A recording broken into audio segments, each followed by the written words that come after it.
everybody! Perfectly timed! Man, let's go! I did it! Yay! Okay, so the reason why I did the intro at the beginning of this stream this time is because I realized that last time you missed Hunter's really funny joke, which I think was like a hello hell or something, maybe, I don't know.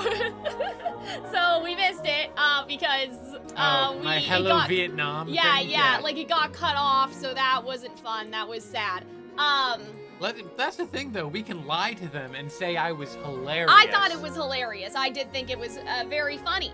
Hello, oh my god, the Lothor, who is in the Discord server and is lovely. We've been talking a lot about Hazbin and other things recently in the Discord server. You guys should join. Hello, Maple. Hello, Shan, Navia, Tiger, and Lothor again. Okay.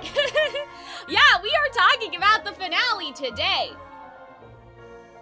I have to admit to you guys, I'm a little, like, congested or something. I don't know what it is. Oh, so I'm a little, like, sniffly and gross. I feel gross. I sent a voice memo to, so Bobby and then the Wicked Merman. So Better with Bob. Sorry, I should use this YouTube name. Better with Bob and me and Wicked Merman. We have a group chat together and we were talking about YouTube titles, and so I was like, I just recorded a voice memo for them because YouTube ate my Discord ate my message and I was sad. And I didn't want to do it again, and so I was like, hey, like, Hazbin, what's your, like, Linda Smoker voice that you used to do? Can you do it? The character from, it's the character Wazowski. from, Mike Wazowski. Right. Bobby, like, do you have any idea for some YouTube videos? Yeah, I know, exactly. That's basically what I did. I'm sitting here smoking a Marlboro Red and I have no idea what I'm doing. Yeah, exactly. Not so quite I was as good like, as I think I have done in the past. I was like, yeah, you can do Why Wicked is disappointed, I guess. Like, I was so bad. It was so bad. I'm so sick, I got down with the New Jersey flu. There are a couple housekeeping notes. Please don't hurt yourself. We have to get through both of these episodes today. So what was I saying? Oh, we have some housekeeping notes. Sorry. So let me do that first, okay? And then we will get into talking about the actual episode. Also, let me start recording while I'm here. Hi. Okay, actually, hold on, I should probably move. I love how you're snapping, but there's music playing, and you're like that white person that can't snap. Oh, well, yeah, because I also can't hear it. Yeah. I know, I just thought it was funny. Okay, let me along put that to the back. song Okay, in my own head. Housekeeping notes. Exactly a week for today, it is my birthday. Do I know what we're doing for my birthday? No. But please stay tuned and keep an eye out on Twitter or the Calxiyn Cares Too Much YouTube community post. I have a feeling, I have an idea, and I think it's a really good idea that you guys are gonna like. And I'll give you a hint. I want to do, so one year, not for my birthday, just in general, I did like, help me sort out my gaming backlog. And the chat helped me figure out what is worth playing now, what can wait, what should be for Soliana and Udine to play, what should Calxiyn play, right? And so we organized it, what has replayability, what doesn't, right? So I want to do a stream where, where you guys help me decide what videos I'm gonna make next. For the rest of the year, and no karaoke. For the rest of the year and possibly karaoke? No. Clearly, I'm great, and you're just jealous that people are gonna. So realize I was like, the real that's a is. fun thing that maybe we can do. Let me see if I can show you guys this without like doxing myself or doing something that's bad. Video. I made a spreadsheet basically. I started a spreadsheet. Okay, that's probably fine. Yeah, so you guys can sort of see, I know it's like blurry, it's blurry, but I made a spreadsheet, and so it's like organized by like the title, what type of video it is, whether or not I scripted it, how hard or easy it would be to like script and record, and whether it's time sensitive. So like this is the most nerdy idea ever, and like sort of kind of lame, but I think it will be fun because then you guys, we can decide, you know, democratically, if you guys are like, Cal, I want the Vox Populi, I want it now, I want it on my desk by February, right? So I can kind of gauge from you guys, because like all these things in an ideal world will get made eventually. Like I haven't given up on doing wish videos or what have you, but it's just this sort of like, okay, well, what's immediate? What do you guys want? You know, planning for the rest of the year and the rest of my life. So that's one of my ideas. Maybe we'll do karaoke. I think on the days where Hunter and I get together to record Twisted Wonderland, I'm gonna try to get back to, hello, Carol? Sweet Carol? Hi, goodbye, Sweet Carol, something like that. The Disney game that I was playing before. Hunter's like, I don't know, and I can't help you. Yeah. I want Sarah's confession. See, so that's what, you guys can help me rank, like, what you guys want the most. What was I gonna say? Something else. Housekeeping. Okay, so next week is my birthday. That's the first thing. This is not important. I added a phone case to the Calxiyn Cares Too Much merch. I didn't do it for you guys. I did it for me because I got a new phone. But if you guys want it, it is there.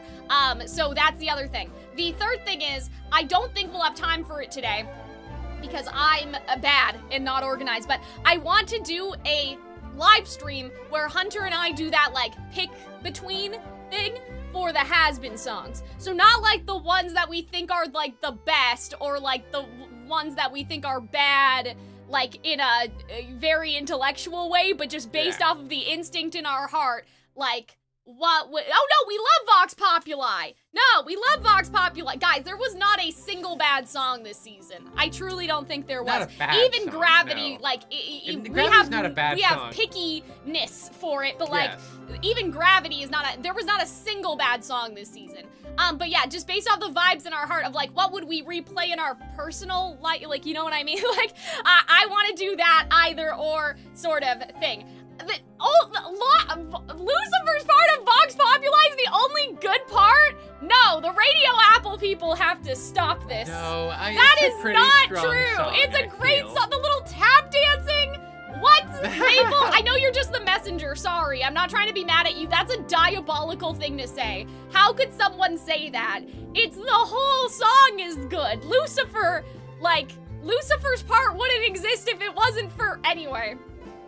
That's not good. The Lucifer people, I'm sorry. Listen, I don't have beef with anyone. I love all of you guys. I love all of you guys, okay? So please don't take this personally. But I have to admit that the Lucifer stands on Twitter have been getting to me and driving me a little Bad With Us is not a bad song, Aaron.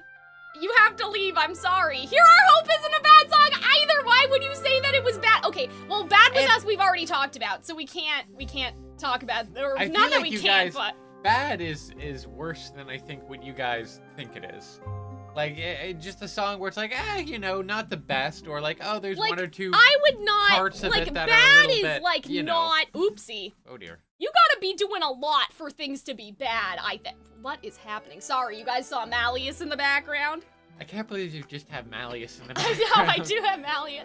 I think it would be nice if Lucifer's part was its own thing. I agree with you. I will say that I think that is, like, that's a reasonable thing to think. I will say, though, that, the reason why they did that is because they were commissioned to do a certain number of songs, and so they just, when they realized they needed more songs per episode, they just stuck them together. Like, that's basically what they did.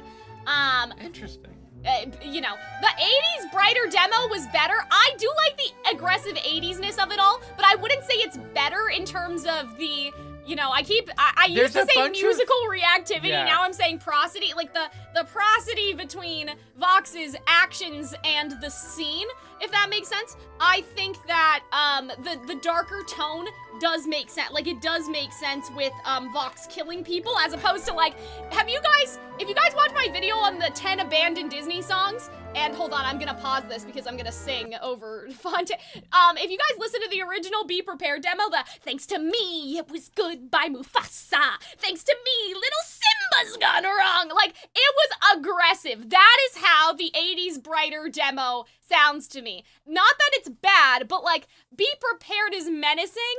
First of all, because they changed the placement, which I talk about in this video, but let's not get into that. Compositionally, thanks to me, was way too much fun. We were having too much fun, you know? I also feel like you showed me that, and we started laughing because it had so many food references. Oh, the 80s demo. Yeah, right, the 80s demo, which was just very odd. It almost felt like he was a TV chef instead of a weatherman. You know why I think that, like, that happened, though? I feel like it was because of Alistair somehow.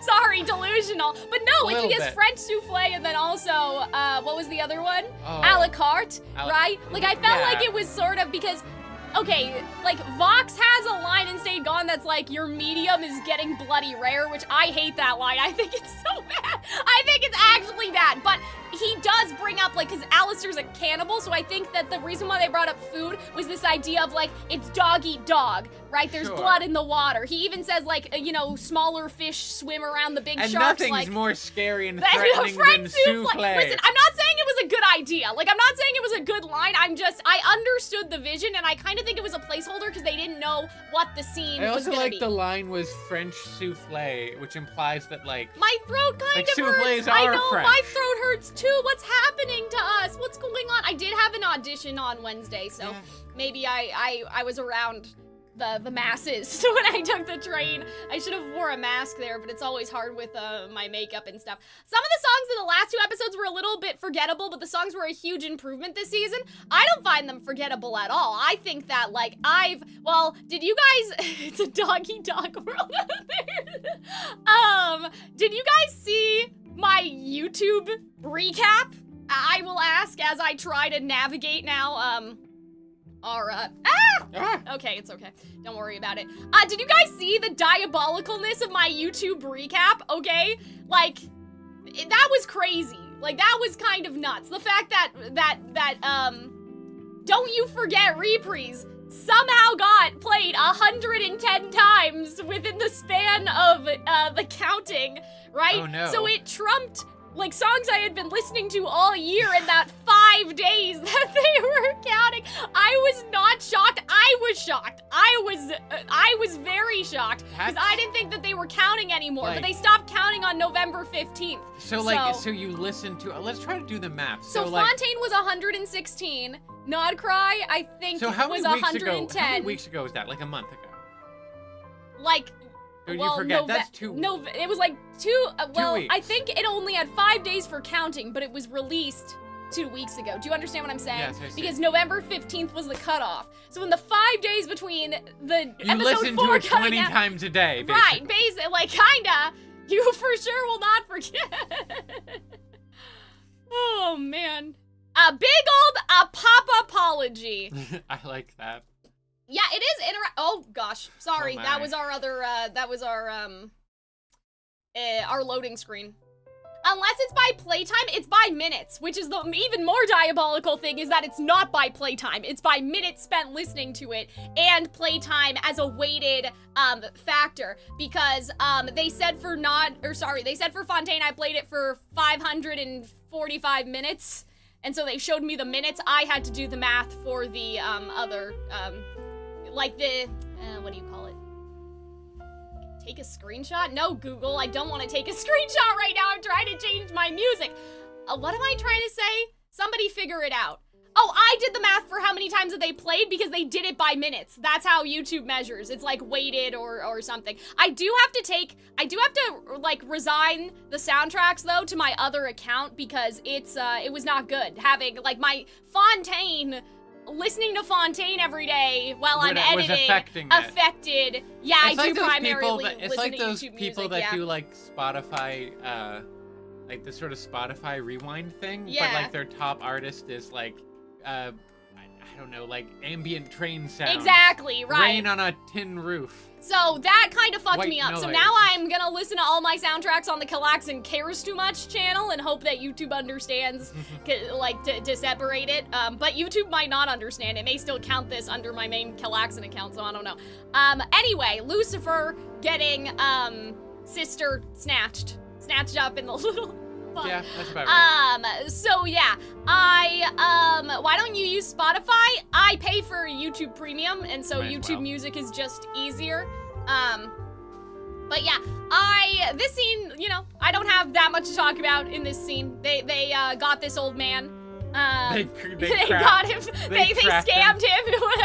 What else should I say? They scammed him. I love how, like, Lucifer is so, like, he's, like, his character, he's, like, threatening, but he's also so gullible.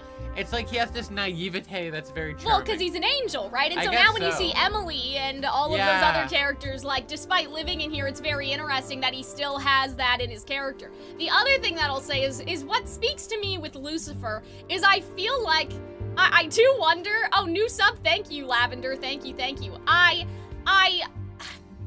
in Genshin they have this concept of erosion, that even if you are a god and you live forever, you're practically immortal, that your mind will start to deteriorate after a while. And I always think that that's very interesting. You know, this idea that, like, you can be physically immortal, but you degrade mentally, basically, because your body is not meant to live forever. After a while. Yeah, or like, yeah, I don't know, not just babify, but just dementia, like god Yes, dementia, yes. right? Because when we talk about immortality, we kind of imagine like, oh, you know, you just freeze, right? You freeze with your 20-year-old brain or whatever, and like your body doesn't like deteriorate and you don't die, like, you don't die, but your cells don't shed. Like, that's why people get, you know, as they get older, right? It's their cells aren't regenerating as quickly anymore, imagine right? if you were turned into a vampire at 17. Yeah. And you have like 17-year-old like emotions and Exactly. for the rest of your life. That Right. would be awful. So I do think Oh my that god. there's something that interesting that they could do with him where it's like, he said, what did he say? I am the, like, concept of the infinite or something, right? Yeah, and so, something like that. I can't remember the word. I'm the shit, I am the... I wasn't listening to I don't him. I remember. was staring into those Cal, big what's our super glossy chat eyes goal? of I don't know. I don't know what to do. Vox. I don't know what to do today. Because, like, you know, we hit the wish goal. I'll think of something. If you get me 10 $10 donations, Hunter will eat 1 AAA battery. No, don't do that. We can't. We're not allowed to do that.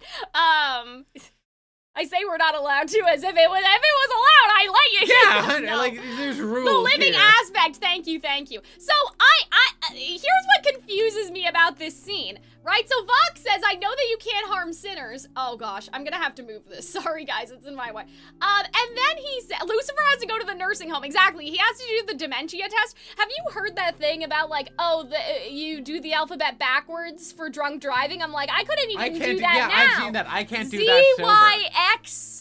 ZYXW. ZYX. That doesn't sound right. I also can't walk in a straight line toe to toe often as well. So like it's But yeah, so okay, Lucifer says, let me guess the bellhop told you that one. I'm like, did Alistair know? Like, how do you know? What do you mean did the bellhop tell you? Was he just like guessing that Alistair knows everything? Like, I don't know what to make of this, that Alistair knew the whole time, or was it just he, like, I don't know. Do you guys understand what I'm saying? Like, why would he think that Alistair would know? That was a secret. He told Vaggie that.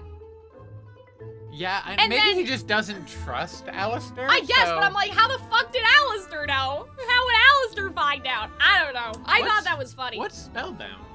Spellbound was the movie with the girl and the parents were divorced and everybody Right, was leaving you me said crazy that, yeah, comments about about- how divorce is from Satan and we're destroying the families of America with propaganda, divorce propaganda. Which is how we as Canadians intend on taking down America. Oh yes, Divorce so, propaganda. this is a Neapolitan hoodie. This is not my merch. I need to buy my own merch for Christmas. I need to buy myself my own merch. But yeah, this is a Neo, like, from Ruby hoodie. And she's on the back, but I can't turn around. I'm tired. I'm too tired. But yeah, I love Alistair in this scene not giving a fuck. Right, host, yeah, you're sloppy with your secrets, right? It seems he figured it out. I don't think Alistair knew this, first of all. Like, I don't think Alistair knew this in the very first place. Maybe, though, right, do you remember Mimsy? Maybe Yes. that's when Alistair clued in, because Mimsy was attacking the hotel and Alistair had to handle it instead of Lucifer, so maybe Mimsy's so Alistair had a weird. clue. Mimsy's like... Do you know what I'm saying? Mimsy's like Jar Jar Binks. She just kind of shows up and like leaves and is not that important. But yeah, do you guys understand Odd, what I'm saying? random. Like, maybe that's what it was? Like that, because Lucifer couldn't hurt those sinners that were hurting the hotel, Alistair just like 1 + 1 = 2. Karaoke stream with Hunter goal. I don't even know if I can do a karaoke stream. That's a thing, at least with some recency. Winter wrap-up. Any MLP? What if we do the first two episodes of My Little Pony? Okay, I still Why like don't my we do battery that? idea, but I dig it.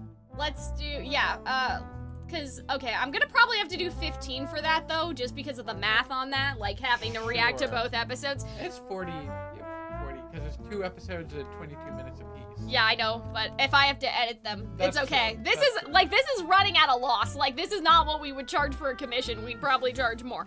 My Little Pony, episode 1 and 2, reaction. Because here's the thing, guys. I can't analyze a song just out of context. That's not what God intended. God intended for you to watch context. the show. Yeah. MLP episode 1 and 2 reaction. Let's do that. Yeah, I think 15 is probably fair. It depends on how much I have to edit them, right? Because I'll cry. I will cry. I hate editing so much, and it makes me so sad. Would the reactions be on this channel? I'd probably put them on the Calxiyn channel, just because, like, you know, we don't do...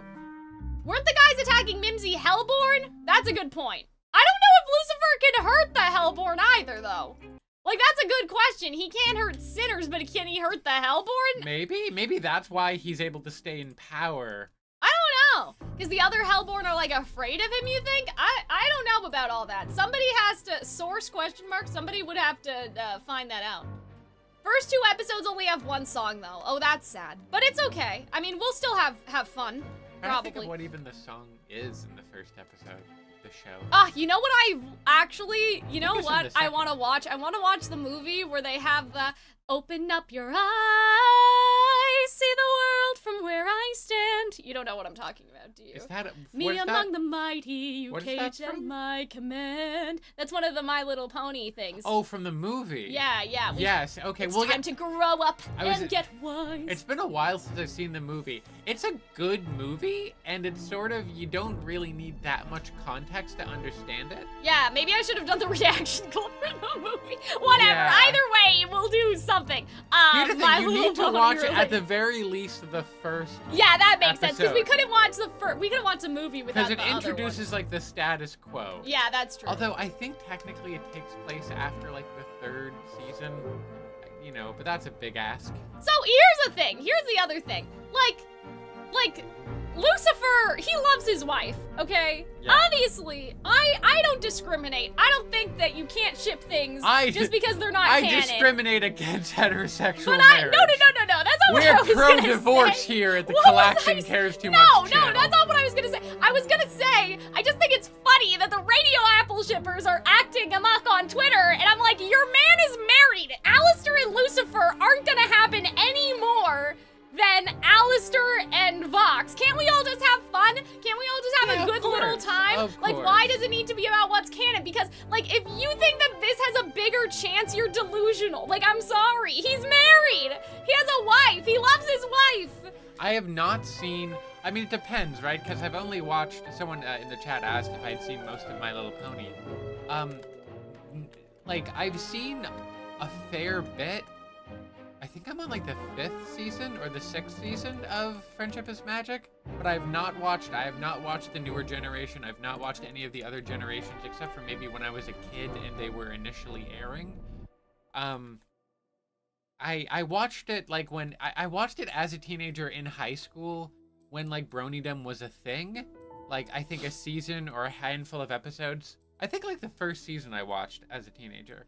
And then during lockdown and COVID, weirdly, myself and my then partner, we just started watching a lot of My Little Pony because it was weirdly in the middle of COVID, very, very comforting. Yeah. So it's that's my history of it. So I'm not the expert. There are people who are like heavy into it. I'm pretty knowledgeable, but in this room, I'm the expert. Yeah. Expert is relative. The person that drew my Expertise is little like relative. Calxiyn Cares Too Much bear, Ed really likes My Little Pony. So I feel like Ed, like if we wanted to do like a live stream where we guess My Little Pony character personalities, I feel like Ed would like run the stream. Yeah, Like I feel like he could do I could it. do pretty good on that too. Apparently, okay, we'll talk about that, Dork. I know what you're talking about. I have theories about that. So don't worry. You were a failure in life and you're a failure now, right? So it's like, I feel like this is really personal from Lucifer because Lucifer gave them free will, right? So it's like, you squandered the free will I gave you to be a failure. Like, it's kind of his experiment that failed. So I feel like he takes it really personally when the sin. Look at Alistair just in the bag, like, I hate this guy, but like, I didn't want it to happen this way, you know, like that sort of thing. Okay, so this is where Brighter starts, right? But yeah, I think everyone should ship. You know what I've really gotten into? I can't lie to you guys. First of all, every ship with Vox and Alastor is awesome. Like, I think they are. Like, okay? Oh, like, with hold on. Okay. Let me cook, okay? So people have been shipping Alistair and Emily together because Emily saved him, and like Alistair freaking out that like this girl has like kind of an unrequited, or not unrequited, how do you explain it? Like just this well of unconditional love for like him, even though he's such a shitty person and he just doesn't know how to handle it. I think that's really funny. I think that's kind of hilarious. Yeah. People have been shipping Vox and Emily and like, oh, Emily's Same the weather thing. girl kind of situation. Oh. Like Oh, on so it's Earth, like a and real, so she's like, sent to oh. help him not do evil things. Like, as he's killing people, so it's like Emily design, and like they gave her like clouds for hair, and it was really cute. That's like they gave cute. kind of I like angel that. cloud hair Emily. It was cute. But yeah, Emily versus Aster, just like Alistair. Alistair, sorry. Emily x Alistair is hilarious because part of me wants to go in there and like, you stay away from her. Like there's something really like maternal. But I kind of guess. like that with Alistair being like, why would this person show me unconditional? Yeah, like, I think it's hilarious. Also, I have to say, you know what's funny? I looked in Aster's Discord server, and right now her username is Alistair Rhymemaster, and I'm like, why did this happen? And someone drew her like an Alistair Sona, and I thought it was so like funny, like it was so endearing. I was like, that's you know what I would learned? love a Sinner Sona. I want a Sinner Sona. You know what's really funny? I realized recently. So Weird Al, the musician, like the parody musician, he does polka medleys because he's like a classically trained. Oh god, what are they called? Accordion? Accordion, yes. He's a classically trained accordion player. And so he does like polka medleys of pop songs. And he did one recently, like a year ago. And it was all animated by different like animators and different artists. And one of the animators that did him was Visipop and Spindlehorse. Wow, that's interesting. So Weird Al has like a Sinner Sona, which is hilarious because he's such a squeaky clean like. Well, I did do a Neo guy. design. I don't think that you would have seen it because I posted it on Twitter. Oh, but not I did like Twitter a anymore. Neo fan, like if she were in hell sort of like design. Ooh, I want to see that. I'll show you Okay. later. But what was I saying? Oh yeah, Charlie and Vox, guys. I can't lie to you. And I'm like, this is the kind of greed that they talk about in the Vox. Bible. For every ship with Vox to just work. Like, to just work out, you know? Vox Well, is because so... it's like, oh, his head is gone, and Valentino and Velvet kicked him out of the house, and so he has to go to the hotel, and So he's he just a just head bounces and a around. rucksack, and he's like Chip from Beauty and the Beast, and Charlie's like, it starts with sorry, and they start singing together. I think it's cute. Anyway, I love every ship that has Vox in it, so don't worry. Like, and Alistair, pretty much, most of them.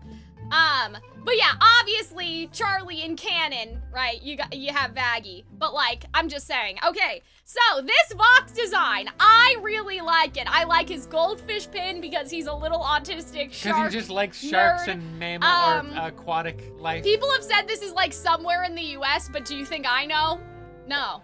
It looks like I don't know where that would be exactly. Is that the Great Lakes? Is that lake on? No, like, because that's like the not bird-shaped lake that we have in Canada. You know what I'm talking about, Yeah, I know what right? you mean. No, that's not. No, that looks more like a river. Like those don't look like Great Lakes. That doesn't look okay, like more Ontario. local. Well, no, Yeah. I'm not saying it's Canada. I'm saying it's whatever. What is it? Michigan, Chicago. What's underneath? What's the other side of Niagara Falls? What is it? What state is that? It's New York. Oh. And it's oh god, what it's it's the other city in New York that's not the one. It's not Rochester. It's Buffalo, New York. Buffalo. Okay. You think he's from Buffalo? Okay, the streets are saying it's apparently Virginia, and I don't know where that is. That's I'm sorry. that's further. That's like on the south end of the East Coast. If I did, Oh, you think it's the weather pressure? I thought that this was like lake lines and the weather pressure was these big lines. Do you know what I mean? Oh, hold on, sorry. Calxiyn, where there'll be more characters in your Soliana Udine story? I guess I should probably answer that another time, but I guess what I will say is there are other characters, but they're not important. Like there's a prince, for example, in Soliana's, like, timeline, and, like, he exists. He'll probably have, like, a Shadow Man kind of appearance, like, you won't see his face. He won't have a design, he'll look like a Ruby Volume 1 character. I'm pitching that Soliana should person. have a gerbil, and I should voice the gerbil. Maybe. Do you want to be an animal sidekick hunter? I think that she should go a little bit crazy, stuck up in that tower, and she should have a photograph of, like, I don't know, like, the author in a book she likes. And she imagines him talking to her. Oh man. But yeah, Ujin has characters in her backstory, but like some of them will have but like we don't know them. We don't talk about them. Yeah, silhouettes exactly. Okay, Rome wasn't built in a day. Thank you, generic white man motivational things, right? I like this. I like the world clocks in the background. You gotta climb a little higher to the top of the display. I like this because it's a display case, like where you show televisions. Yay! And like in the screen display. Yes. Yay! Yes. Right, so it's a store display. It's very nice. What is this? What is this media source? Hold on, let me turn that off. Okay, that was weird. Anyway. But yeah, I like the jealousy here. I like how his little stick turns into like a little pointy knife, very like Neo blade in the parasol of you, Vox. This is, yeah, so see, that's what the prince is gonna look like. He's not getting an appearance. I don't have any money. I'm running out of budget for that. So yeah, when there's a will, there's a way. You just gotta slit a throat or two. So here's the thing oh God, I don't know how much we can show of that today. Here's the thing I will complain about. I do wish that they had Vox, like, gaslight, gatekeep, girl boss a bit more compared to just straight murder, right? But you could argue that that's a skill that he learned kind of later in his life, because in hell they can't just kill each other, so maybe in life he was kind of like, I'm gonna kill people, but in death he had to be more charismatic and learn to be a bit smarter, right? Because, you know, here he's not spying on people and, like, exposing, like, people for cheating on their wives or whatever, right? Like, you know, and so I agree with people that have said that just him being a straight-up murderer is kind of disappointing, but what I will say is, isn't it an interesting idea to imagine that Vox had to adjust because when he got to hell and the other overlords and the sinners couldn't just be murdered, right? He had to pivot, right? So he had growth in death, you know? So I agree and I disagree. Does that make sense? Like, I agree, but I also don't know. I don't know. I haven't made a firm decision. I'm a little disappointed, but I think it makes sense and it's okay. To some extent. I love that. This transition was really nice. We didn't capture it very well. Cal, how long does it take for you to do these screenshots? So here's a secret for any YouTubers that are watching. I put the video in in Adobe Photoshop, and I use the render video tool, and it takes a frame screenshot capture of the whole episode. During Ruby, I used to do it manually. Do you remember that? Which was fucking crazy. I think that, like, when we did it manually, the streams weren't as long because we weren't clicking as much. Right, well, maybe. But I don't think, like, we can go through these pretty, you know. It's just... That was just an observation. It's like, it's the funny thing that happens. Yeah. But it's also because of copyright, so I have to, like, put this thing on, like, hide the screen, take it off, right? But yeah, I think that there's still more to Vox going on. Now you'll notice, okay, so he takes this guy's place, he's wearing his clothes, basically. He took his suit, I think. Yes, he Kinda, did. Yeah, right? So he's, and this goes back to why I think that Bad With Us, if you say Bad With Us is a bad song, I'm sorry, you're stupid. I shouldn't say that, that's not nice. Well, listen, I'm just saying that you cannot like it, that's okay, but to say it's a bad song is not understanding of the point, which is that Vox is the ultimate sort of chameleon, right? He sort of takes the other characters, the other overlords' sounds in order to appeal to them. You know what's hilarious? Okay, sorry. So, my mom will insist she didn't get, like, swindled. She knew what was happening, okay? So just a disclaimer that my mom was aware, okay? Because if she'll come down here and, like, be mad that I told this story. So we were at the store yesterday getting our phones, okay? And so the salesman, like, kind of, and he's like, by the way, you should get a credit card with our phone company. So you can pay, and it's cash back, and it's a MasterCard or something. Sure. I'm, you know, you guys, if you live in Canada, you'll probably understand what I'm talking about, but I'm not gonna say. So, like, you know, he was like, oh, but, you know, you have such a big bill, and so you might as well get cash back on it, and as long as you pay off the card, it's okay. And then it was like, I don't remember how we pivoted to this, but we had, like, worldwide, like, call and text now. Like, even if we go to the US, we can still use our data. And so he was like, and with the card, you get this. And we were like, oh, well, we already have this with our new plan. And he's like, oh, yeah, so where are you going, right? And Jaden was like, oh, we're going to Italy for my grad trip. Jaden's my sister. And he's like, I just came back from an Italy cruise, right? And so he started talking about Italy and, like, the familia, right? So I was sitting there, and I was like, my mom did not get scammed. She knew what he was doing, but he was a very good salesman, because you know what he did? He made it personal, right? He started talking about Italy and, like, oh, we're gonna go visit family in Italy, and he was like, oh yeah, it's so beautiful, right? So he started relating immediately. It's I don't so know if he funny. went to Italy. That might not be true. I don't know if he went on a cruise into Italy, right? So, that is the exact sort of energy, right? They had to make Vox evil enough in life to be an overlord in hell. That's true. I just would have liked a bit of blackmail first, and then if that didn't work, to eventually go kill people. You know, like, I think that, like, there's a middle ground there, but I definitely agree with you. Loathe. I definitely, like, agree that they also had to, like, make him evil. But yeah, it's the same thing with Brighter. So now, like, he took their suits. This guy has a streak in the hair. Yeah. Okay? Watch what's about to happen right now. Oh, he gets a streak in the hair as well? Right, exactly. So this guy gets, you know, killed by the light. Italian American, that would work on me exactly. So we're Italian too, so that's why it worked on us, right? I respect the hustle, but yeah, it's not a scam. I shouldn't say the word scam, because it is like a deal, right? Like, it was what do you call, like, it was a sales pitch, right? Yes. And so it's not, like, scam is when the thing is untrue. It is true, but yeah. So I thought that was funny. So yeah, see, he has the streaks in his hair. Now he has those even before, right? And so you see that, like, he already put the streaks in, he was after this guy, and he got him. But this guy actually saw him, which I didn't notice, right? So he hit him with the light to, like, get him off his balance first, and then, right, he actually whacked him. Is this, oh, the light. Which is a kind of odd looking. Lights typically aren't little, and they you know don't what? look like it's that. Okay.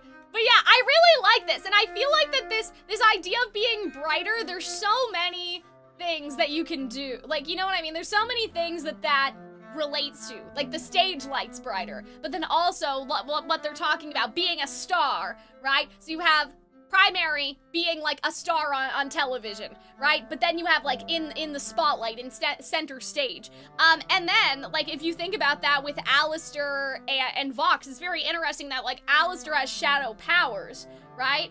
But Vox, you know, like, he wants Alistair to see him. He wants to, like, shine bright, and be at the top of it. Like, I just think that that's very interesting, right? Obviously, Vox's weapon is more of the cables, and so it's not like he, like, what is it called? Flashbang? Like, when you, like, it's not like he does that to Alistair or anything, but I think it's interesting that, like, Alistair plots from the shadows, but Vox needs to be the center of attention, and really, I think in Death, it's like, he wants Alistair to see him shining like that star, right? And so I just think that this is awesome. I think that this is really cool. Yeah, that's why he's attracted to the moth. That's really funny. I like that. But yeah, and you Vincent can see, too, you learn his name. Yes, well, we Original knew that name. before, right? But yeah, Okay. I guess I should call him Vincent, not Vox, sorry. Yeah, so it's not a shot in the dark. I do have a problem with something in here. Not a chance if you got plans. I like chance and plans, that was fine. You'll cancel every question mark. Now here's the thing, okay? No, they can't do that, okay? I've been pretty positive about the songs this season, but, like, you can't say that. I understand that they wanted to use cancel because it was like, you're fucking canceled. Like, a TV show gets canceled, you're not renewed for another season. They bring that up in episode 8. You can't say this. This doesn't make sense, bestie. Question mark. It's like no question. No, you cross out. And I feel like you'll cross out every question mark, like, still would have been fine. Kind of. I have no idea what the line means. It's basically saying, like, you'll erase it. Yeah, the use of, like, the question mark instead of the question or any other word to describe what he's concerned about happening, which is... Like, cancel every question mark? Yeah, like, if we're gonna say wish is, like, the measurement, it's, like, not that bad, but it's not. Every time I hear it, I'm like, I know why they did it. Like, I understand, but, like, we can't be doing this. So that's a point where I'm like, guys, as much as I love Vox, like, I can't turn my brain off. Like, this is kind of bad. I know what they were trying to go for. They wanted erase. They wanted cross out on a contract, like, sort of thing. That's how I feel like that that's what they wanted. Did they get that? No. So, yeah, that's kind of bad. They wanted Mark to rhyme with shark. Oh, I see what you're saying. Yeah, that is true. I think question mark is fine. I think it's just like, we cross out the question mark with a red pen, you know? Like, that's what we do. Like, you know, if you're editing an essay or something, like, that's what you're doing. Because it's like, yeah, because either you change question mark into something that you would cancel as, like, in a TV show. Right, or you get rid of cancel, and then you have something that would apply to a question. But I think that question mark, like, can shark, work. Like, that will be okay. Yeah. It's cancel that we gotta get rid of, I think. What else rhymes with shark? Well, I guess they did dark. Lark. Dark. I guess they did dark on here, right over there. And then they wanted fish like to swim next to sharks, which I do like that. I think that's fine. What's worse, question mark or like gravity? I think like gravity's worse just because that's like the center. I say like heart and soul of the song. Yeah. You know, like it is included in what I would say is the heart and soul, which is like starts at storm coming to the end of like gravity, like that's stark. I don't know if I can do anything like with stark. Because this isn't the chorus, right? This is still No, this is a verse. Yeah, so like, oh, you get like one kind of You can have, verse. oh, I like spark. Whatever. Spark would have been nice. Yeah. If they did something like that, like if they did spark instead. But our boy likes sharks, so it is what it is. No, shark can stay. I'm saying, like, not a chance if you got plans. Like, it could have been like, oh, the spark is in you. Like, you ignite the spark or some other cheesy bullshit, right? But yeah, I really like this. Like, I thought that this was great. He is killing off. Like, there's no way that you can be a cooking show and a fish aquarium show. But you know what, though? But in hell, that is what Vox is, right? You know, as much as I don't like Stayed Gone, it's funny that in Stayed Gone, you see he's the game show host, he's the news anchor, he's the cooking show, right? Your medium is getting bloody rare, right? What a wheel. I like Harry, Carrie, and Larry. Oh, I thought that was kind of funny. But yeah, just the wheel just spinning off. So Vox didn't, like, that's not Vincent there. He's behind the camera. God of Entertainment, Vincent Whiteman. Whitman. Whiteman. Electric television personality takes the world of entertainment by storm. What time do you think he's, like, I kind of got like 70s. This is what time period would a paper be 75 cents? Oh, it's a good question. For the other shows, I thought he was killing them for ratings. Oh, okay. That's okay. I guess that's fine. But usually all these shows, that would be like, if I was like, oh guys, I'm gonna take out like Markiplier so I can have more views. It's like, we're not in the same niche, bestie. You know? 1952. Thank you. But yeah, I really liked this scene. Leave the channel to me. I love this little, the shark pin that he has. I love how his brutality escalates. Yeah, exactly. Like, he went from murdering people in the alley to, like, dropping stage lights on them, like, you know, cruelty, right? I'll bring in more new blood than you know what to do with. I love Shark Week.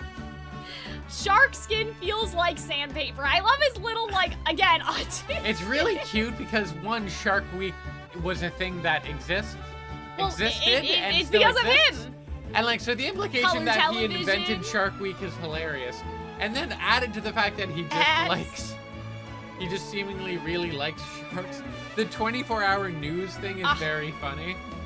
I like Nothing that. to report will make it up. That really is one of the worst additions, that the idea that news was this constant churning machine that could never be stopped. Yeah. Like, obviously, the internet, sort of recreated that in a much worse way, but... And I love that 24-hour we see news. him, like... First and the worst. Taking down, like, I love that. I love that. Mhm. That's awesome.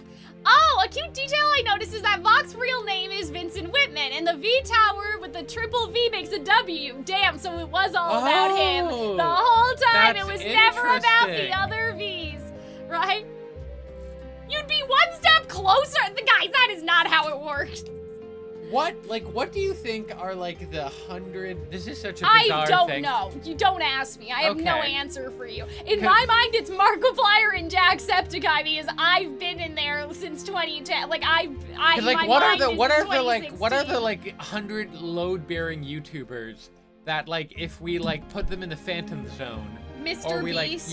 So like that YouTube would be like, oh my god, our financials are in trouble. Mr. Beast is in the Phantom Zone and Hunter won't release him. I literally don't know. Like, I have no clue.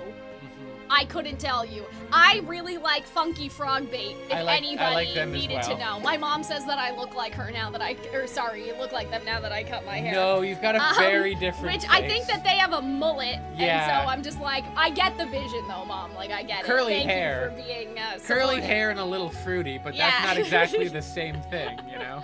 Idol Magical Girl Vox. You know what?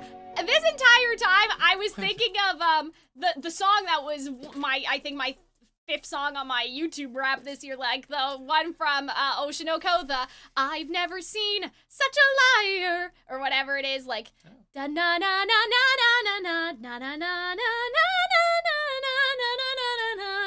na na na na, and it's like unironically about like Aqua and his mission to avenge his like mother, and he talks about, oh, I want to shine up there in the sky with you and all of this other stuff. So there's stars. That's why I brought it up. There's stars references. So, all right, it was relevant. I promise. I posted that on Twitter. I was like, Mephisto?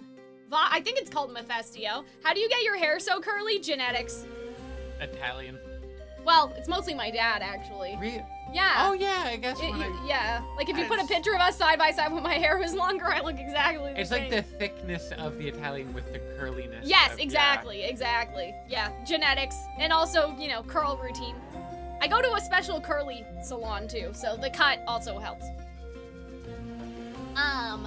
Can we get a little commotion for the dance? Yes, you can. Yes, I also love Idol. I love Idol so much. That, again, it was on my It's my so rap, funny right? that this, like, man who just was on the television in the 50s is, like, doing his cunty little, like... Yeah, I know. Britney Spears dance. Like, I feel like He also Idol looks suits like Vox Batman so there. well, like, as a song. Because it's like, about being that, like, number one and kind of, like, being mysterious and never letting them know, like, your true vulnerabilities, and like they talk about, I don't know if I know what love is, and like all of that other stuff, right?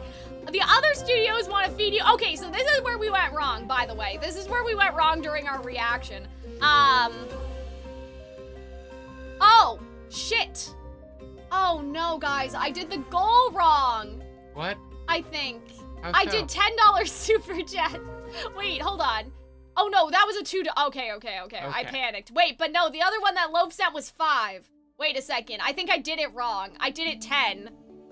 No, that's like $150. We don't need $150 to react to My Little Pony. Okay, well, I can't change it now. We'll have to deal with that another Is Vox day. canonically gay or bi? I don't know. I don't think so.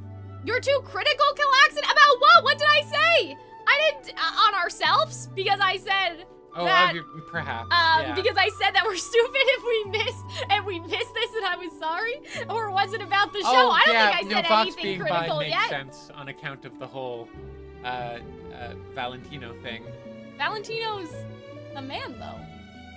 And Vox is a man as well. I know, but doesn't that, like, where's the woman in this situation? Why do you think he likes women, is well, what I'm because asking. someone said, Mr. Leaf Canary said Vox is bi. Oh, okay. And then okay. Tiger Leaf said Vox is bi. Sorry, I was confused And because they're you're both... like, he dates Valentino, so that means he's bi, and I'm just like, but... What? Like, Gay- we don't know anything about women? Where's the We woman? don't know anything about Like, women. It's in the That's fine out print. of Okay, context. thank you, That's friends. very funny. Thank you. But yeah, sorry. I was confused. I was confused because Hunter brought up Valentino, and I'm like, well, we already know that he's gay because he's in love with Alistair, so bringing up Valentino is just like, he's still more gay. Where did the bi come from? But yeah, I fuck with it. Yeah, let's go, my bi king. But yeah, I was just confused because I was like, why would you bring up Valentino when we already, like, So you we can know ship he's him gay with first, and then we know, like, you just said, oh, he's still gay, sorry. Because I'm like, ship oh, well, him- yeah, he loves Alistair. Of course we know that he You likes can men. ship him with whomever now. Right.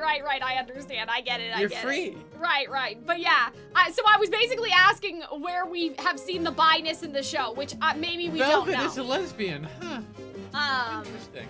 But yeah. Okay, so this is where we all went wrong, by the way. Like, this is where everything went wrong, in terms of our reaction. So. Oh, his yeah. pin's different now. It became a shark. Yeah, I mentioned fin. that before. And he has the V, right? So Yeah. you can see how the V started. I will be your voice and we will redefine what it means to rule the airwaves. Trust me, and your future will be brighter. Okay, so here's the thing. This is what we have to figure out during this conversation, okay? Do you guys think that Vox did this on purpose? Because there's a couple theories going around, around right now. The first theory is that he was supposed to step onto the chair and everyone else was supposed to die. The second theory is that this is just a total accident and Vox is stupid and he's in an abandoned aquarium because of his hyperfixation. With being a shark. And so he didn't mean to kill them or himself. So that's the second one, okay? The third one is that he did mean to kill himself and everybody else in this scenario. He is sitting on the chair though, so somehow these people, like, I don't know how electricity works, but I thought that if you're on something, then that means you're safe, and if the electricity only goes into the ground if you're grounded. But I guess he's not in the air. The chair's still connected to the ground? I think if you're not I'm a grounded, musical theater kid, guys, if you're sorry. not grounded, yeah, I've done that before where my dad showed me this, where you go to an electric fence. I guess what we did in the day, in my childhood, you'd sit on a plastic stool. And you'd stand on the plastic stool and you could touch an electric fence and you wouldn't feel anything. Exactly. So I'm like, is this just not plastic or what's going on? And sometimes I've seen videos where you get like several plastic stools and you get a whole train of people touching each other, touching an electric fence. And then the second someone is standing on the ground barefoot touches it, everyone shocks simultaneously. Right, exactly. So that's why I'm like, I thought that his 1 foot was still on the floor, people were saying, and that's why he didn't, like, it didn't work, and that he meant to kill them and not himself. But now that I'm looking at it, both of his feet are on, so that person was wrong, sorry. He also, like, old TVs are heavy. Right. Like, people don't realize, like, I had to move an older TV. Not even, like, here's the thing, not even that older TV, probably, like, made this century, right? But maybe in the earlier 2000s, and it was incredibly heavy. And then you see those older, like, tube TV ones, they were even more heavy. Like they had proper physics going on there. It wasn't the sort of very wafer thin what we have now.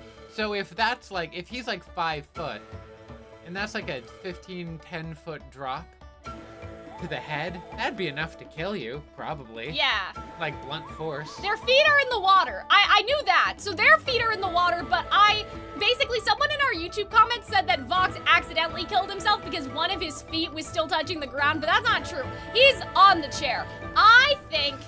Here's what I think happened. I think we have to take a big swing here either way. Either it was a complete accident and no one was supposed to die here, or, right, because somebody brought up a good point that there are cult-looking sinners in, like, V Tower, so I feel like we would have to take the big, did the stream freeze for anybody else? That's not good. It says the stream is healthy, so I don't know about that. Okay, hopefully you guys are okay, let me know. What was I trying to say? It would be that he killed all of them.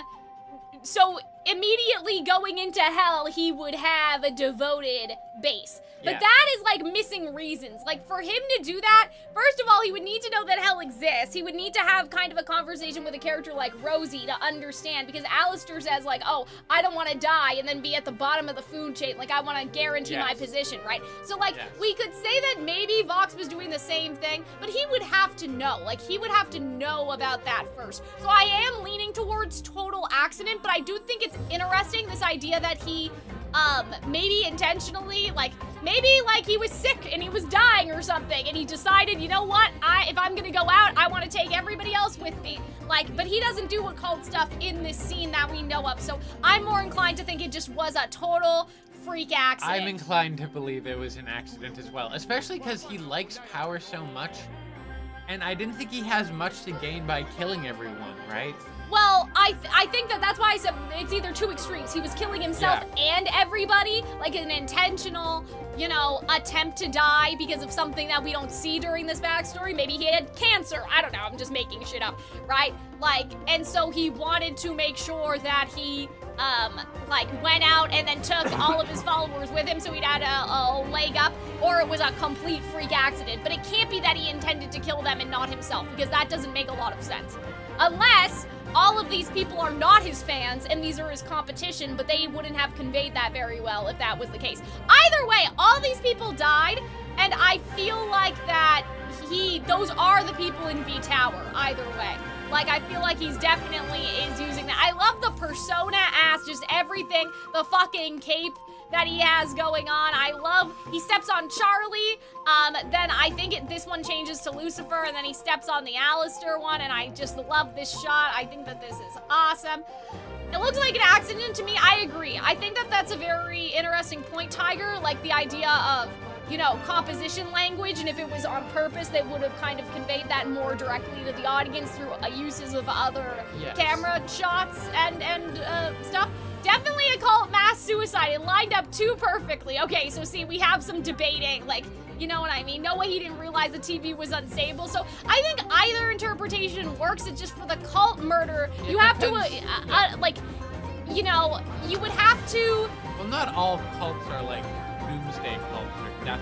Right. Like, but here's what I would need to be convinced that it was an intentional murder. I would need, like, the police are coming on his trail. He's about to be caught, so he kills himself. Like, I would need something like that to be convinced. We could get that in the future. We don't know, right? Because he's trying to show he's not a failure, right? Even though he's not talking directly to Lucifer, that's what the song is about, really, right? So, he wouldn't show, oh, the cops were after me, so I killed myself, right? So it could also be like a unreliable narrator situation, because this is him singing about his own past, so we don't know, right?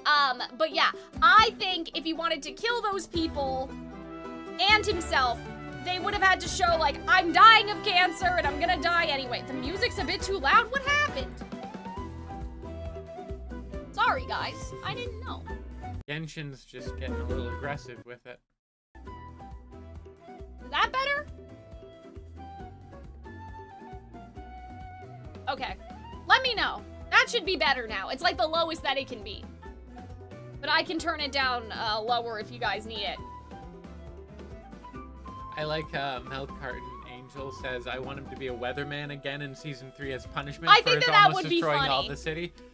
Hi, great day in hell. It's incredibly warm or incredibly cold. It's raining blood. Everything sucks. 12% humidity. Why would he choose such a painful way? I don't know, guys. He just hates it. Like, I don't know. I can see it going either way, honestly. Like, he hates himself. Because it's a spectacle. Maybe even in death he wanted, you don't get, like, you know, first 48 if you know, kill yourself in your bedroom with, like, drugs or something. Like, you get like that if you do something crazy like electrocute yourself and all of the people that follow you, right? But yeah, I'm leaning more towards accident. If it was on purpose, maybe that'll be recontextualized in the future. It would really suck if you were just, like, an intern or, like, just a production assistant for this news, like, for the newsroom or his corporation, who just, like, walked in on the meeting to take minutes or whatever. Yeah. And then died horribly. Okay, so Angel does his little speech. Charlie tries to apologize to her father. by sending duck emojis. I don't think that there's a lot that we can talk about here in terms of like this because other than, we like, know it was the the outcome sort of of this. setup of them brainwashing Angel. Yes, exactly. Right, so you have the V's here, you have Ethan in the background for our Ethan lovers who I found out what his name was because I was All your reading Ethan fanfiction. heads out there. That's always funny because when you watch a show, you like a show, but when you read fan fiction of a show, I start to find out things that like I never knew before, you know. Like you know all of the like lore after a while. It becomes a whole thing. But yeah, so Lilith again is mentioned here, right? I do think that in season 3 we are gonna get payoff about like that Lilith is a bit more insidious and that she doesn't agree with Charlie. I do think that we're gonna get something like that. I kind of wonder though if they're gonna go with the cliche like Aladdin's dad comes back but he's running the King of Thieves and so at first he's only like, you know, trying to use Aladdin to get back into the palace, but then they have a genuine relationship. Like, I do kind of wonder if they're gonna do something like that, but I don't know. I feel like Angel was underwhelming. His speech should have been longer. It would be nice. It would be nice if they had made it just a little bit longer. I feel like, you know what this is missing? Milk, I will agree with you. I think what's missing is, and Charlie tried to kill me in pursuit of her own redemption. Like, Yeah. It kind of is weird that Angel doesn't, I don't think he brings that up, right? He just says, if you want to stand a chance against heaven, right, you gotta side with Vox. But, like, he doesn't say, you know what I mean? He's not like, and Charlie Morningstar's crazy and tried to murder me with angelic steel just to prove her point. Like, I feel like that's where, you know, a longer speech would have really hurt Charlie and would have needed to make her reflect and be a bit more. You could do this in a genuine capacity of just like, hey, these are the things that have actually happened. Right, exactly. So to me, it could have been a bit longer, you know, and I think that would have been nice. Yeah, our dear queen began, but we can't really talk about like that now because we don't know the answer. That's more like season 3 speculation, right? I like how they're saying that they don't like it. They think it's ugly. I thought that was funny. But yeah, I would have liked, and Charlie was so desperate to try to prove herself right, she tried to kill me, you know, like crazy shit like that, right? Do you guys think Adam's ever gonna be a real character? What do you mean? Like, he's alive, or like... Or come back from the dead and stop just being an apparition? I don't think so. I think he's dead. Bad tickle. Yeah, no use to put him on TV and make him say everything. Yeah, I agree. I agree with that. But yeah, I do wonder, like, did people die? I don't know. I think maybe some people died. Because, like, this is going, like... Hold on, I guess we'll have to look. I love this, like, dog person. Like, some of these designs are hilarious. I love how both heaven and hell have furries. See, I don't know. Okay, so they start, so see, it blows through the middle, though. So, like, the gates are here. So, like, there must be people along this path, right, of walking. So I feel like, Hunter, look at how high this beam is. I feel like people maybe died. You'd hope not, but... Well, that doesn't mean it didn't happen. Oh, sorry, this song has some chanting in it, so we might have to change it. Da-da-da-da-da. Let's go to Nod Cry. The bustling port market.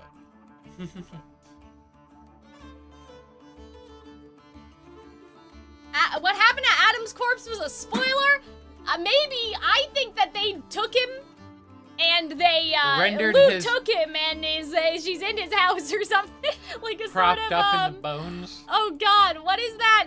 Like, it's not Bates Hotel. Like, it's not that guy, right? With his mom. Not the actual movie, like the one, like the TV show they made. The Bates Motel based off of Psycho. Yeah. But didn't Norman she Bates. die? Don't they keep her in the house? Am I crazy? Yeah, the spoiler, I guess, for a movie that's 70 years old, but at the end of it, it's revealed that, like, the mother that Norman Bates had been referring to the entire time is dead, and she's just, like, slowly calcifying, drying out. Right, exactly. Oh, calcifying. Somebody said there were 2 stars that fell from here. Ah. Okay, and I saw this during my reaction, but then I thought I was going crazy and I didn't say anything. Kirby? No. Okay, well, one of them's the gate. I'm pretty sure. Oh. So where's that other star? We don't know. That's very suspicious The other if door you ask me. of the gate? Yeah, but where did it land? Like, I don't know. I think that that's weird. Also, the gate's presumably and there's angelic eyes steel, all right? over the floor. Like, this is very sus if you ask me. The gate is made of angelic steel, Yeah. presumably, right? So I wonder if a bunch of people will take that and melt it down and something Maybe. will be made out of it. Oh, we're at our screenshot limit, so let's switch this out. Hello, Malleus Draconia. The rest of the stream cannot see you. Oh, hi, Hannah. How's it going? How are you? I didn't know that you watched Hazbin Hotel. Or, well, you may just be coming to say hi, but either way, hi. Oh, some people are suggesting the other star is St. Peter. What, he fell? Or he just got launched No, because off. he was Because in... you see him bolt out of the way. Right, but he was in another shot, wasn't he? I would have to look at... Maybe? I would have to... Let's discover and let's see. Because I swear he was in... Isn't he at the meeting? Imagine he fell down there and nobody noticed, right? Because don't they have a line like, no one cares, Peter, at the other... Okay, Abel, Loot, Penchus, chat, okay? Sarah. Busy, exposing Furries. people. I just watch you. Well, it's nice to see you anyway. Hannah and I went to Happy to school have you together, anyhow. if you don't know. Chat. Oh my goodness. Yeah, don't you remember? Right? I had the reaction channel with, like, the gaming. Yes, Like, yes, yeah. you did mention that. You've gone to You school never with- see him again? Yeah, I guess, maybe not. Maybe we don't. Maybe we don't see St. Peter again. That's hilarious if he's just down there and nobody noticed. That's so funny. That's funny. We just might decide to stay, and so we do have an interesting line in here about, like, the another extermination. What does it mean? Like, what, that implies a first extermination, right? And I love how afraid Sarah looks. And I love this, like, trade offer. You have 24 hours. Cal, shouldn't you put the filter on? We can go off and on. We're okay. Or you'll have a front row seat to the next extermination, right? So next implies another extermination, a previous extermination, right? He was spinning like a dumbass. That is true. That is true. You can see him on the picture where they break the door. Well, yeah, I saw him there, but I mean, like, if we saw him ever since, he might be down there. Like, That's actually hilarious. launches. Like, another thing. I kind of hope that that's what it is. Like, I think that's so funny because people were speculating about Lilith. It would be hilarious if he was not at, like, in any other shot. And I love these people, like, they're in the ball pit and they're freaking out. I love how her helmet works and how it's like this black and white sort of old cartoon kind of reminds me, you know. The aesthetics are quite nice. What was I saying? I would love, like, an episode where it's just St. Peter trying his hardest in To hell, get back and up. he's just really having a bad time. But yeah, I had something to tell you guys. Do I remember? No. But that's fine. Yeah, I love Sarah freaking out here. Like, I thought that was awesome. I thought that was great. No one I can do kill love us. when, like, the angelic characters, I don't know, you see bits of their power when they're upset. Like, you see that with Charlie as well. Yeah. Like, she'll flare up into her demon forms. Sarah and Emily as well, they will, like, flare up into their angelic forms. Yeah, so St. Peter is nowhere to be seen. That's kind of suspicious. He's actually... Oh, when I said if Adam will ever be a real character, I meant, is he gonna get any backstory or depth? I'm sure that we'll see him when we find more about, like, Lilith and stuff. Like, I'm sure we'll see him in flashbacks, so I wouldn't worry about that. Also, I feel like Speaker of God lives in the wall, but that's another story. Yeah, so St. Peter's gone, man. He's actually MIA. That's hilarious. I didn't notice that at all. Oh my gosh. Okay. Actual apocalypse. See, oh wait, there's other people in here. I thought this was a private conversation. No, so St. Peter should have been here and he wasn't. That's awesome. That's hilarious. I love everything about that. Appears to be a private, like a... Yeah, for some reason I thought it was a private meeting. We do see him at the end of episode 8, do we? Chad is gaslighting me then, because they said that we didn't see him for the rest of the episodes. But yeah, I really like Sarah saying that she has to pray on this, because we haven't heard a lot about praying a lot. I guess like, not. You know what I mean? Honey, like, you're an angel. I feel like pray. you should not have to worry about that as much. This should come quicker to you. I love Abel too. I think you both make some very good points. But yeah, I love Penchis in this scene. I thought that this was like, I love this scene so much. I think that it's awesome. He's taking a mental health day. He was in the infirmary. Okay, we will check episode 8 to see if he's like around or not. We will investigate, but I really like Penchis offering to help. I thought that was awesome. I really like how she's like, you can help me, right? But like and I think that Sarah and Charlie, and this will be something that they explore hopefully more in season 3, right? Is that Sarah and Charlie have no experience being human. They don't know what it means to be human. So it's hard for them to guide, right, the winners and for Charlie the sinners, right, and understand, you know, like what Angel went through on Earth, because they don't have lives on Earth, and I think that that's something that really has to come up, especially for season 3 with Charlie. Like, I feel like it has to, right? I love look at this height difference that they have going on. It's awesome. Also, by the way, I promise I will update this next week, like the graphic. You know, with the updated names, because I forgot again, and I'm bad, and Patreon changed everything, and so now you guys aren't in alphabetical order anymore, and it's really confusing, so I will fix it.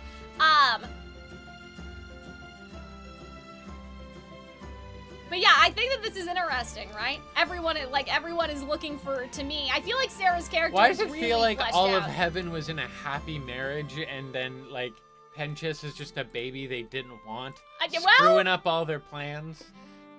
Yeah, Seraphim learning how to redeem herself from a sinner is so important. I agree. I think it's so important. I think it's so interesting, especially, again, in contrast to Charlie, right? And there's, like, bigger points, I guess, to be made about the show and the theming. Yes, exactly. Especially, I was worried after that episode where she was like, this is why I allowed the exterminations, because of people like you. I was like, Sarah, please, you can't be saying all that, right? And so I'm glad that, like, she didn't regress too far back. It's just, you see, like, they're scared, and I think that this song makes, it's just perfect, right? Because that's why Sarah said that. She was afraid. Later in episode 8, we're gonna see Sarah afraid again, right? And you see how, right, I feel like that heaven lives in this comfort. They don't have a lot to fear. Emily's whole job was to make people happy, right? And so the experience of fear and what people may do out of desperation, they've never had to kind of live to survive. You know what I mean? Like, they've never had to focus on just survival in heaven. No. Emily and Sarah until this point. So I love how this started. Like, the humans are afraid. I always tear up when I hear this. All of us, all the time. Like, I just feel like that's such a succinct, like, yes, just way to express it, that all of it stems from fear. Either fear, like, that we won't achieve our dreams, that we're not enough, right? Because, okay, so obviously, Vox is a murderer, okay? So, like, calm down, guys. I'm not, Vox apologizing, but, right, when you think about it, why did Vox do what he did? He was afraid that he would never rise up to that rank, yes, and so he kind of took the shortcut to do it instead. It speaks to his insecurity. Exactly, and right? also his desire for power. And that's what fear is. Who knows where that Insecurity comes is from. also included, I think, Yeah. right? Yeah. And so, That's a type of I insecurity. think that, everything stems back to fear. Almost like in the princess video, how I was talking about that you need, like, light and darkness, and that the problem with making the Disney movies, like, the villains less menacing or less dark is that the princesses don't have the internal darkness. Yeah. Part of that, like, fear and then insecure, like, we wouldn't be afraid of things if we thought that we could defeat them, right? If we thought that we could go and, battle the boar or the minotaur or whatever and win without any strife whatsoever, we wouldn't be afraid. We would just go do it. The reason why we're afraid of things is because we have doubt. Like, we're afraid that we won't succeed, and so I feel like that it's all connected. Right? Fear and the idea of darkness and all of that. Mortality's a blade swinging with no reason, no rhyme. I guess no reason, no rhyme does make sense, because it's like, death doesn't discriminate. Like, this is Hamilton in a sort of different font in terms of, we're afraid that we're gonna die. That's and, like, new we won't. to refer to Hazbin Hotel as Hamilton in a different font. Well, I'm saying that That's line, the first- sentiment of the line. That sounds like an activation phrase for a, like, sleeper agent. Like, a sentence in that reference normally to wouldn't that- have been said. A reference in to that casual line, conversation. like, we're afraid that, like, if I died tomorrow and my VTuber project songs wouldn't be out, I mean, obviously I'd be dead, so I would have bigger problems, but, like, I would be unfulfilled, and, we're trying. We're working. The composer's working, don't worry. I don't know about how I feel about teeth are that bared, but I guess it makes sense, right? Because he's saying, like, teeth aren't just bared a little bit, they are this bared. Like, they will go to these extremes. Like, people will literally kill people because they're afraid. Like, that's what he's trying to get at, right? So I'm like, okay, I'll give that a pass. Ready to say anything, do any sin to any man. I really liked that. Just so you can live to see a ray of sunshine, right? So it's like, you know, through the haze of the morning ether. I think he said ether also in piss, if I remember correctly. Live to fail a million times. I don't know how I feel about Eureka, but that's within his character. It's cute, it's cute. Praying you'll find a way, make it another day. Nice, very nice. I like that one. See your dreams through, some would kill to, live to. I really liked that. I really just, I like how the flow of that sentence is. I just love it. And I think it's good to put this also, right, we just got the Vox thing, where, like, Vox it's would all kill about people just to the, see. like, yeah, it's the contrast between the, like, lowest aspirations. Yeah. Or not aspirations, he has high aspirations, but just the lowest of humanity and the lowest of... I just, like the peak of vileness, I guess, yeah. relative to, I think... Relative to Penchus, who's doing a very earnest job of, like, describing exactly why the faults of humanity versus someone who's relishing in it, basically. Right. I understand what you're saying. It's sort of like... The contrast like, is nice. You didn't need to kill people to be a TV star. You didn't need to be doing all that, right? So obviously the aspirations are high, but the shortcut is like he stooped to the lowest of the low just to get what he wanted. And it wasn't even that crazy. Like, it wasn't that crazy. But yeah, I love Penchus. I thought that this was great. And I like how he's like, yes, but fear didn't drive you to wickedness. I really like death and wickedness. I don't know what they did, guys, because here's the thing. I've talked about this before. Like, the idea, did I fix the sound for this one? Okay, yeah, it looks a little loud, but you know what? You guys will tell me if you think that the music's too loud. What was I trying to say? I forgot. Please forgive me, guys. I'm, like, so tired. I need to take, like, a week off this week. Not, like, off, like, every day not doing anything. I mean, just, like, obviously, we have to do Twist in Wonderland on Wednesday, but I need a break, or I'm gonna burn out. I don't even know if the Disney Leading Man video is gonna get done this month. I'll cry. Maybe. I don't know. Anyway. Oh, right. What I was gonna say was, I don't know what they put in the slant rhymes this season that they don't bother me, but, like, these ones don't bother me. And, like, I remember in another stream somebody asked, like, Cal, how do you know if a slant rhyme was, like, laziness or they were trying their hardest? The thing is, I don't know. I was quoting Sondheim when I was saying that. Sondheim thought that people were doing it because they were lazy. Like, that's what he said. That's what he thought of, like, his, the youngins or, like, the contemporary musical theater songwriters. That's what he said about them, okay? I don't know how he knew. But for me, I'm just, like, I guess, based off of vibes. Like, I don't know. I just trust him when he said that. Do I 100%... It's vibes. Like, you're Stephen Sondheim. What argument do I have against you? Yeah, exactly. That's kind of what I'm saying, right? So, like, Sondheim said that, not me. So I'm just like, he knew somehow. But my mother said that it's okay to do he slant rhymes. had a magical sense of that slant rhymes and laziness were connected somehow. So can I say without a shadow of a doubt that, like, the ones in season 1 were lazy compared to season 2? Of course not. But I do think, like, it's just the vibes. Like, it's just the vibes. They sound better. They sound more natural. They don't sound cringe. I like death and wickedness, right? Like, there's just something about it that it doesn't sound, it doesn't sound bad. What does Sondheim know about writing lyrics? You guys are silly. Oh, man. I think we were in the cloud section. That looks right. How long have we been live? An hour? An hour and a half. We're making good time. We're almost done this episode. Yeah. This is oh, no, it's not. We still have when we think about the future. That's okay. Oh, right. But we're almost done anyway. But yeah, I really like this. Something had changed within you. Like, I just love this, right? Something has changed within me. Anyway,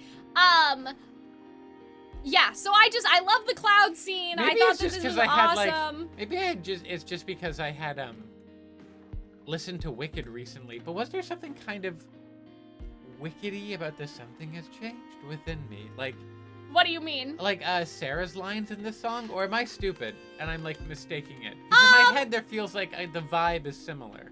Well, I think think, you know what, Hunter? It might be that they start on the same note. That could be it. Because I think it's something had changed in you. Like there's a similar interval relationship just for that part of the song. Yes. Whereas Alphaba goes, something has changed within me, right? Yes. So there's a deviation, but I think they might either start on the same note or it's the same interval. I know what you're saying. Yes, There's okay. something here I'm where not I'm a crazy like, person. but there's only so many notes. So it's kind of a coincidence. I don't see think you it's a don't wicked like. reference, I see right? you don't like slant rhymes Stephen Sondheim, but have you considered that they use some of the same words as a different song? So I'm like, I think they're the same thing. Oh man. Person How who does a don't- guilty soul shed their sin? Yeah, and I liked also, the other thing I liked loathe about this is that it sounds like shed their skin and Penchus is a snake. Oh! Yay! I just thought it was funny. But I loved that. I thought that was cute.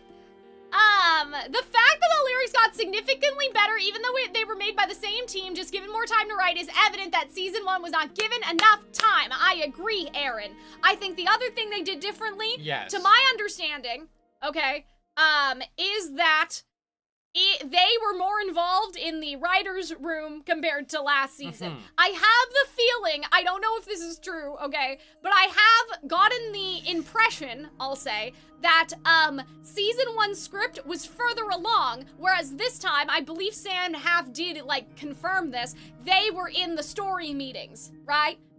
For season 2. Yeah. Also, they're finished season 3 songs and they're working on season 4. I think that they've also taken criticism. Again, we talked about this in the last stream. Not from me, right? They don't know who I am. But I think that we talked about this, right? That a lot of the criticism I had is the stuff that they fix. I think that that's just indicative that I'm not the only one that sees the problem. And that the people they trust in this industry, if they went to, you know, another songwriter and went like, how do I improve? They would have told them the same thing. Like, that's what I think it's indicative of. Not that they watched my videos, because that's ridiculous. I don't think that that happened. I just think that that shows that, like, the criticism that I had was well-founded, like, and well-argued. And so other people, if you asked, you know, a songwriter's opinion in, like, the industry scenario, if they wanted improvements, right, if they wanted criticism and advice, would probably say the same thing to them. And so they talked, I think Visby talked about that on Twitter. Like, yeah, we listen to criticism, but not from you guys. Like, we went to people and, like, asked. Like, you know what I mean? Like, we went to people we trusted. It's so unfortunate because, like, on one hand, yeah, listen to criticism, like, react, see what people are saying. Right. But also, like, that doesn't mean listening to everyone. So you really have to be like, of course not. like, we listen to criticism, not you assholes, but Right. criticism in general. Like, elsewhere, right? Yes. Or like, hey, like, I know that you think your Twitter rants are hilarious, and you have 2,000 followers, but actual sort of written music publications exist that have actual people with knowledge and chops, and sometimes even like hands-on real-world experience in making and writing and producing music. That also write actual criticism that's a little more valid than yours. And it's not just valid, about, like, little more music either. It's like, I think Visby was saying that in regards to, dense. like, the animation and the writing and, Yes. and all of that stuff. Yeah, listening to criticism is very important, but the internet doesn't know what it's talking about all the time. Yeah, basically. And then also, What's the saying? Like, don't take criticism from someone you wouldn't take advice from? yeah, I believe in that very strongly. Yeah. Not because you should only listen to people that tell you what you want to hear, but you have to listen to people that have your best interest at heart instead of wanting the thing to be suited to their taste. Do you know what I mean? Like, I can trust that if Hunter were to give me criticism on, like, a Soliana song, Hunter would not be like, well, you know, Cal, this is great, but I wish that instead this would sound like Lana Del Rey, like, or something. I don't know. Just odd, but fair enough. whatever. I was trying to think of, like, sort of, or like, Just a different artist. yeah, like, oh god, what's her name? Unrelated. Billie Eilish or something. Sure. Like, Olivia Rodrigo. What do you kids are into these Whatever. days? Right, like, you know, I trust that Hunter would think, oh, okay, well, what is Cal trying to do, and did Cal do that to the best of her ability? Sometimes it's no, and Hunter's like, Cal, you gotta change in a fanfic or, you know, for songs or something else, right? I feel like I tend to default to a lot of your, I don't know, But yeah, I mean, we do share the same sensibilities most of the time. I saw the Valentino drawing tutorial, just not all of it. But yeah, they are far ahead. That's the other thing. So I think Tiger said earlier, or was it Aaron? Aaron said, I appreciate the fact you're being realistic about like the behind the scenes industry stuff. That was mostly when I did my Disney video and found out how, you know, Julia Michaels didn't get shit, right? And like Disney used to have their songwriters, like you would retool the script with the songwriters, and now Disney doesn't do that anymore. I've been finding out a lot about that lately, and so I think for Hazbin it was the same situation. It was like they already had ideas of song go here, but this time they retooled the script together. That's the impression that I got. Which is, I mean, you see the difference in the it's end product. It's a giant difference. Like it's a huge difference, and I love this. I love referencing. I love the same shot. I thought that was awesome. Though it cannot just end there. I learned from Charlie. I like how Charlie and Sorry that makes sense somehow. First you must prove you care. I like that. Mistakes are innate to being human and alive, and she is neither when you think about it. Obviously she's alive, but do you count something that can't, like, it can't die? You can't die. There's no Obviously you are she's alive. living, but like, I don't know. I feel like there should be another thing for that. You are. You just are. You exist. You're not alive because you don't have to worry about I don't know. Is that stupid? You're not alive. You understand simply what I'm are. saying? I see what you mean, because like alive have certain. To Alive be alive means your time will run out eventually. Yeah, it I wouldn't means you say, will die. It exists you know, within a context of death and Exactly. these other things that she just doesn't experience. Yeah. She has sentience. I think this is, and who wouldn't be in his shoes or something? Like, I think that's the same. We fall, we repent, we survive. Sarah can die. I guess now she can die, but I'm saying she can't die of natural, like, causes. That's what I mean. Mistakes are innate to being human and alive. I like the alive, innate. You know, innate, I guess he says. There's hope for us all as we strive. I like that. And I really liked this. Isn't alive the absence of death? I mean, I don't know. Guys, I didn't mean for this to start a real conversation. I was just being stupid. But yeah, I loved the melody and how they intertwined with each other, and it was nice, and I like New Day and the cosmic I love tension. how nervous he looked there. Pursue cute. a peace. Nice. I'm so easy to please. You put some alliteration in there, and I'm just like, it's like having a little chocolate chip cookie. I did eat, sorry, I didn't watch the Hasbin Broadway show. I didn't watch it. It was fun. Here's my thing, okay? Here's my pitch. I understand that for the first time, yes, people, we're gonna pay to see the voice actors sing the songs that they like to hear the voice actors sing. Here's what I want. Next time I want miscast Hasbin, okay? I want to hear Alistair and Vox singing Piss, okay? I want to hear, I want to see someone who's not Nifty's VA try to do the Japanese. Exactly. Like, I want Sarah to sing Gravity. Like, that's what I want. I want, like, miscast so you swap everything. Like, I thought that would be a great idea. Do you see my vision? I want Jeremy Jordan singing Gravity in his, like, light Yagami Death Note voice. Like, that's what I want in my life. I love Sarah's songs. I thought they were so much better, and they didn't do the weird shit they did and You Didn't Know, where it was like, I thought since I'm older, it's Milo to shoulder, and then, like, she fell off the cliff on some of her, like, other lines. But yeah, I love this song. I've been listening to it so much, it makes me so happy, and isn't that what matters at the end of the day, that the song So I think the idea of, like, Vox and Alistair's VA singing it Piss? starts with Sorry. Oh, or it's just like, starts with one of, Sorry. like, the really sweet ones, or, like, have them, sing Shut Up or Stop or whatever the Vaggy Charlie love song Easy? was. Easy, sorry. Shut up! That's what you think it was. Well, what was the opening? Wasn't the opening line like Shut up, I know that. Yeah, okay, yeah. so- You're right, you're not wrong. I just thought it was funny how you're like, yes, here it is. You know, Stephen Sondheim once Oh said my that God. the name of Poor a song Sondheim. should be... No, the Stephen Sondheim, it's a different guy, totally unrelated, doesn't know anything about musicals. He said that the name of every song should be the first lyric. You know, like, them doing that would be cute, because it would be like, you know, that Have would you be heard more... Keith David singing Oogie Boogie song? Oh, from Nightmare Before... No, I He have killed not. it. I think I everyone no doubt should go he listen would. to it. Not now, He because we're didn't talking. voice the original, No, did no, he? no. Okay. That was somebody else, but I think the Yeah. actor passed away, actually. So I think they it was... had him go They back had to it. him... Well, it was for, like, a show. Like, it was like, Okay. oh, in honor of the such and such, I'm gonna Keith sing his David. little song. Like, it was really What's cool. the Oogie Boogie song again? Oh God, I don't remember. Okay, never mind. But it's like, I'm the boogeyman. Like, it's kind of like that. That's the only part I got for you. I don't know anything Which else. is why the song is called I'm the Boogeyman, because Steve... Oh my God. Would Adam or Loon be shaking ass? I don't know, guys. Leave that to the fan artist. I love the idea of Vox, like, doing the little, like, Vaggy's little ass shake there. I've seen that. I'll send it to you later. Guys, if you guys don't know, like, when we I talked have about a Radio that... Static channel in my Discord server that Oh is my now God. called Radio Static and Friends because Vox has too many other ships that also have nice fan art. So, if you need anything, join the Discord is what I'm telling you. If you need it. Like a If drug you dealer. need like, it in I your got it. bones. Don't worry. Oh, man.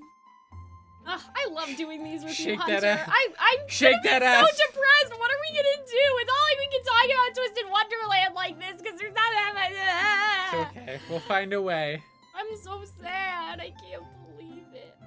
Okay, anyway, sorry. I got really sad all of a sudden thinking of that out. Well, we still have the song ranking. I don't think that, even though we're making pretty good time on this episode, I don't think That might be a separate... that has to thing, be a yeah. separate stream. We'd I also think. have to, like, re-listen to all of the I songs.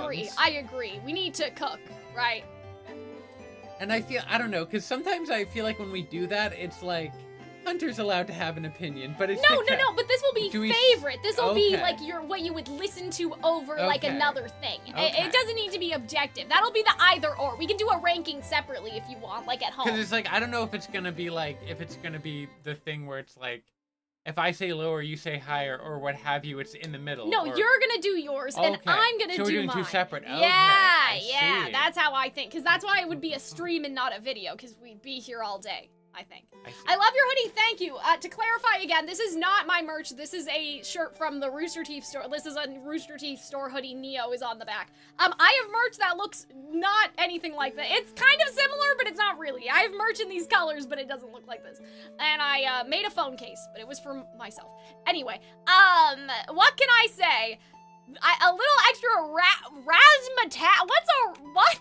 Razmatazz? You haven't heard of Razmatazz? Is he? Razmatazz. Does he use like I can't talk today. Jewish slang? I don't think Razmatazz is Jewish. I Because, think well, Razmatazz not that. is... It was something he said in Vox It's not like Populi Yiddish. that he said, and What I did he don't say? remember what it is now. Do you guys know what I'm talking about? Was it like some Yiddish? I don't know, but there was something he said where I was like, I'm just curious because, so Christian, who plays Vox, also was it? He does Chutzpah. Chutzpah. Chutzpah. Yeah. That's So, Yiddish. Yeah. That's what it was, right? So he also plays Marvin in the Falsettos, who is Jewish. The show opens with, I think it's 5 Jews in a room bitching. I think that's the name of the song. That's the title of the song. So I was Or like, in Yiddish, kvetching. so, well, no, I think they do say that in the They song. say the word kvetching, yeah. I So- love Yiddish because there's so many fun words in there. Yeah. Like chutzpah, kvetching, stupping. It's great. Very 50s type terminology. Schmaltzy. Maybe, I don't know. Well, cause like Probably. cause like culturally, Jewish people, I think especially back in the day, like they're. I'm not going to suggest that Jewish people do not have the same cultural cachet they used to, because obviously there's a lot of very prominent Jewish people. that It's make like a the lot of- tastemaker thing that you talked about in another video, right? That like critics, like especially, gay Jewish critics Yeah. in theater used to be the tastemakers, and so that Right, culture or like trickled down, they like were that, like what the you're like getting Jewish at. people were the most popular comedians. They were the most and they sort of leaned in on their sort of cultural cachet in the same way that like I don't know, a lot of like you listen to like Ali Wong, or you listen to like a black comedian, and you kind of get that same like, oh, they're going on their sort of Asian cultural cachet. It was the same thing at the time. So Yiddish, that's just a language that's been around for a very long time, of course, but it feels old-timey because back in the day, that's when people were using it. Yes. Like, that's when it had its most visibility. So when you say, like, schmaltzy or what have you, it has that kind of vibe. Terrible opening number. I don't know enough. Like, I only listened to the falsettos for the first time, like, recently, so I don't know if there's falsettos discourse. I feel like I don't know about the falsettos discourse. I feel like I only know the really big musicals. Well, you might like falsettos. It's kind of funny. Like, I I think... like funny. You know, You know what I was listening to I'm recently? not fucking with the playlist anymore. Let me switch back to You know what musical Fontaine. I've been listening to recently? Tell us. The Music Man. Why? I don't know why. I think Vox infected your mind. It's like, you got trouble. Ah, you got trouble, right here in River City. I don't know. It's just, I've been listening to that song again and again and again, because there's just something so, like, charming about how, like, strange and antiquated it is. Oh, sorry, there were only 4. I added an extra imaginary character. An extra Jewish guy for some bitching reason. in a room. But what was I saying? Oh, yeah, so I think that it's probably more of a time period thing. I just thought, like, it's kind of interesting. Like, it's kind of interesting for Vox, you know, because, again, of that connection with the, oh my god, with the falsettos, sorry, my brain stopped working. I do like this, that Velvet's like, I could have had this stuff trending in advance, but you're not telling me anything, right? Like, I think that that's really Now interesting. that someone told me Velvet's a lesbian, I can see it. The vibe's there. Yeah. She looks just like the meanest fashionista lesbian in the world. Does this, like, recontextualize, like, Carmilla? Like, you think that, like, old woman like, Yuri, like... Old, I don't think Velvet feels that old. No, she's not old. I'm saying, like, evil cougar woman lesbian Yuri. I don't know. Toxic Yuri. Yeah. But like she's so much younger, power, and then it's an older woman. High power toxic Yuri. Yeah. Exactly. Like if you shipped that lady from Devil Wears Prada with like her with secretary. What is it? Anne Hathaway. Anne Hathaway Okay. and Meryl Streep. Yeah. I have not seen the entirety of that movie. I hate the ending of that movie. I know you can't watch it. Because I once talked to angry. you and I was like, hey, do you want to watch? Because they're doing a sequel. She comes back apparently, so.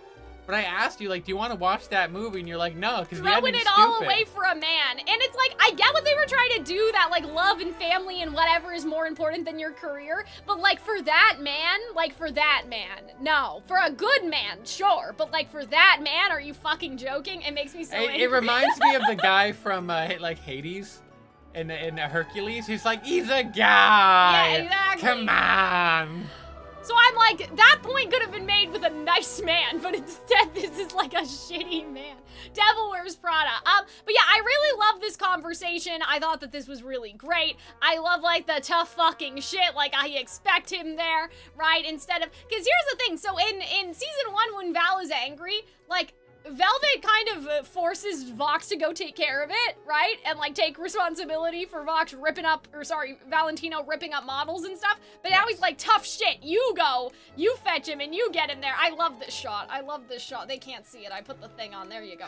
I love this. Creepy. I like, say what you will about like Vizzy Pop's like designs. Sure. Like whether it be the masks, like the Exorcists and loot wear, and that kind of like sort of Tim Burton kind of style yeah, of it. Exactly. That's and what I like was thinking Alistair's earlier. like creepy sort of background smile face. Yeah. Like they feel like things that were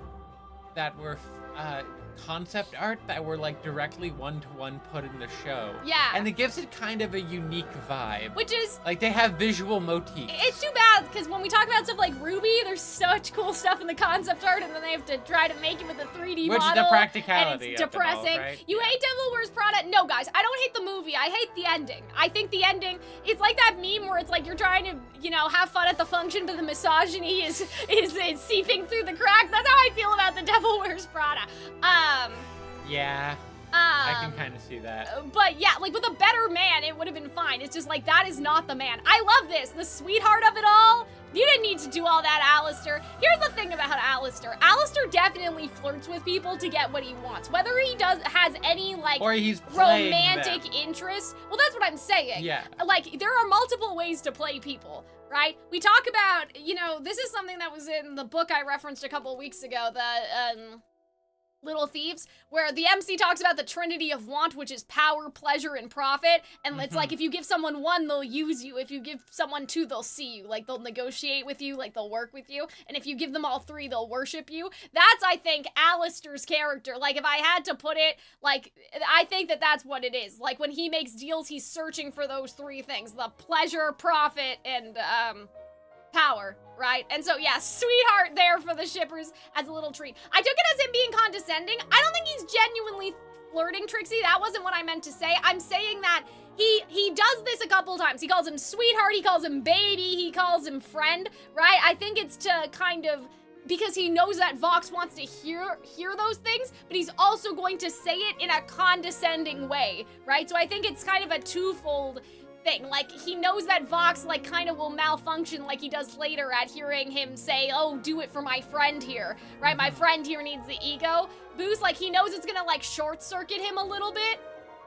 And then also, yeah, like, it's manipulative in a kind of twofold sort of way. Yes. Also, I notice now how fucked Alistair's hair is when I can see his side shave on the back of his head. Like, that's kind of crazy. He has, oh yeah, because it's just one straight kind of blanket like down. He has a mullet where the bottom of his head is bald. Like, that's kind of how I feel about that. Like, this shouldn't happen. I wonder if that's a reference to the fact that he got shot in the head. Maybe. And like the hair doesn't grow. Like, you know what I mean? Like, your hair is long, but your hair is long even at yeah, the I don't roots. have an undershave. He has no roots. He has an undershave, and it's so... What? His hair, from the back, it has a kind of, like, Lord Farquaad like, exactly. Like, quality. I'm like, what the fuck is that, right? The job would have destroyed her? I don't know what that was in reference to. Sorry. Probably Devil Wears Prada. You guys are probably a couple minutes behind, sorry. I was strong enough to beat you. Also, if you guys seem like you're a little too delayed, maybe refresh the stream, because you might be a couple minutes behind. Yeah, only with the help of your little friends, right? I captured Lucifer using information you got from a borrowed spy, and I just think that this is so crazy. Like, I think that this is so funny, because I'm like, Alistair, you spy on people too. Like, he's the ultimate hypocrite, okay? I can make an entire video about this. How does Alistair find out that Carmilla can kill an angel? She is told. She's informed by... Alistair hears it. How? You don't...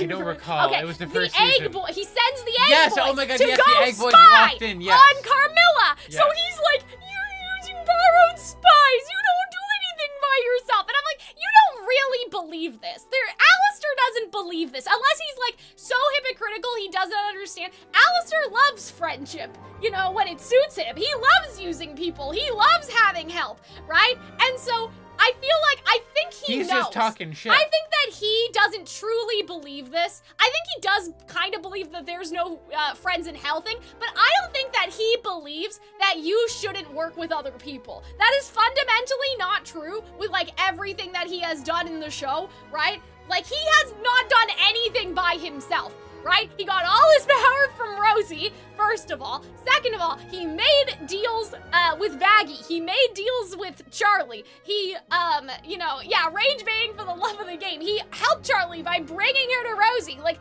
clearly he's using people still. It's not friendship per se, but he's literally relying on other people. He sent in the egg boys to go find out that shit about Carmilla. He spies on people, right? Like, so it's so hypocritical and it's so funny. And he has thralls. He has oh my God. Hufty. Husk and Nifty.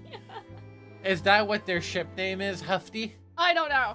But yeah, I punched a hole in heaven with a device invented and developed by Carmilla, and I'm like, you have! Rosie gave you your power, you fraud! I think Alistair, like, he, obviously at the end of the season, with him getting out of all of this, like, you know, obviously he had a big triumphant moment, but he's on fraud watch. He's still a fraud. Like, he's still a fucking fraud.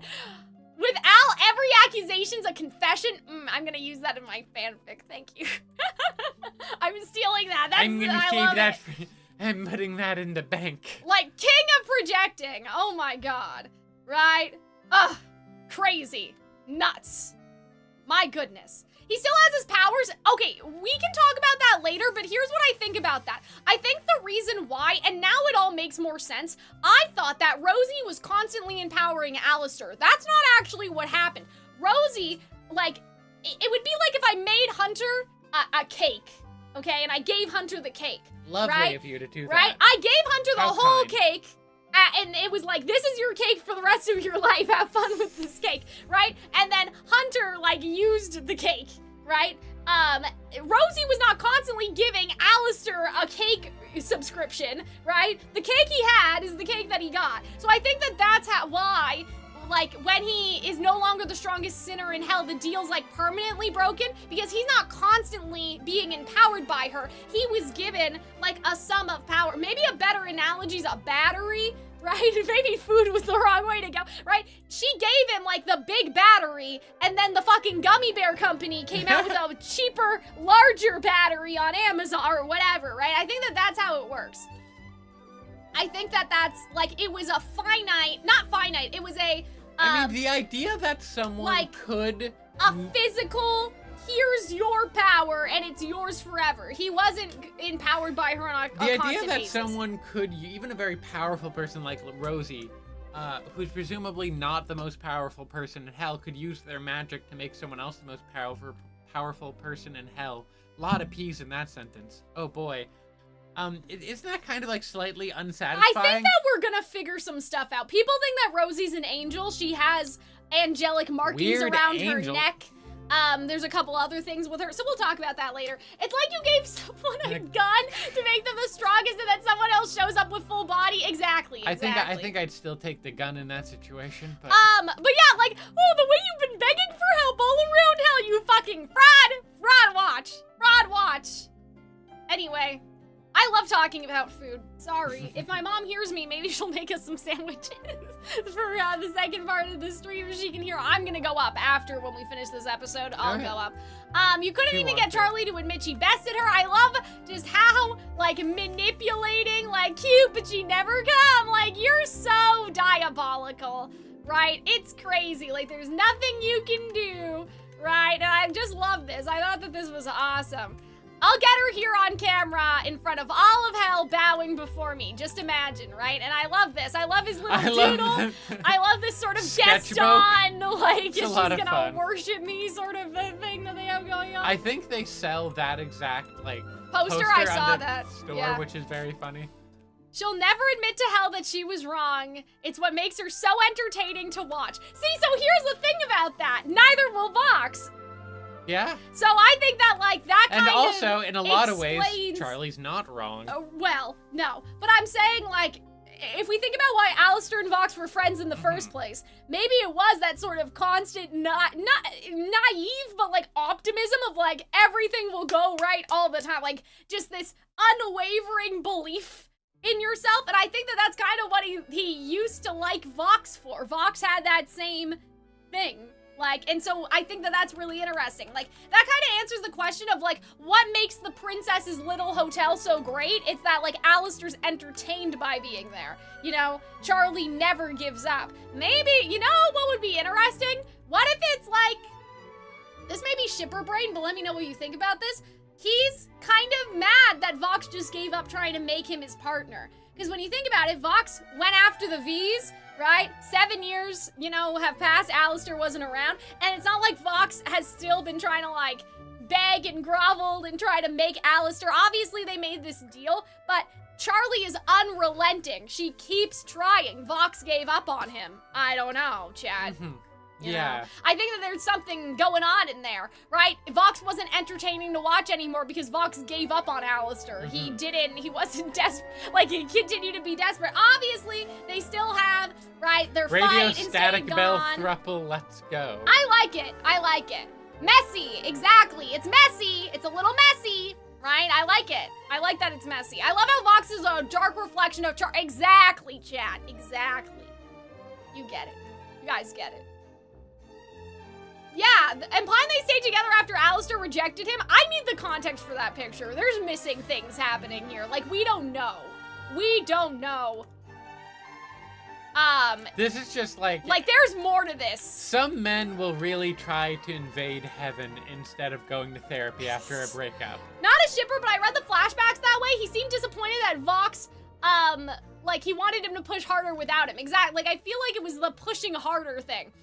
I feel like he wanted Vox to do more, and Vox gave up so easily, right? He could have been like, okay, there are no friends in hell, but let's do this instead. Like, he could have been more manipulative. He could have pushed farther, but he just gave up. He just was sad, and he went all static. Can you pass me a tissue? I'm sorry.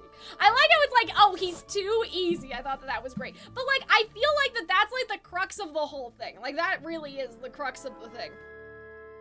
I think that Alistair wanted him to try harder. Like, and I think that, like, when he finally, like, kind of made his thing with the V's,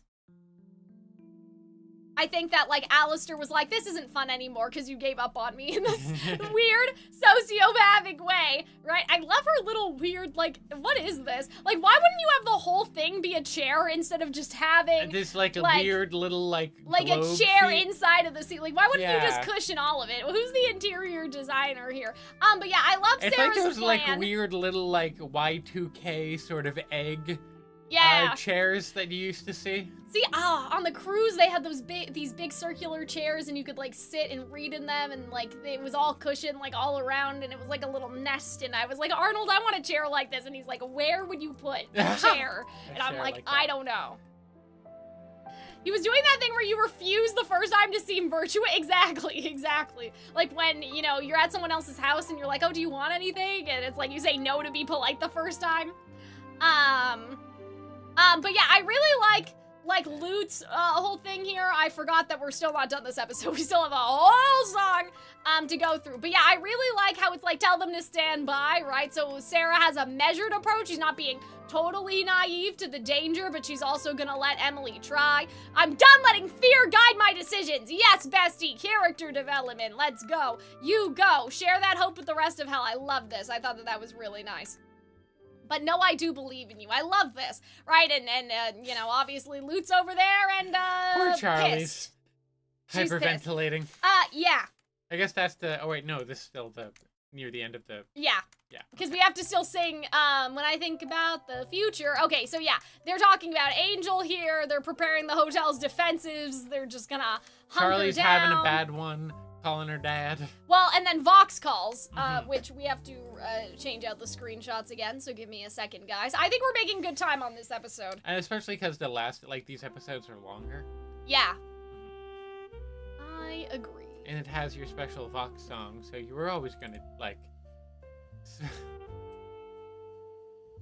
the time on that. Okay, so we went a bit too far, but let's go back. So yeah, basically in between these episodes, I'm gonna run to the bathroom, and I'm also going to try to, figure out if there's food for us somewhere, if we can eat something, even if we just have like a little snack.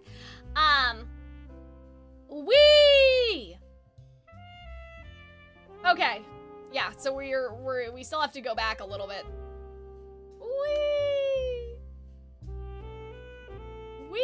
Sorry, I'm just trying to fill the silence. I feel so awkward. Okay, Emily showed up. I think Vox called Charlie, which I think that we might have missed that, so let's go back again. Okay, party, fish tank. Trixie, I like that idea of Lute going and hunting people in hell. Like, being a kind of angelic serial killer. That's interesting. I don't know if they're gonna do all that with her, but we'll talk about it later. Like, that's a very interesting idea. Disney Princess Valentino, we'll talk about it. I love the shark in the back. He's my favorite I thought Disney this was great. princess. Also, I love how, like, only the Vox paintings are in the shot, because you'll notice there's a painting of, I think, earlier there was a painting of Valentino in velvet, but they're not in the frame at all. That was a very, good choice. I really liked that. I like how he's like, your dad agreed with me. I like the bury the hatchet thing, like, because I don't think Charlie actually believes that her dad sold out. You know what I mean? The cake.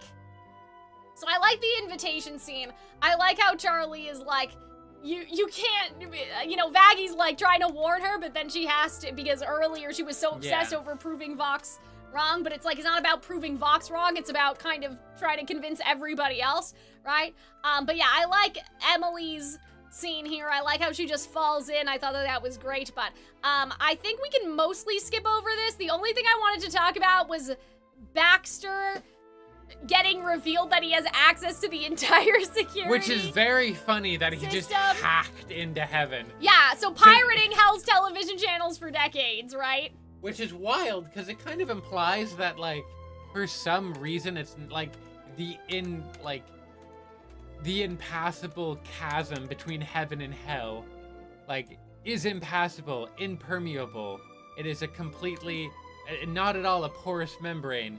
except that you can steal Heaven HBO. Like, they have all of those Christmas movies, presumably. Right. I think, like, here's what I think about that.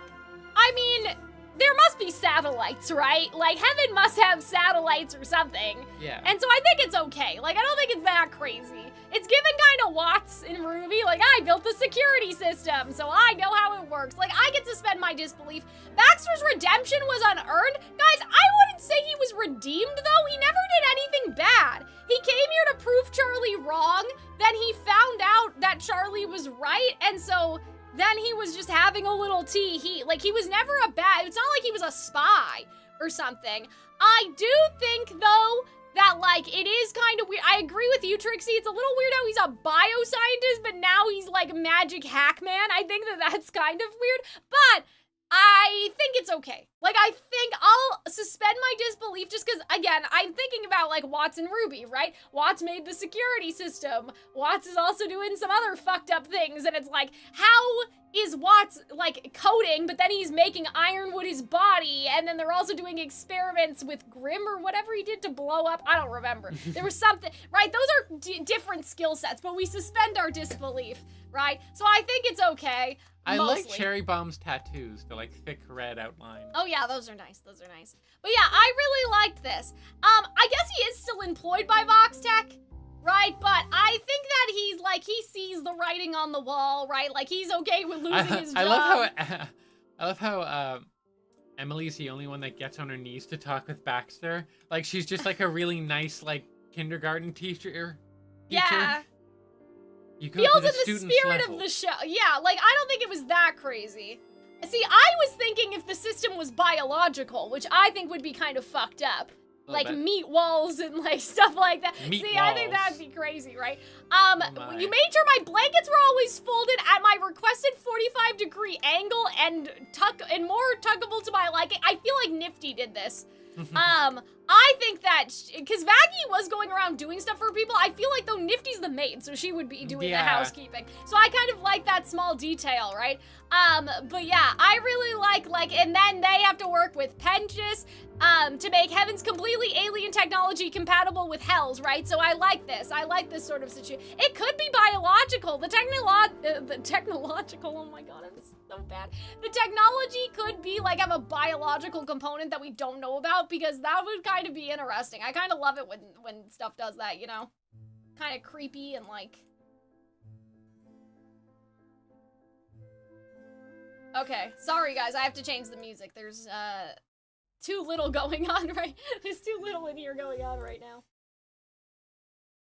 I love how everyone agrees that Baxter is autistic in the chat. Well, you know. Like, this is autism logic. Oh, so it was Vaggie. Oh, it was unintentional because it's standard military angle. I like that too. Oh, that's we can do cute. like either way. I think that it's good. It seems like Baxter has some sort of animosity towards Vox, but we never really see that. It would have made more sense if we saw Vox mistreating. Would it though? Because people don't need to be mistreated to just find a better job, you know? Like, I feel like he likes the gig at the hotel better, even though he's not, like, formally employed. I think that he's in it for the love of the game, man. Like, he's in it for the love of the science, right? So if he gets to do more science here than Vox lets him do, like, I feel like it's not about hating Vox, personally. I see why you guys may want that, or, like, you feel that that would have made it stronger for you. I don't think that I need that, per se, you know? Personally, because I think that I think it makes sense, like, just from his perspective, like I said, he's in it for the love of the game. He has no, like, this isn't like Watts where he has a revenge against Ironwood beef, right? Like, it's just better here. That rooster joke killed me. I know, I thought that was really funny. So now let's get into the last song, so I can go pee and we can find sandwiches or something, whatever we're doing here. And Hunter will have Hunter hour, Hunter 5 minutes. Drop your Hunter questions in the Hunter chat for Hunter hour. But yeah, I really like this song. People said this song was bad. I don't know why. He said next episode he always wanted to mute Vox, but that's just like finding him annoying. Like, I don't think that means he hates him. Like, it's just funny. Again, it's for the love of the game, man. But yeah, I don't know why people were saying this song is bad. I like how it has everyone's little parts. I thought that was cute. And like finding out what everybody wanted and like, yeah, let's go. Yeah, and I thought that this was nice. I liked that. I liked, he sounds like Irish when he's singing this. I don't know why. Okay, that's a no word. I like Emily and no my stab Australian staff to words. present the war. And find a way to unite us. Those overlords are tough with our expertise, right? Because, like, you have 2 thralls for Alistair, and then you have Baxter. I love the expertise. We can stop the bees. I love that Hasbin's one day more. I that know, he kind I of love cast it. in. I do wish that they had, overlaid the themes more, if I had one criticism, because instead, like, you know, when they do this usually, like, you have, like, you know, Frollo singing Esmeralda, then Phoebus is singing, then Quasimodo's singing his motif, and, like, it all culminates, right? Whereas this time it was, like, slice, switch, as opposed to overlay on each other. But, like, I believe, if they can do this, I believe in the future we will get what I'm talking about. Do you know what I mean? Because one day more, the whole point is that the motifs are supposed to overlap, and that's what makes it cool. Whereas this kind of feels like some people thought that the transition with Lute and Abel was a little jarring, but I still like this. I still like the one day more, like, before the intermission coded. Like, I really like it. I love the suit. I'll be up there. That was great. Like, and he says, no more playing house once they're devout. And I'm like, that's crazy, right? He's like, I'm just playing house with them. I don't actually care about them, which I don't think is true. But we talked about this in another stream, like the difference between loving someone and being fond of them, we said was like the idea of sacrifice. Yes. Right? I think Vox was fond of the V's, but I don't think that he loves them in the sense that he would ever do something to sacrifice his happiness for theirs. And I loved him walking on his own chair. I always knew the guy they're praying to was gonna be me. Like, I just love the trust me, yeah. And so we have, like, the once we get up there, and then the don't you forget reprise, like, of it all. I thought that was great. I love that you will you will never fill your cup. You're broken from the start. No victory will ever be enough. Now listen, I kind of have beef with this lyric too, in the same way of, like, cancel every question mark. Like, it's not that serious, but this doesn't make sense. You're broken from the start. You are broken from the start. It doesn't make sense unless you were broken from the start. Like, you have to say you're broken from the start, comma, or sorry, you're broken, comma, from the start, no victory would have ever been enough. Do you understand what I'm saying? So, like, you could make this work if it's you're broken, period. From the start, comma, no victory will ever be enough. Yeah, I see that what you makes mean. sense. The you're But, like, broken needs to be but it can't be you're broken from the start, comma, no victory will ever be enough, period. That doesn't make sense. It doesn't make sense. But I don't know why, like,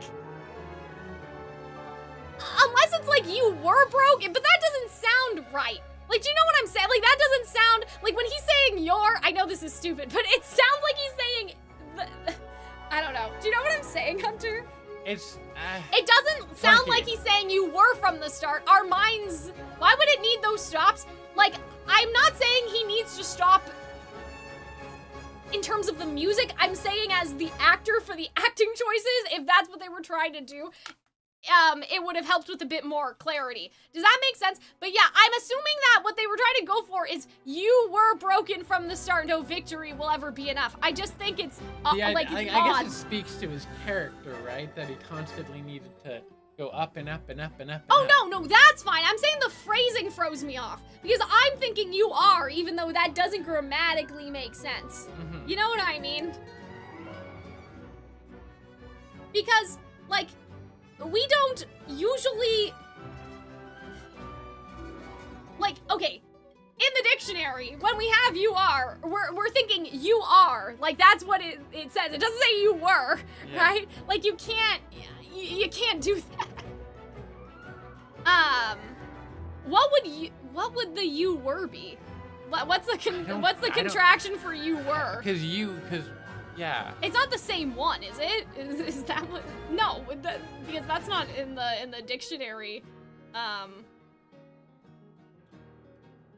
That's not in the dictionary, like, I'd have to look definition. it up. What's the contraction? Did I say contradiction? I'm so tired. Contraction of you and weird. Yeah, what's the weird contraction? Because that's what I'm saying, right? It has to be. Yeah, there's no standard contraction for you were in formal English. Yeah, so I was right? I'm not crazy. Yeah, okay. Because here's the thing. So, sorry if you guys are confused.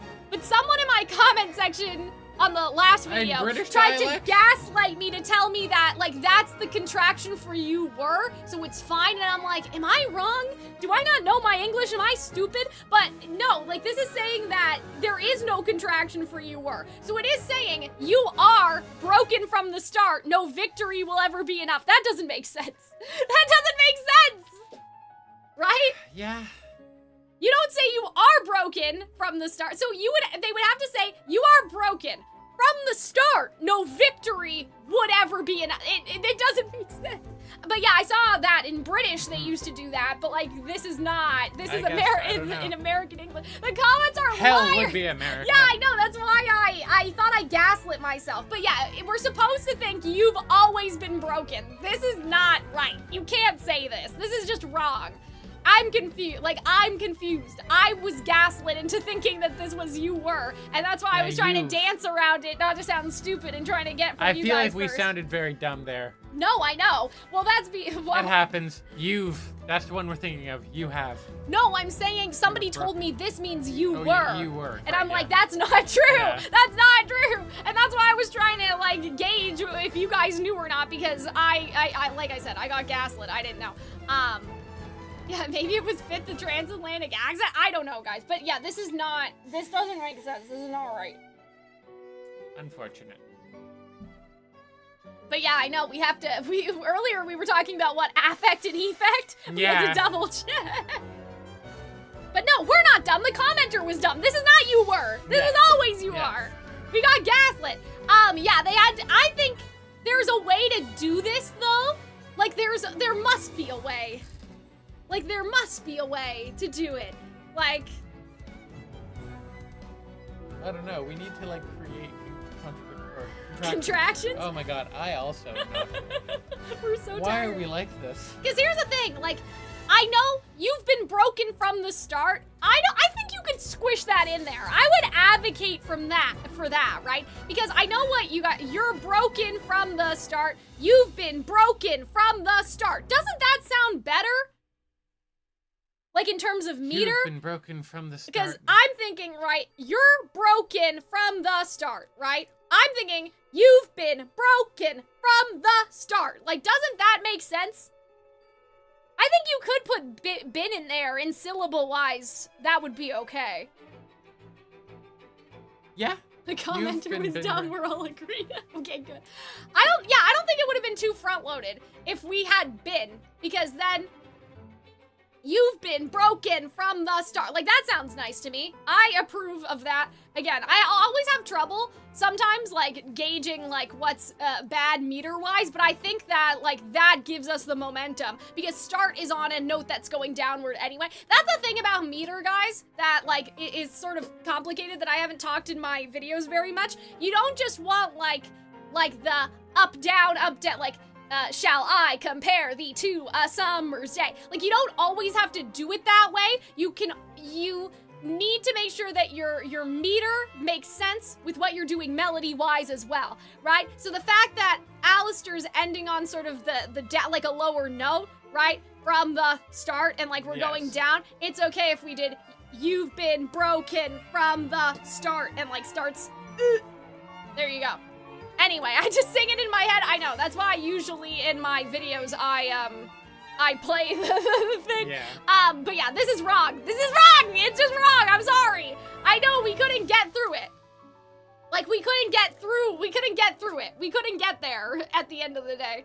Yeah, meter's definitely, and that's the thing, right? Meter also, it's based off of lyrics, because I've done some things that would be very questionable, like, if it was done with a different melody, but the melody that I've written for it makes it make sense, because the melody has like a little twisty twist. It's a sort of hard thing to explain.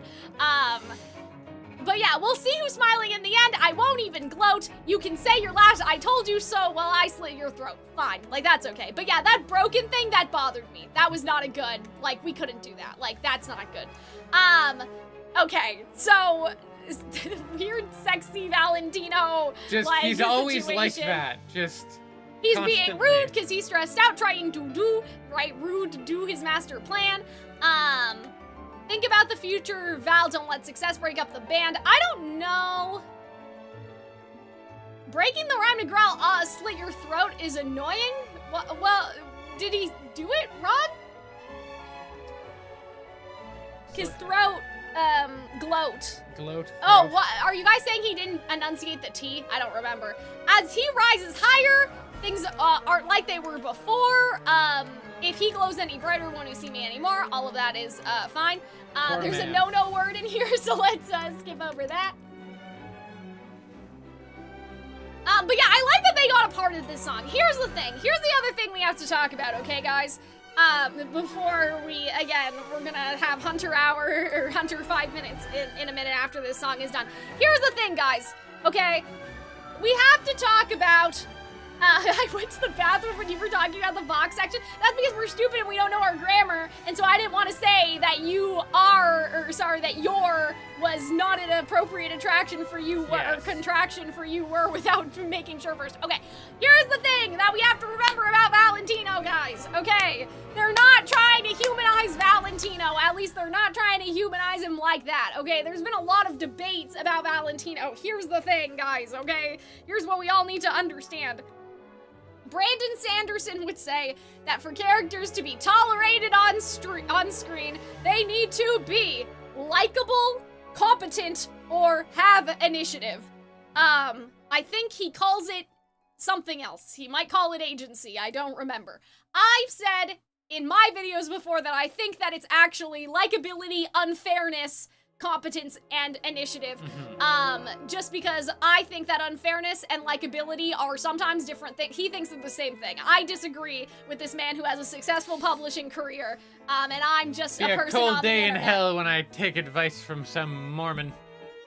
But yeah, so here's what they're trying to do. They're not trying to make you feel bad for Valentino. They're trying to showcase that what is happening to Velvet and Valentino is fundamentally unfair. Like, it is unfair that Vox would do this to them. It is to villainize Vox, I think, as opposed to make us feel bad for little Valentino. Like, it's supposed to be showing the discord, exactly. It's showing the friction, and it's making Vox out to be the bad guy in the dynamic.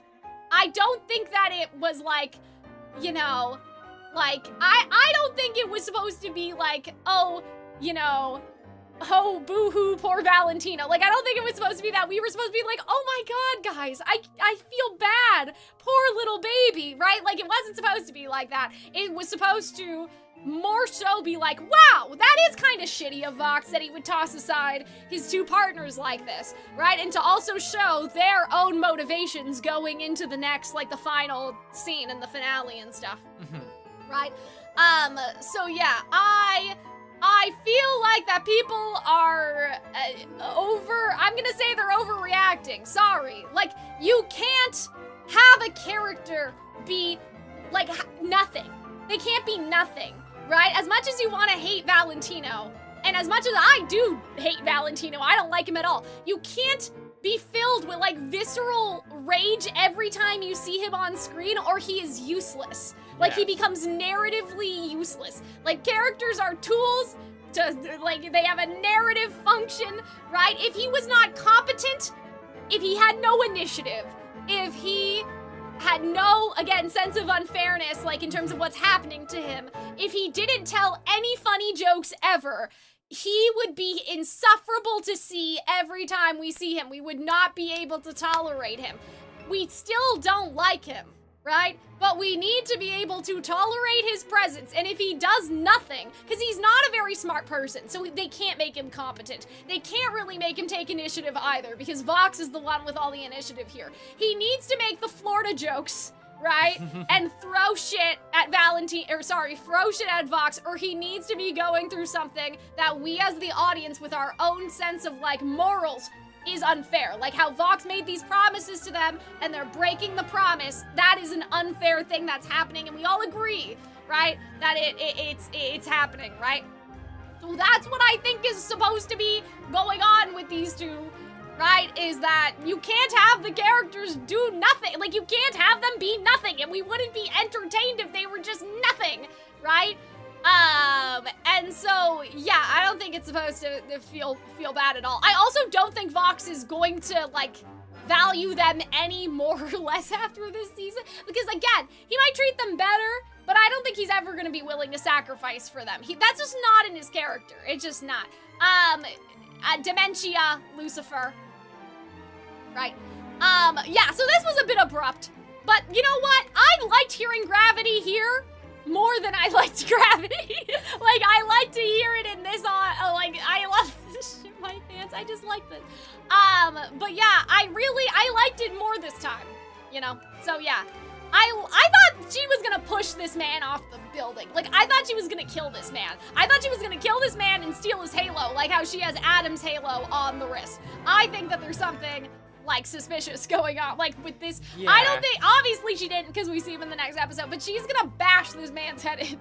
Like, not today, but eventually. I love her going back into the chapel. I love how she's, like, sort of obscured as she's moving. I thought her lyrics were so good, and, like, you know what I will say, too, about this season is I feel like they've gotten so much better at differentiating character voice. Like, it just feels like everyone has their own unique style of speaking, right? Whereas before, everyone just kind of sounded the same sometimes. Like, it's hard to explain, right? Obviously, Alistair always used different language, but they had a lot of trouble. Like, if you closed your eyes, you could imagine sometimes, like, certain characters, like, interchangeable. Like, it makes no difference. They're not speaking any differently, right? So I really love this. A screaming conscience I cannot silence. Like, I thought that was great. I really love that. That I cannot outmaneuver, and that goes back to, if we find the right maneuvers, we'll chart the course to a win, right? Baxter and his little Irish accent that he sounds like he does, I don't know. But yeah, I love, like, her having these visions, and I love it. Like, I just thought that, like, Sarah, singing-wise, really carried, like, some of the songs, whereas last season, she had the most diabolical, horrible, falling off a cliff meter, like, and I was so annoyed and I hated it, like, and you didn't know her parts are just so awful, and, like, this time they're so good, quell the drums of war, and I was like, yeah, let's go, like, I just thought it was done so well. I try to still my heartbeat, like, I thought that was just really, I don't know, like, there's something about that where I'm like, I don't think another character would say that, I don't think Charlie would say that, right, like, this is, like, Sarah would say, you know? For the breaking of the dawn, and I really liked that. I love a dawn rhyme, you know, like, that's, like, one of the Soliana songs. Pray the Coming Day is not our last one, so Pray the Coming Day, nice. Ha ha ha. Okay, so, here we go. I am One Day going More to, was lovely. I thought it was awesome. I thought it was amazing. I really like it. I do wish that their parts overlapped and they went full Les Mis. I believe in them. I believe they have the capacity. To go full Les Mis. One day. So here's the thing. I'm gonna go scavenge, like, a prehistoric, I don't know, caveman, hunter-gatherer. I'm hunter, you're gatherer. Exactly. So... you'll be here. I love how you hide the fact that you have... I have, like, the most horrendous shorts on right now, and I don't want them to know. I don't know if you recall from the age of 2020 and the lockdown, there were, like, famously images of, like, you know, lawyers in Zoom calls. I can't talk today. And they'd have, like, business suits on, but they'd be wearing, like, pajamas underneath. That's basically what Cal does in every single video, every single stream. Waist up, put together. Waist down, pajama pants or shorts. Like, it is a funny, reoccurring thing.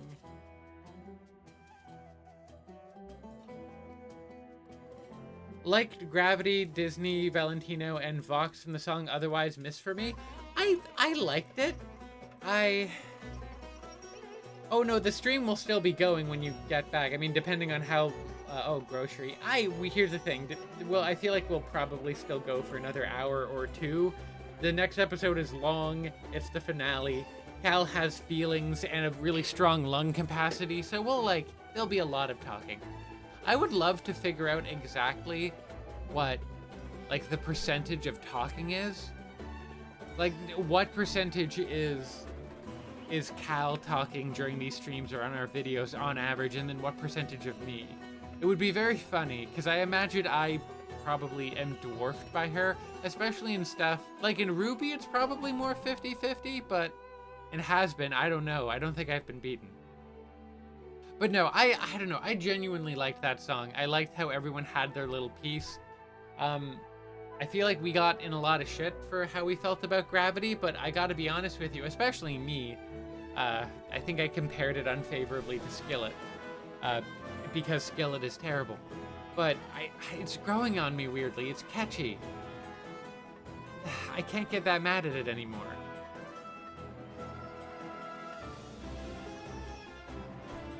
That's actually been most of the song for me. They have a part I like, but the rest I don't care for. Oh, I mean, I don't know. Functionally, music is so odd, right? Because like some people really are just with the genres. You're not down for it. I will say though, like I don't know if someone were to say the music in season 1 was better than the music in season 2. I really don't know how I would react, truthfully, because I feel like there's just been such a massive, consistent, like, improvement. I Lose Her Baby is a good song, but I feel like it sticks out in my memory, especially 4 chords and a Bible verse. That is a really funny thing to say about Skillet. No, that was the thing about Skillet, is that like they were a lot of 2000s. I feel like I'm like a stone skipping on water, bouncing very gently from one topic to the other. I feel like before I talk about Skillet, I should talk about what I was talking about previously. Lose Her Baby is a very good song, but like part of why it sticks in my memory so bad is that it's the one song I really, really liked from it, whereas everything else kind of just synced in and was sort of generic and didn't really stand out into my mind. Whereas in, you know, the second season, there's so many, right? Like the standard has basically, whereas previously, Loser Baby was like the high end. Loser, like, relative to all of the other songs, it's like on one end of the bell curve. Now, a song like Loser Baby has kind of pushed further into the middle of the bell curve, just by virtue of like how strong the rest of the songs are. There is an Instagram account I followed, and I don't agree with it all the time. It's called Bad Music Daily, and they post Bad Music Daily, and I think they post like 3 different Hasbin Hotel songs from the first season. And I don't always agree with I haven't always agreed with the page and some of their opinions, but I have a hard time defending some of the songs they took issue with. Season is better. Quality and how much I enjoy the songs, I'd say arguably the same. These things are subjective, of course. Yeah, and at the end of the day, like, I'm sure that if they were, Mike, Carton Angel said, season 1 only gave 4 to 6 weeks to write all the songs. Like, it was, no wonder the quality went up, at least personally, right? Like, I'm sure if given the opportunity, the music in the first season would be way better too. Regrettably, I think Amazon or whomever, A24, whomever hold the strings and held the purses, they would not hand out, they would not give enough money for like proper solid songwriting schedule until after it was already proven a success. Oh my god, Okay. I didn't realize Italians could make sandwiches so quickly. Sorry, okay, there's no condiments on them because I don't know what you, That's fine. I don't know what you have usually. I'm like a mustard person. And I don't have any, so I was like, I don't know what to do here. Okay. Hold on, let me get reorganized. Okay. I love how you cut chips, which are just like famously very crunchy and like not beloved by audio equipment. Open the bag. I'll take the keyboard. All right. I didn't know what you wanted, so like one's ham and one's salami, and I cut them in half so we could both get like it is delicious. The best Thank you of so both much. It is. Worlds. I feel like I feel like you're like my Italian mother. So. And I've come home from school, and you're like, here, have a snack. But yeah, let's. Here, if you want to be the chip keeper. The keeper. I wish we had some kind of like audio dead zone where you wouldn't hear like the crinkling of the bag. But that's okay. You know what? You know, they They went through the noise of the music of the first season of Hazbin Hotel. They can survive. Oh my god. I gotta be honest with you, with Poison, I spat there a little bit, I apologize. Poison didn't do it for me, just because, like, I don't think it's a bad song. That was one of the songs that was on, like, the Instagram page of, like, bad songs. You could be Italian by proxy. I've basically been adopted in this household, so I kind of am Italian by proxy. They didn't, like, Poison was one of the songs that was put on that page of, like, oh, terrible music. And I don't think it's terrible, but I think Angel Dust's voice just, like, it's a good character voice, but when used to, like, deliver a song like that, I don't know. There's something. I can't remember. I only remember Poison. I have stayed on criticism. Because whoever put Poison on, like, they clearly did not like Hasbin Hotel. And so I wondered if they ever bothered to watch the second season, and then would they begrudgingly be like, I don't know, like, okay, yeah, second season's better, sorry guys. Like, I'd be curious to see that. I just remember Poison because the person hated Poison to the point where they seemed to almost find it offensive. I don't know. I like listening to other people's opinions on music, even if I think they're a little harsh, because I think it is revealing in interesting ways. I think about that all the time. That's why, like I say, if you like, you know, Gravity, let's say, I don't want you to just, like, say, I like it, and the masses like it, so you're stupid, right? Like that one YouTube comment we got, like, oh, well, it's just you guys. And then all that other stuff I had to delete because people were, like, sending us death threats over it and not being normal. To quote Peep Show, the British comedy, like, people like Poison. It's like, yeah, people like Gravity. It's like, yeah, well, people also like Coldplay and voted for Hitler. People are stupid. You don't listen to people. Right. And so, like, I want to hear, this is what this song means to me. I listen to this, like, Sabrina Carpenter song, and it makes me feel young again. It makes me recall the days of my youth. Like, I want your music taste, I think it reveals something about you, but you also have to let it, right? So if you shut that down by saying, oh, well, everybody else likes it, or, like, famously, my teacher at school who was like, pop music is supposed to be shallow and fun, and people like it during a recession, so put it in your book and learn how to sing it. Like, that is not helpful. That's not a helpful thing to do. That's not a helpful thing to say.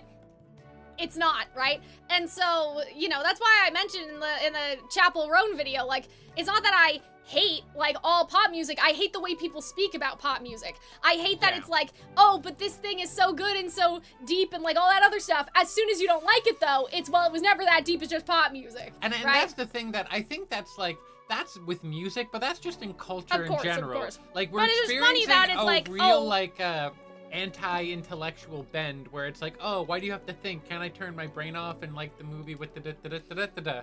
And it's I agree. Well, but it's funny that it's like, oh, Taylor Swift is our English teacher and her lyrics are so poetic and whatever, but then as soon as Taylor Swift has a bad song, it's like, well, it's not that deep, guys. And I'm like, well, it can't be both. It can't be both of those things. I'm like, yeah, it's like, oh, your English teacher and your gym teacher are getting married. I listened to that album. Is Travis the English teacher? Is he the one that remembers what Ophelia is supposed to be like? I like a lot of Taylor Swift songs, but my God, that was an ill-conceived record. But I just think it's funny because it's like, oh, well, pop music is still art, all of that other stuff. And then as soon as you don't like the song, though, it's like, oh, well, it's not art, it's entertainment. I come here to be entertained. It can't be, both things cannot be true. Sorry, my mouth is full. We're both eating. It's unfortunate. We need to, like, time it. Time our bites. Yeah. Are you ever gonna make, like, the Taylor Swift video? Like, no, I don't think so. Do you think the moment has passed? I'd be willing to, like, react to the album, but I was never going to, like, say something, like, on this channel. Like, I was never gonna do it here. I value my peace. Do you think Taylor Swift fans are vicious enough that they could tank your, like, channel? It's not even that, but here's the other thing. You have to acknowledge when you're out of your depth about something. I think that to a reasonable degree, in terms of us doing a reaction to the album, I would have some insightful things to say. But I didn't go to pop music school. I went to musical theater school. Right? The only video where Does I've ever pop done. music school exist? Yeah. You can learn how to write, you know. I guess so. Berkeley. You have to get there's other schools too. You have to get an internship with like Max Martin. But you know, the only exception I've ever made was that Chapel Roan video that actually Hunter like proofed the script for me and everything.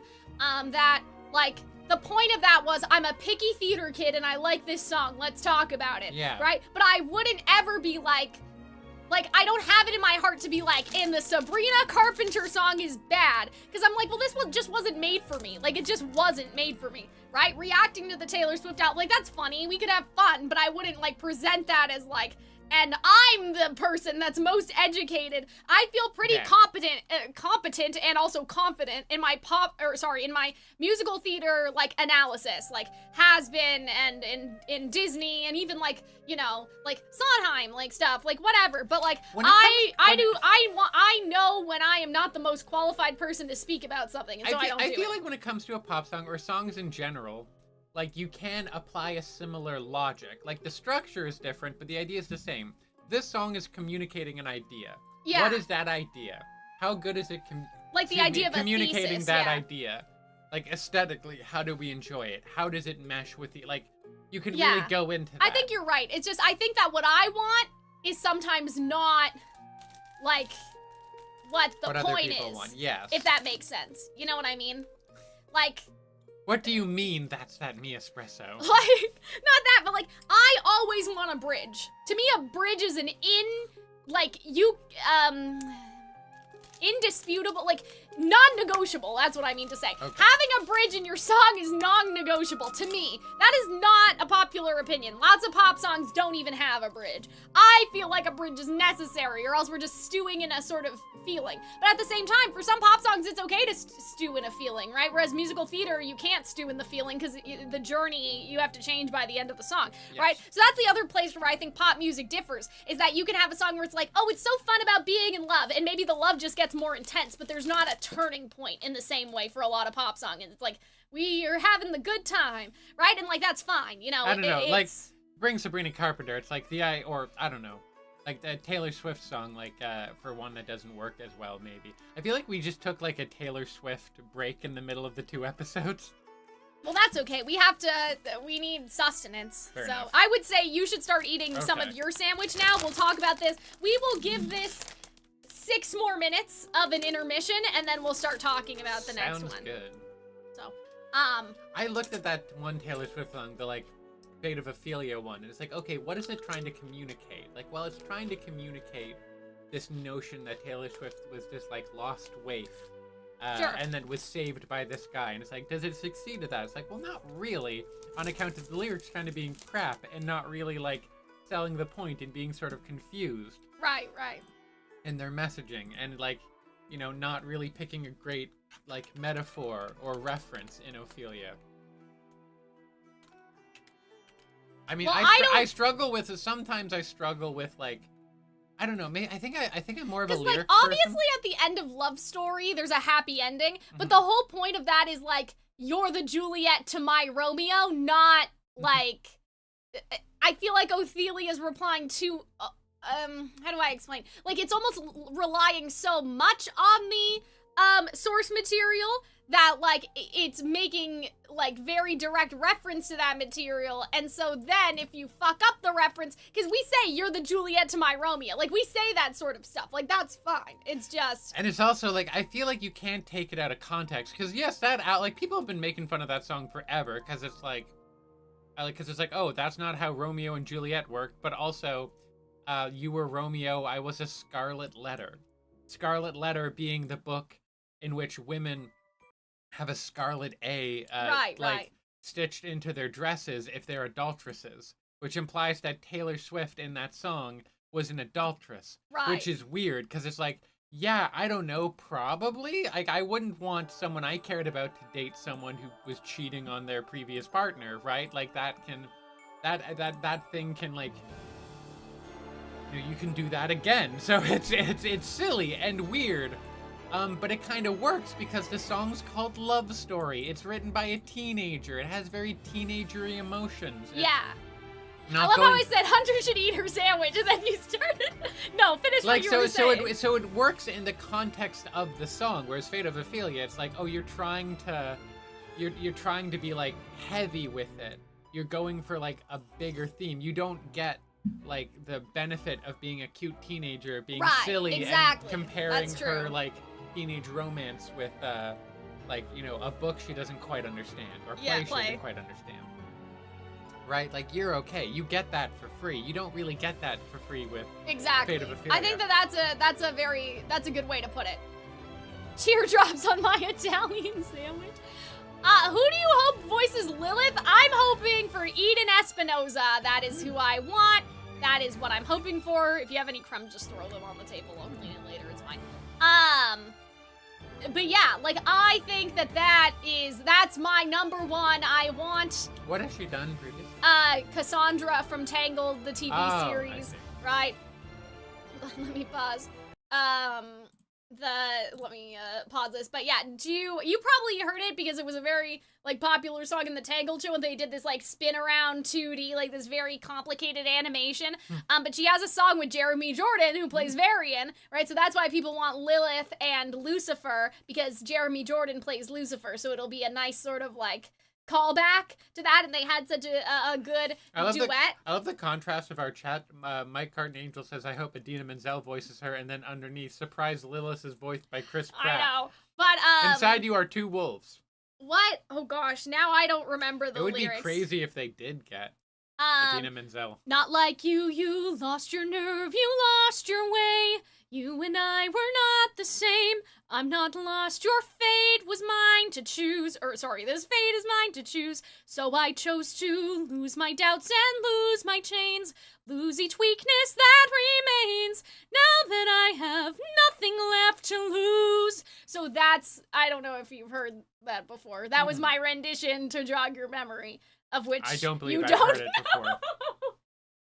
The other one I take to auditions is Crossing the Line. So she also sings that one with Rapunzel. So should they have their little friendship breakup? That's okay. I can sing. I can sing for the chat.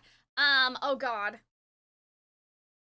And I'm done looking back, so look out, clear the track, it's my turn. I'm taking what's mine, every drop, every smidge. If I'm burning the bridge, I'll let it burn, but I'm crossing the line. I love how your hands are like creating the subtitles. Well, yeah, I'm trying to brain. think because I it's been a while. It's like and your I'm not hand warmed up. becomes the little dot that used to show up for the Disney sing-along things. Oh my God, yeah, I know, exactly. No, I can't say. I guess I'm just not terribly familiar with that show, and I feel like it hasn't had like much reach outside of, I guess, its audience. Well, it is a Tangled TV series. I know. But sometimes things like that become like weirdly popular. I think that it was popular. I just don't know if you were around, to be honest. Like I question your aroundness because like people were making so many AMVs, like it was pretty crazy. So I don't know. Insert arcane reference? Why? About the bridge? But yeah, I want Eden Espinosa so bad. I will kill somebody in Minecraft. Not really. We don't kill people. That's not nice. Okay. Just in Minecraft. It's fine to kill in Minecraft. Everything's legal in Minecraft. So, here's the plan. Hunter will take the chips. Okay. Your emotional support chips. That's okay. Are you okay with the salami? I may have that other hand. I may be greedy. Yeah. I don't know. I was just like, oh, that ham. That ham was so good. Take it. Yeah, don't worry about that at all. Okay. I know I was like, we're gonna share. Everything's gonna be equal. And then I was like, Hunter, what if I have It's perfectly fine. It's okay. Oh my God, don't even worry. Anyway, okay. I love this. I love the little awesome. Cartoon moment where they are crudely drawn. Plot twist, Eden Espinosa voices Eve. Honestly, I just want her in the show. I want her so bad. I love her. I love the little drawings. I love oh, there goes my benefits, the health benefits. Once inside, okay, they'll find Angel. They'll wake him up by any means necessary. Power of friendship, splash him with water. I am a little sad that the hypnotist, the hypnosis and like us being a magician didn't like come into play. I was a little sad. That ham sandwich would be better if you had, guys, I don't like any condiments. When I get a hamburger from McDonald's, it's plain. It has nothing on it. No. The only thing I'll have is Big Mac sauce, huh? I mean, it works if if the bread is good, like the bun is good, and like the meat is good. Yeah. Like it still works. Like, even if it's very minimalist. You don't need condiments if the meat is good. Anyway, this is just them talking about their plan. It was very, very cute. I hated it? No! This was the best part. Trixie, we can't be friends anymore. I'm just kidding. Obviously, you guys could have your own opinion. It's just crazy when you guys have such, like, different opinions than we do, because I'm like, oh my god, there's hatred in your hearts? I didn't realize anybody hated the heist episode. I also feel I that, love like... the heist! I love heist! Roman Holiday! I was really... That's what annoyed me about Roman Holiday, that we didn't get more heist stuff. I know. Or the heist stuff wasn't bigger there was and like more dramatic. a coffee heist. There was like one heist. Mm-hmm. Roman Holiday 2, Electric Boogaloo, E.C. Myers, are you out there? Anyway, maybe sometime. I love this. I love Vox crying. Just me every day. But yeah, I thought that this was awesome. I love a heist. It makes me so happy. And that's all I love that's all their I little care about. hands around the world thing. I know, I thought that was so cute. Okay, Vaggie's gonna go try to disable the gun. And the gun has a big frowny face. And I love it. Did you guys see this? How, like, she jumps on Huskies? I noticed that while I was editing. She's like, I'll figure it out. And she does, like, the Pixar eye sort of thing. Like, I thought that was awesome. Oh, man. I love a heist. Guys, I love Roman and Neo from Ruby. I also love how they're all dolled up and they're out together. Lies of Locke Lamora. Like, it's just my favorite, like, I love Look at heist. my gay moms. Oh yeah, we should have talked about that. Sorry, they look great. I got distracted. Anyway, Vox is wearing the most fuck-ass, like, Lelouch, like, or Persona Joker tail outfit. Previously, like, I always got wow, look at how pissed off Alistair looks. It's like a wet Carmilla rat. looks awesome, by the way. Yes. She is killing it. Mm-hmm. I love Roman. He's best boy. Oh, good. I just, like, previously, like, Vox's shirt, kind of, like, it looks more like a shirt, but here, it's a vest. Yeah, it's like but it looks like almost his skin has the, like, upside down Wi-Fi. Maybe. It's not his skin, because if you look, it looks like it's just I his think jacket. this is a turtleneck, and then this is a vest, and then this is his jacket. Yeah, like, I just love him. I want to costume swap him with Roman when Roman died, Ruby ended for me. You gotta read Roman Holiday, Trixie. I write, that's the only thing I write on AO3 is Roman Neo fanfiction. And, obviously, Vox and Neo. How long until? Until what? Until there's a This? Vox fanfiction. Well, I'm writing a Neo and Roman fanfiction that is heavily inspired by Hazbin in terms of, like, the fallout. So basically, 2 birds with one stone is what I'm hearing. So here's what it is. Sorry, Okay. this is unrelated, but Hunter still eat it. It's okay? Here's the thing. Here's my vision, okay? So after the event, like, during, like, Roman Holiday, but Roman, like, fucks off at the end of Roman Holiday because he's like, I can't care about people, and this is a bad situation for me to be in, that, like, Neo would burn down the world, or Trivia would burn down the world for me, and I would never sacrifice for her, okay? So, like, Depressio Roman, okay? And then, like, he's like, no, I don't need you, right? You're not cut out for this. Like, you're a spoiled little brat that wants to play, like, you know, crime or, like, wants to play cops and robbers. I don't need to be responsible for you. You would just be a burden. So he, like, goes nuclear. And then Trivia's like, okay, bet. And so she becomes Neapolitan, and they have a 7-year rivalry where Roman does not know that Neapolitan is Trivia. And then shit happens. And that's the premise. All right. So yeah, it's like, I hate you so much, I don't even know who you are. Like, that sort of dive. I think it's very funny. You will read it soon. Coming to an AO3 near you. I mean, Hunter gets to read first, because Hunter reads. But I have 30,000 words, guys. I haven't written anything since July or something. I've been so out of it because I do so much writing for YouTube, right? So the last thing I want to do after writing 10,000 words about why Disney's men suck is write fan fiction. Like, you know, I've just been tired and, like, not inspired or anything. All you do is lie, eat hop chip, and write desert oasis. Hasbin Hotel has given me, like, fuel, life, creative nourishment, right? What if Roman and Trivia hated each other and eventually became partners? And yeah, one of my fanfics on AO3 is unfinished, but my grandfather died. It's not my fault. So don't come for me for that. But I'm gonna keep working on it, because I feel empowered. I feel inspired. We are good. I'm reading. Let's go. So yeah, anyway. That's my, so I'm like toxic yowie-ing. I don't remember how to say yowieing. No, Yowie? toxic yowieing Roman and Neo is what I'm making them toxic. Have the you whole ever seen point a in Roman toxic Holidays yowie that they're so not bad toxic. that they're straight though? Yeah, basically. So like, that's the thing. So we have Yuri, we have Yowie. What's heterosexuality? I guess there's no special... Heteroni? That's a delicious pasta. My God. Is that what Italian gay conversion therapy is? I don't know. Hey.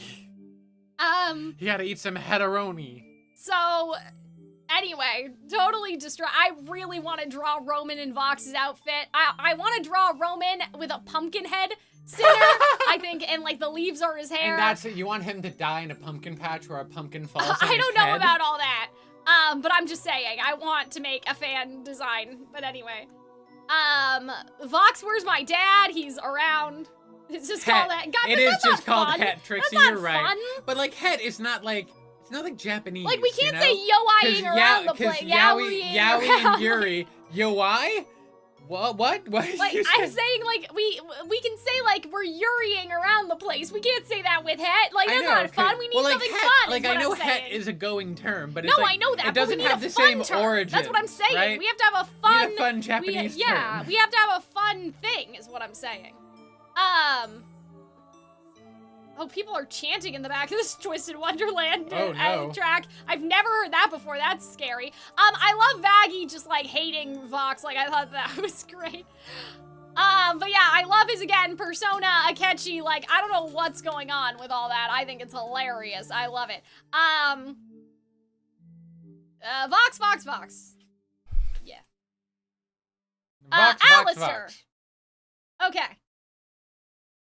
Yeah, so let's unpack this for a second. So I guess this doesn't count as touching because it's not lay a hand, right? Yeah, Alistair was waiting for it, but no. We shoved her right beside Valentino. But yeah, I love how she chases after him. But like, that's the thing though, like, you know, I can't be too, like, sympathetic to Velvet because she made Vox go chase after him in season 1 when he was being unreasonable. Like, maybe Valentino's anger is a problem that needs to be addressed at some point. Anyway. Oh my God, this pimp is really angry. Yeah. But yeah, like, you see, he gets so close and he's, like, touching the chair, right? But I love seeing Vox. Every time Vox is on screen, it makes me so happy. That's all I have to say. But yeah, I love how he's like, oh, look at the memes I have on my phone. Like, that's basically what this entire scenario is. But yeah, for some reason, Vaggie doesn't sit down there. She goes to sit down beside Carmilla. Weird opposite. I love how the really big one is not, like, doesn't have a chair, just kind of sits on the... No, she does. It's just the smallest chair ever. It's like a little stool. But yeah, look at this. They're on their smoothie date, right? Like, I thought this was funny. I love that. But yeah, so she strategically went to go sit by Carmilla. It has really big, like, hey, do you have games on your phone? I said that 5 minutes ago. Did you not hear me? Yes, I did. Okay.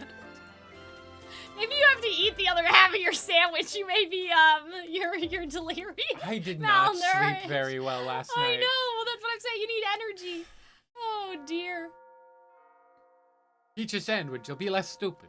I love how Alistair, like, there's no thoughts going on at this point. Like, no thoughts, he doesn't only even, like, deer. Look over at them or anything. Like, I thought that was He's just so a funny. silly little guy that doesn't, you know, brush his teeth. It's, Carmilla's giant yowie. Why do I keep wanting to call it yo-eye? Yowie hands. I looked up the yowie hand thing recently. The photos are horrific. Oh my God. They're so disturbing. Presumably people are like into that, I guess. I mean, I don't want to talk about I don't know. I can't tell you. Do you have feelings about big hands? He's disassociating? Yeah, maybe, probably. But yeah, I love how, like, Vox is literally behind Carmilla. That was some awesome framing. I thought that was fun. But yeah, he's like, oh, and this one is of us when we did this thing, and like, I just thought that this was awesome. I love it. And look, he has little tears coming out of his eyes. He's laughing so hard. I love Vox. I love him so much. He makes me so happy. They're arguing. I'm pretty sure we can mostly skip past this other than the Pantolins have landed. And I love the like, reoccurring. what? I don't know. The humor in this show has been so good in the second season, and just the weird, silly, madcap stuff that they do, where I feel like in my memory they don't really do as much. Yeah, I think that the humor Like the has gotten, pangolins like, thing really... is a lot of fun. It's gotten funny how many, like, reoccurring things that they had, Yes. as opposed to just, haha, swearing, hee. Also, Baxter has no last name, by the way, on this card. He might have one, but he, you know, it's just kind of funny. It's like in Genshin, it's like, oh, what's D. Luke's last name? I don't know, right? Like, we don't know all of that information. But yeah. So they're in heaven, they're trying to technologically, you know, do the things, right? Okay. But yeah, I love this heist. Because both Baxter, because they're gonna try to like live stream from heaven, Penchus, into all of hell. Right, and so now it makes sense why they couldn't just do that before, even though they could take pictures of him, and I still think that that's a plot, you know, I like situation. the idea that no one has a last name in hell. You know? Well, I think that is kind of what it is. Charlie has one, Morningstar, but like I think right? the sinners The kind of just tend give not up. to. Like, yeah. I guess Angel Dust, is it Angel last I name think- Dust, or is it like Kesha, where it's all one? I think like, it's, I don't well, know. because Angel Dust is a drug, Stage so name. I assume it's like. Oh, the one okay. thing. You only have a stage name if you have a family. Yeah, that's kind of what I was thinking. Hello, what happened? Why was it just a black screen? Oh, okay. So Angel is has been hotboxed with Valentino's sex drugs, which is just like, it must smell horrendous in here. Oh man, I have jokes that I can't say right now, but that's okay. We have bongs, sure, yeah. Cigarettes, needles, that's terrifying. 2 bongs, a big one and a small one. Alistair's last name, no guys, Alistair's last name is Altruist, remember? Okay. No, people thought that because he said, Alistair Altruist dies for his friends, like he was being sarcastic. Yeah. Right? And then people were like... Angel's real name is Anthony.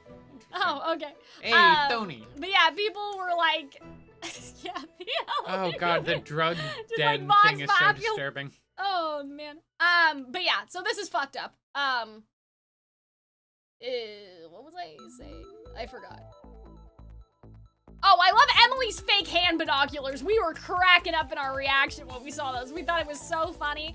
But yeah, I love Baxter's kind of like fake hacking, because like, that's what I gotta do too. I'm not smart enough to figure out all this shit. I'm just like, you know, when I write my fan fictions, I'm just like in that weird techno babble that I'm, you know, like, and you can kind of excuse that because like it's not, you know, it's like a crime show, right? Where they're like, I'm like translocating his IP address. And like, we don't know how things work. But yeah, I love Vox fucking with Charlie. I love how close his hands are getting. I love how Alistair's not looking though, right? He hasn't looked to either side the entire time. I love the ha ha ha, you got hacked. I thought that was really cute. I like how the bitch was kind of added, just like tucked in the corner too, like an afterthought. That was cute. But yeah, Val and Velvet have left at this point to go stop, the shockwave, like, well, I love to how go his, be like, a shockwave that his will like hurt them. hack energy, what have you, electrical energy Is thing a appears shark. as a shark. Our man just loves sharks. Yeah, I love him sweating here. I love, I struck heaven, okay. My presentation, you know she'd have like crazy slides. Well, this, Or, the like, I struck transitions. heaven is Vox's curtain, but I know, love but my this. presentation and how rainbow and adorable it all And now Alistair's looking. And I really just love, like, her, you know, story about Sir Pentious. I thought that was really cool.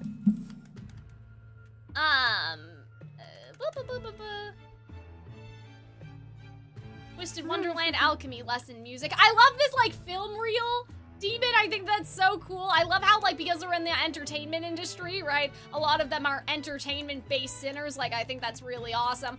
I love her talking about Pentious. Again, I feel like Charlie still has some stuff to, like, atone for from this season that didn't get addressed, but I'm willing to give them the benefit of the doubt that it is going to.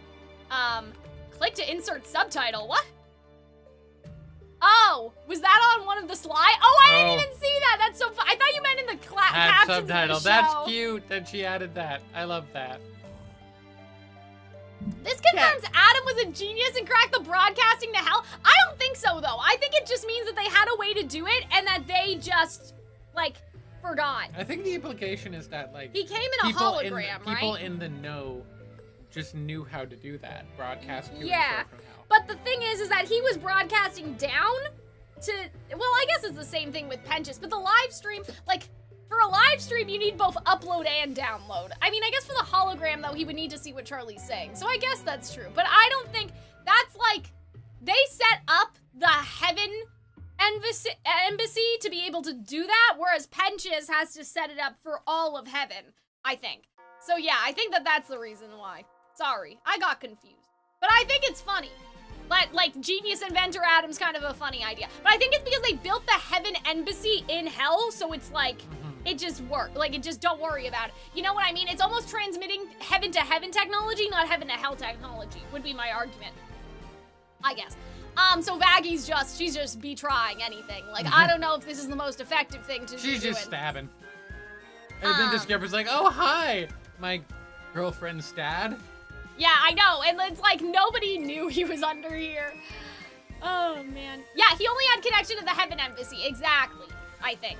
Yes, exactly. But yeah, I love Lucifer's weird little teeth. He's just so silly. Like, he truly has gotten more dementia-ridden in this season. He's just a silly little guy, you know? Oh, man. Sorry, I thought you were gonna say something. Oh, I adore him. Him and Penchus, I feel like they're both just. Yeah, I think Lucifer was like really high on your character list, right? You did the. I just enjoyed his like gaming. silly Billy energy, and Penchus was as well. Like they were just very fun, very sort of silly characters. But what was I gonna say to you, Hunter? Oh, when people are like, Callie, you and Hunter talk over each other. Well, first of all, I have no peripheral vision of Hunter if I'm looking at you guys. I don't know if you guys realize that. I can't see Hunter's mouth. And then sometimes I wait for her to go and then she has nothing else to say. So we just misjudge each other. Yeah. This is just how we talk to each other. You'd think we'd get better at it after all these years. But, you know, I think it just works for us. Maybe not everybody else, but. Perhaps not. But, I love him getting muted. I thought that this was so funny. Like, I thought that this was I love awesome. Baxter and Nifty is just like smart. It's like a Pinky in the Brain kind of energy. I agree. I think they're so cute. And I love, like, this is awesome. I love, like, the, you know, his screen malfunctioning. And the fact that he gets, like, muted and he's just clawing at his face is so funny. And I love Charlie. She has tears in her eyes and she's saying, like, this time I can prove it. And I'm like, you could have proved it last time if you took some photos, but never mind. Like, don't worry about it. I guess, right? But yeah, I love seeing, like, the split screen between them. Like, I thought that this was really nice, right? But yeah, obviously this is short. Short stuff. Dumb fish nerd. Dumb fish nerd. Okay. I think that's the first time we've heard someone say Jesus. Am I wrong? But yeah, I love Velvet. I think she's so cool. I love the Lollipop Guild. I thought that was funny. I love her hair. I love everything. They really had the two tiniest, ittiest, bittiest boys go and try to kill the bees. Vox got muted his top 3 comedic moment. I agree. I think, and that's what I'm saying. Like, the humor's, again, gotten so much more than just, like, swearing. And not that it was ever just swearing, but that's the impression a lot of people had of it, right? Also, thank you, Love, for all the super chats that you've been giving us. I appreciate it. I'm sorry I messed up the goal and made it $10 super chats for the My Little Pony because I can't do math and I can't count or whatever happened. But we can try again, like maybe during, if we do a ranking stream. Oh, more words. Okay, anyway. Vox. And then it's just in the corner as well, like the mute symbol now. Yeah. And I like the connecting, and you can see that it's like a pentagram. Oh, yeah. Unable to connect. I love these backgrounds. Like, look at this guy. Like, he's a whole boombox. Like, I love them. I love just the little background characters, you know? But yeah, I love how he's unmuted himself now. Oh, no, not yet. That's later. Yeah, so Alistair be looking. This is the only time Alistair's head changed, like, other than when he turned around to look at Charlie. But yeah, I love how he's, what is this, audio setting? I thought that was great. How nightmarish that you would have these aspects of yourself, like, I know, well, that's taken part of their away, punishment, I think. hacked by someone right? else. I suppose so. The indignity of it all, I imagine. But yeah, the scene with Angel Dust was obviously, like, very distressing. They just put him in a sack and they carry him away. And then we have Valentino, but we're out of screenshot real estate, so let's go.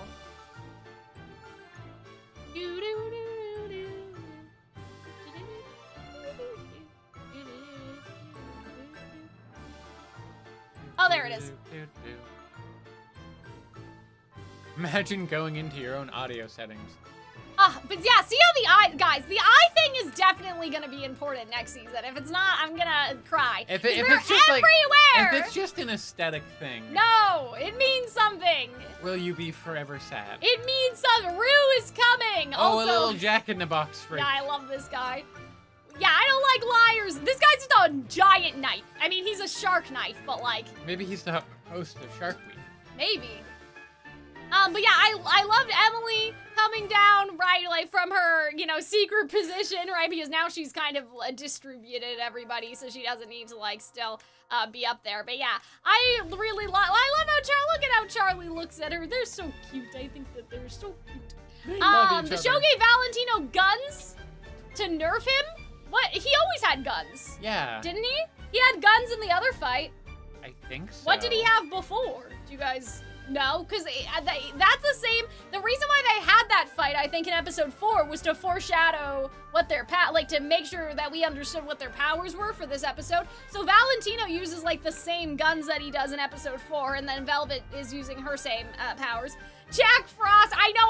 I keep thinking about Persona all the time. Oh, he's calling Charlie fat. Yeah, I did notice that, and people are like, E.D. Valentino, probably. I mean, he's in the entertainment industry. Yeah, and also, like, with porn and all that, he's probably just, like, a terrible body image person problem, for that. Valentino. Yeah. But I mean, like, the whole snip thing That's from true. earlier in the seasons, clearly he's okay with surgical intervention. his guns do nothing. His real powers throwing hands. When did we see that? I don't remember that. I don't remember his fight, other than he, like, smacks I mean, I Angel get, Dust yeah, around. but like, I don't know if that's his real power. Isn't his real power the pheromone stuff? I don't know. Maybe? I don't know. I don't remember Valentino having a different fighting style. I don't recall That's all I'm another saying. scene where we've had a fight scene with Valentino. Yeah, unless chat's joking and I don't understand. Like, I don't understand. Like, if we're making a joke about something that I don't remember. Can they not use the Atom hologram technology? No, because that was at the Heaven Embassy, which exploded last episode when Vox threw a fucking gate through it, right? That's different because there was Heaven it was Heaven broadcasting to Heaven, guys. It's like if I have an iPhone and it's at Hunter's house, and I check my iPhone from my computer. That's not connecting to Hunter's Wi-Fi. That's checking my iPhone, which is at Hunter's house, through the connection of my Wi-Fi. Do you understand what I'm saying? Yeah. So, yeah, like that's why. The Heaven Embassy, like, got because the gate literally smashed into it and it turned into pieces. I think that's why they can't do it. I think that's why. This is very weird, and I think it's just because I'm overtired. When you send a message, like an IM, digitally, Yeah. like if you send a Discord message to me, Yeah. it's a little bit of, it's like a certain amount of bandwidth on your part Yeah. to send it over. And then to receive it on my end, it's another amount of bandwidth. Yeah. Is it the same amount of bandwidth each side? It Or, depends on what you're sending. Like, okay, 'Cause just there's a message. compression, Just right? a message. So Just I be like, think a hi, message, Hunter. I don't know. I don't know. So send and receive, like who? I think if you send a picture, for example, I upload the picture in higher quality, Discord compresses it so you receive it in lower quality. Sure, yes. But But in a message, just hi, Hunter. I don't know. I'm curious. I don't know. Because presumably I it would feel be like it'd be equal. the same. Yeah, equal. Yeah. I don't know. Is that odd? Is that like magnets? How do they work? Am I? But yeah, upload, download speed. I love this fight. This was awesome. This is also hinting at the fact that Nifty, like, used to be an overlord, which we kind of get confirmation that that's the case this episode. I love her giant sewing needle thing that she has going on. Like, I thought that this was great. I loved this fight with the gesture type, like, you know, this is a Fizzaroli sort of machine, right? The guns are, is that bedazzled, or is that like... it almost looks like a screen, like an LCD, screen, like an LED screen. That's what I was wondering. That's hilarious. Yeah, I thought this fight scene was great. I really liked the hula hoops. I like how, again, hey, I was using that. We're talking about Angel like a thing, right? He said that about the other fish girl that he was kissing when he brought into the meeting, right? Hey, like, I was using that, right? I love how Husk eventually uses the bar. They aren't as good as the fight in episode 4. I do think that the fight in episode 4 was better, but I don't think that there was anything like bad about these. Yeah. You know, like the it's not by a made massive sense. margin, I feel. Yeah. Also, I feel like the fights between Velvet and Valentino Nifty. and like Velvet and Nifty, Oh, and then oh. Valentino and Husk and Charlie and Cherry, and then the one between Alistair and Vox, they kind of feel very distinct. I think they put the hussy into Alistair and Vox fight, right? Like, this is the appetizer before we get to the real fight of the episode, you know? Yes, you guys do get crowns based off of, like, super chat and, like, activity and stuff like that. But yeah, I love this. I love, like, we're kidnapping Emily. We're turning into, like, Doc Ock. Like, I thought that was really cool. I love how, like, he's, like, in her you're a pale imitation of your mom. I think that this is true. Like, as much as Charlie doesn't want to believe this is true, I kind of do think that this is, like, I don't think Lilith was a good person. I don't think Lilith would go for this, kumbaya stuff. Like, for some reason, I do feel in my heart that Lilith was, like, I think that she hated heaven. I think that she had hatred in her heart. Like, I don't think, you know, I think that what Vox is saying, obviously he's weaponizing Lilith's cause, but I think that, like, Charlie may not have the best gauge off of what her mother's cause actually was. What's odd, though, is that it doesn't seem like there's any video evidence from 7 years ago about Lilith, because you would think that, like, you know what I wish they would do? It would have been really interesting if they showed Charlie watching stuff with her mother, like reruns or, you know, stuff like videotapes of, like, her mother's speeches or something. Because isn't it odd that they have modern technology, but we have no past, like, we don't even have tape recordings of, like, Charlie as a child or something? Like, Lilith doesn't seem to have, like, Vox, they say she has a big cultural footprint. Yeah, but and where we is don't really it? see the evidence. That's what of I'm it. saying. Yeah. So what happened? Did they erase her? Was it, like, in the Hunger Games after they delete the games with, Rachel Ziegler? Oh, right, yeah. What's her name? Baird? Baird? Yeah. Yeah. Gray? Lucy, Gray.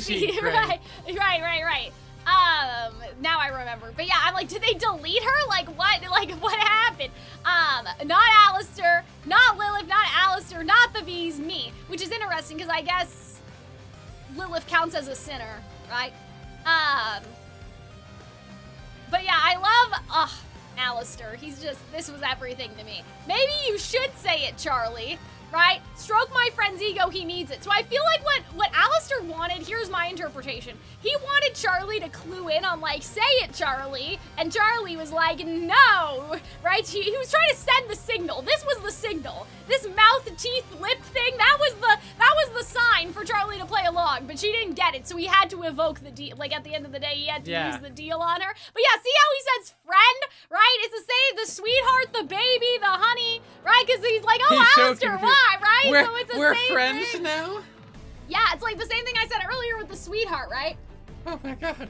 Oh my god. Oh my god. He likes me. Maybe part of the deal with Lilith is that all her propaganda had to be erased. I like that. Yeah, let's go. Nice. But yeah, Perhaps. I love how, like, come on, Charlie, do me this what? Yeah, so we had to, like, use the favor because she was not doing it. Oh, man. He's the strongest. Yeah, I think he would have wanted the favor to not be used in this case if he could get away with it, but he was banking on the favor mostly. You know. Do you know what I mean? He just he collects leverage on people and then he uses them But if I were Alistair, I would want to hope Whenever that he Charlie would needs just to. play along, and then, you know, I could use that deal later, but he definitely went into this knowing he'd probably have to use the deal, right? I gotta be honest with you. Like, I thought that deal, that favor, would be used for something way more sinister. Well, it said that she couldn't kill anybody or hurt people, right? So, but yeah, I think that the way this works, oh, I love Charlie in the sort of shadow. That's a really nice shot. I have a feeling that the way this works is like, I think that the show kind of proves this in a background way. We've talked about how do overlords get their power, right? Yeah. I think it is a Genshin power of belief system where Vox is empowered the more that people believe in him,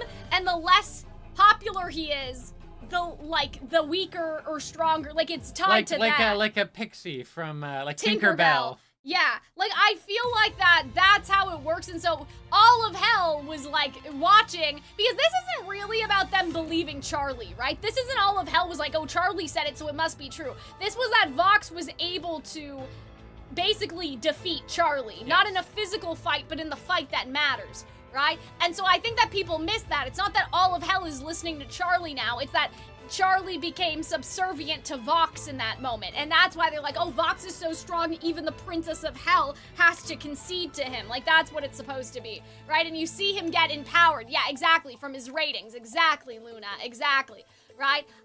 And so I think that for Vox, it's power of belief for sure. I think Alistair probably works that way a little bit, just because he's also the radio demon. I don't think that, like, Charlie works that way, for example, because Charlie has different power. I like that he's wearing those big, pointy, like, oh, is that a reference to, Homestuck? Those glasses? Oh, I don't know. It is people interesting at how he home- has multiple eyes, though, right? Because I'm like, Rue! I was Rue, saying those sunglasses, Rue. like the pointy sunglasses Oh. there, in the bottom right corner. Where? Wait, no, back to, like, that screen where his face This? was, sooner. That screen we were on that you zoomed in right there, yeah. So bottom right corner, the Vox there. Oh, those with are Lilith glass- sunglasses. Oh, okay. Lilith has the same pointy sunglasses. Okay. He's stealing her drip. Okay. I yeah, see. I think. Stealing her drip. The more deals you make with other sinners, exactly, that too, right? So, you know, I think it's about the power of belief for some of them, but then it's also about their thralls and things like that. Right, Alistair has deals with overlords, and then he's probably stolen some other souls, and that's what his little shadow guys are made out of, I'm guessing. Yeah, so this was crazy. Like, this was nuts. And then Rosie was like, I feel a disturbance in the fucking force, which I don't think the screenshot machine captured it. If she had a reaction, it probably missed it. I love that Peggy's just trying so hard. Do you think we'll get, like, a Vaggie and Charlie get married? It's an anime reference? I mean, I think it's also a reference. From Gurren Lagann? I think it's also a reference to Lilith, though. Be, like, yeah. or, you know, they're very pointy. But yeah, I love this, right? Because you see 100%, right? So his ratings are 100%. That's why he's at the most powerful he's ever been. And I love this. I thought that this was awesome. What do you think Husk and Nifty's deals are with Alistair? I think it's just sort of an angel dust, like, your soul belongs to me situation, right? I think for Husk it was like, I will settle your gambling debt, but your soul belongs to me, right? I think for Nifty, I don't know, but I'm assuming it was something like that. Like, I'm assuming that it was based off of you're in a pickle and I'm gonna help you, but I own your soul. Like, I think that that's, for Husk, I think it was pretty explicitly probably the gambling, right? But yeah, I loved this scene. I loved, yeah, we finally got it. Which is, okay, so we need to talk about this too.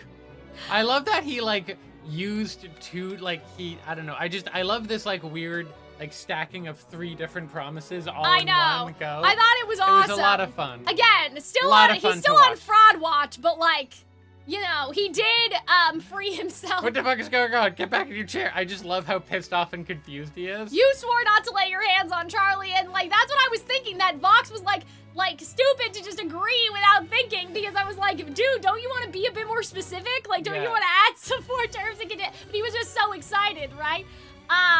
But yeah, so let's talk about the creep thing, right? You're always doing that, and I hate it, right? There's discourse about this on Twitter. Here's the thing, right?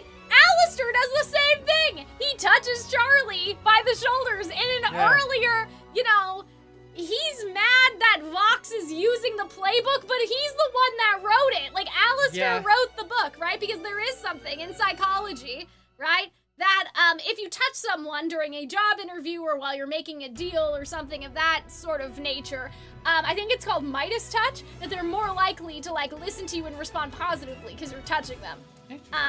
Right? Like, even just handshake or, like, you know, whatever. Like, if I was like, oh yeah, Hunter, like, good job, right? Like, some sort of physical contact, right? And so people are like, oh, that's proof that Alistair, blah, blah, blah. And I'm like, no, it's not. I think it's just Alistair giving Vox shit. He's just giving him shit. Like, there's not, I don't think that there's some deeper, you know what I mean? Like, I don't think that there's a deeper thing to it. It's, like, also, the worst thing is that he works with Valentino, a pimp.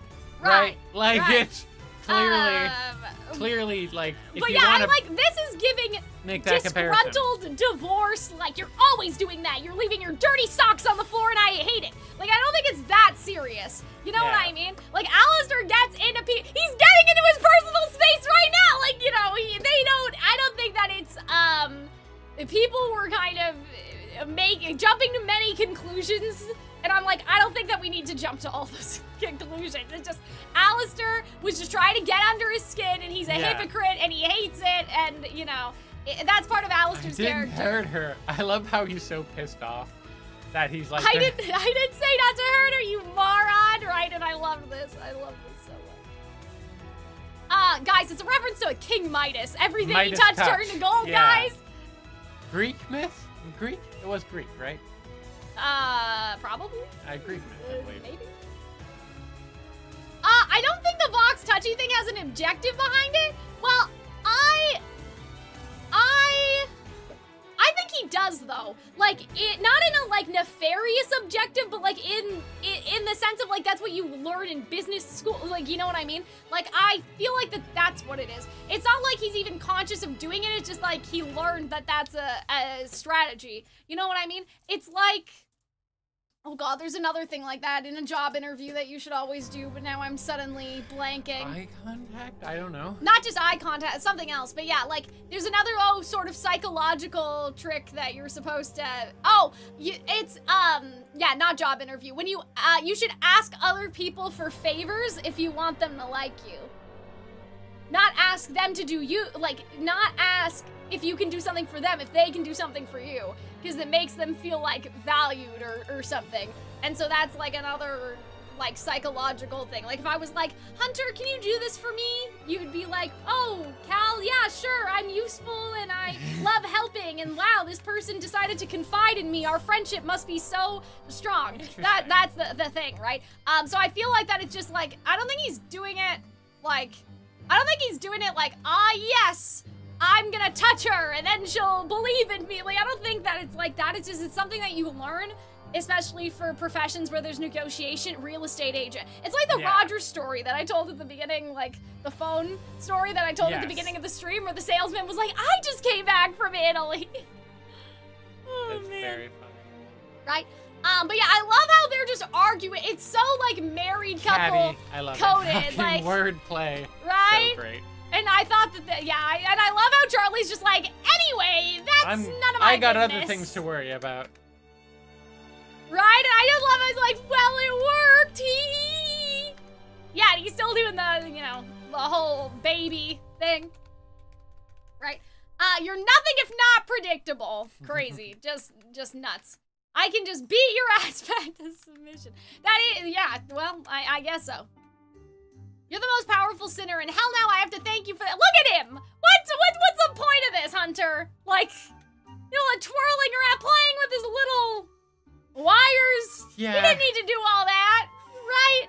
This counts as foreplay. No, I mean, kinda, yeah. This is what it is. Look at it. Look at how he's looking at the, what is he doing with all this? He didn't Making need a to do meal all out that. of those wires. But yeah, I love this fight scene. I think it was such a fun fight scene. I love how they both have so their happy. little, like, you haven't even seen me in my final form transformation fight. I like that a lot. The fight that destroys the entire power system? What do you mean? Why? Why does it, why? I don't think so. Because Alistair's probably probably just number 2 strongest. That's okay. Yeah. Right? Like, he's number 1 strongest now. But yeah, I thought the fight scene was great. I loved, again, his little Doc Ock sort of thing. We probably have to use this a bit more because there's a lot of shots here. But yeah, there's a lot of flying around, and you see, like, Alistair, like, has a shadow back here, and, like, he's just... And it's so crazy how, like, they both use such similar things. Like, yes. For him, it's the shadows, and then for him, like, he definitely based his It's like Doc style Ock off versus of him. Doc Ock. Yeah, right? Alistair using his minions, exactly! Fraud alert! Fraud! Haha. Yes. Haha. But yeah, I really liked this fight scene. I love how we see, like, people are dead in the street. Like, obviously they'll respawn, because we know that that's how it works, but they're just throwing cars at each other, right? But the scaling to Alistair to Vox to the shark, I think, though, I don't think that Alistair is genuinely, outclassed by the shark guys. I think that, like, the shark, he's afraid of the shark, because the shark's a dog, right? And that's how he died. He got shot, and then he was mauled to death by the hunting dog, presumably. Yes. Right, because they thought he was a deer. So I think he's just afraid of dogs. Like, I don't think that Shockwave is, like, that strong. I think it was more like Alistair was scared. But hello, the eyes are in the background. They're looking. Hunter, Rue is coming, okay? Believe it. It's gonna happen. But yeah, I love this fight scene. I thought that was, cool. I don't understand how it breaks the power system. Maybe the chat can, let us know. But yeah, I think that Alistair, oh, we're just shooting off in the sky. There we go. I think that Alistair, was afraid of Shockwave. Anyway, I mean, Shockwave is a big, scary monster, so yeah. Understandably, right? Like... Back to them fighting. Whee! Which feels just, I mean, I don't know. I guess because it is a heist, because we need everyone to work perfectly together, it shares the sort of urgency. I will say that, like, I don't know, I feel like the Nifty fight felt a little more tense than this one by virtue of, like, well, we need this to work.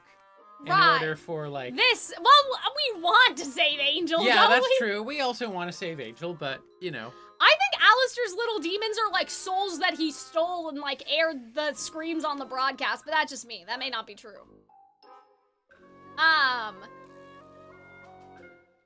But, yeah, I like that she got to be the one to do this and not Husk, so they didn't do, like, you hurt my boyfriend. Yeah. Like, so they didn't do it as a jealousy thing. But it's also good, because, like, Cherry and... Angel are friends. They've known each other so are longer. Husk and Angel also got very close. So I think it's a good group of people to have kick the shit out of I'm just glad they didn't do that cliche of, this is what you get for hurting my boyfriend. Yes. I think that this is probably how Angel Dust killed his dad.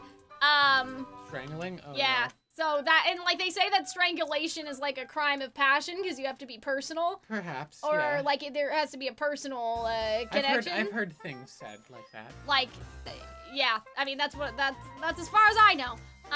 But yeah, I really like Angel just being like horrified about all of this, right? And then sort of snapping him out of it for long enough, but I love him going into the hat. Dice. I thought this was so cool. I love him just falling through the window.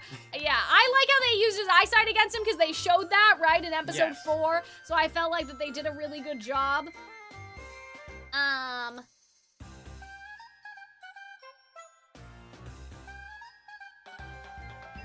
that's the other thing, right? Alistair can put himself back together, but dying is very inconvenient, right? And he wanted to win against Vox. So that's why I think he's extra scared with Shockwave appearing in this scenario, because even if it, like, he's not gonna be permanently killed because it's not angelic steel, but like, he's so desperate to win that like, he can't deal with the inconvenience of dying, even if it means he gets to beat his ass, like Vox's ass later, you know?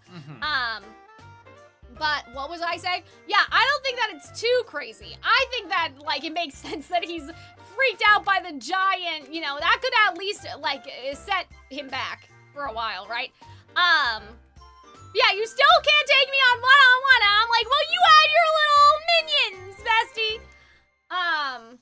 But yeah, Shockwave's tail flung Vox walks away, which I didn't notice that either at first, but yeah. So I love how he looks at the machine. But yeah, I like the scene of him like running from the dog. It is. I do love that whenever it's like you have the big bad villain and they have like a big scary monster that they sort of sick on people. Yeah. That's a fun trope, I guess you could say.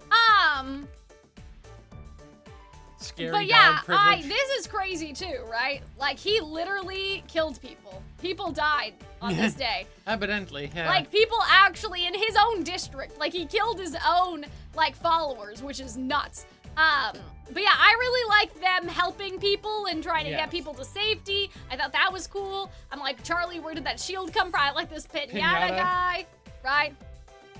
I like Carmilla, actually. Like, this is looking really bad. But yeah, I like how all the fight scenes, I thought like cutting from scene to scene, like I thought that was all good. Oh, and we're out of screenshots again.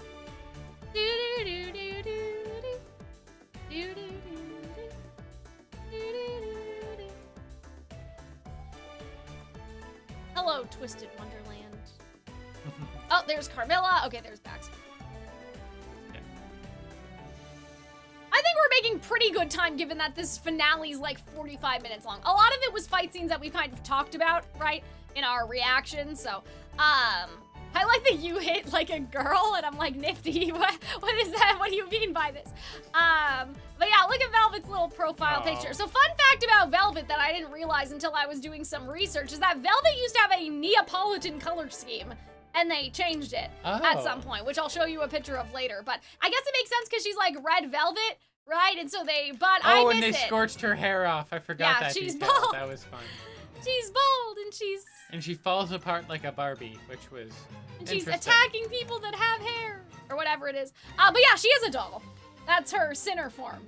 And that's why she's able to put herself back together a little faster, but other people respawn differently as we know. But yeah, I love their little thing, but like it's so funny how like Baxter like was rooting for Nifty so much he wasn't doing his job, and then they got in trouble. Like they got like in trouble because he didn't do his job fast enough, you know what I mean?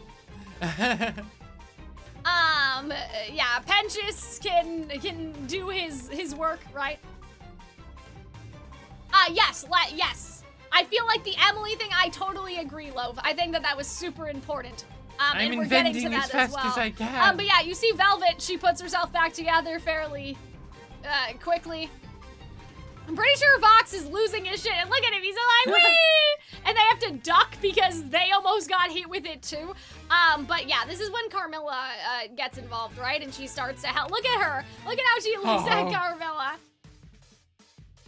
Someone has a crush. And I love how, like, we see Carmilla and Vaggie working together. Even though I hate season 1 Carmilla and all of her songs are trash and whatever, like, I really look like at her this season. the sad little baby Fox. I know, like, compared to Valentino. So, again, people were like, why did they make Valentino the head of the V's at the end of the season? It should have been Velvet. This is why. Valentino apparently has more popularity than Velvet for whatever reason. I prefer Velvet.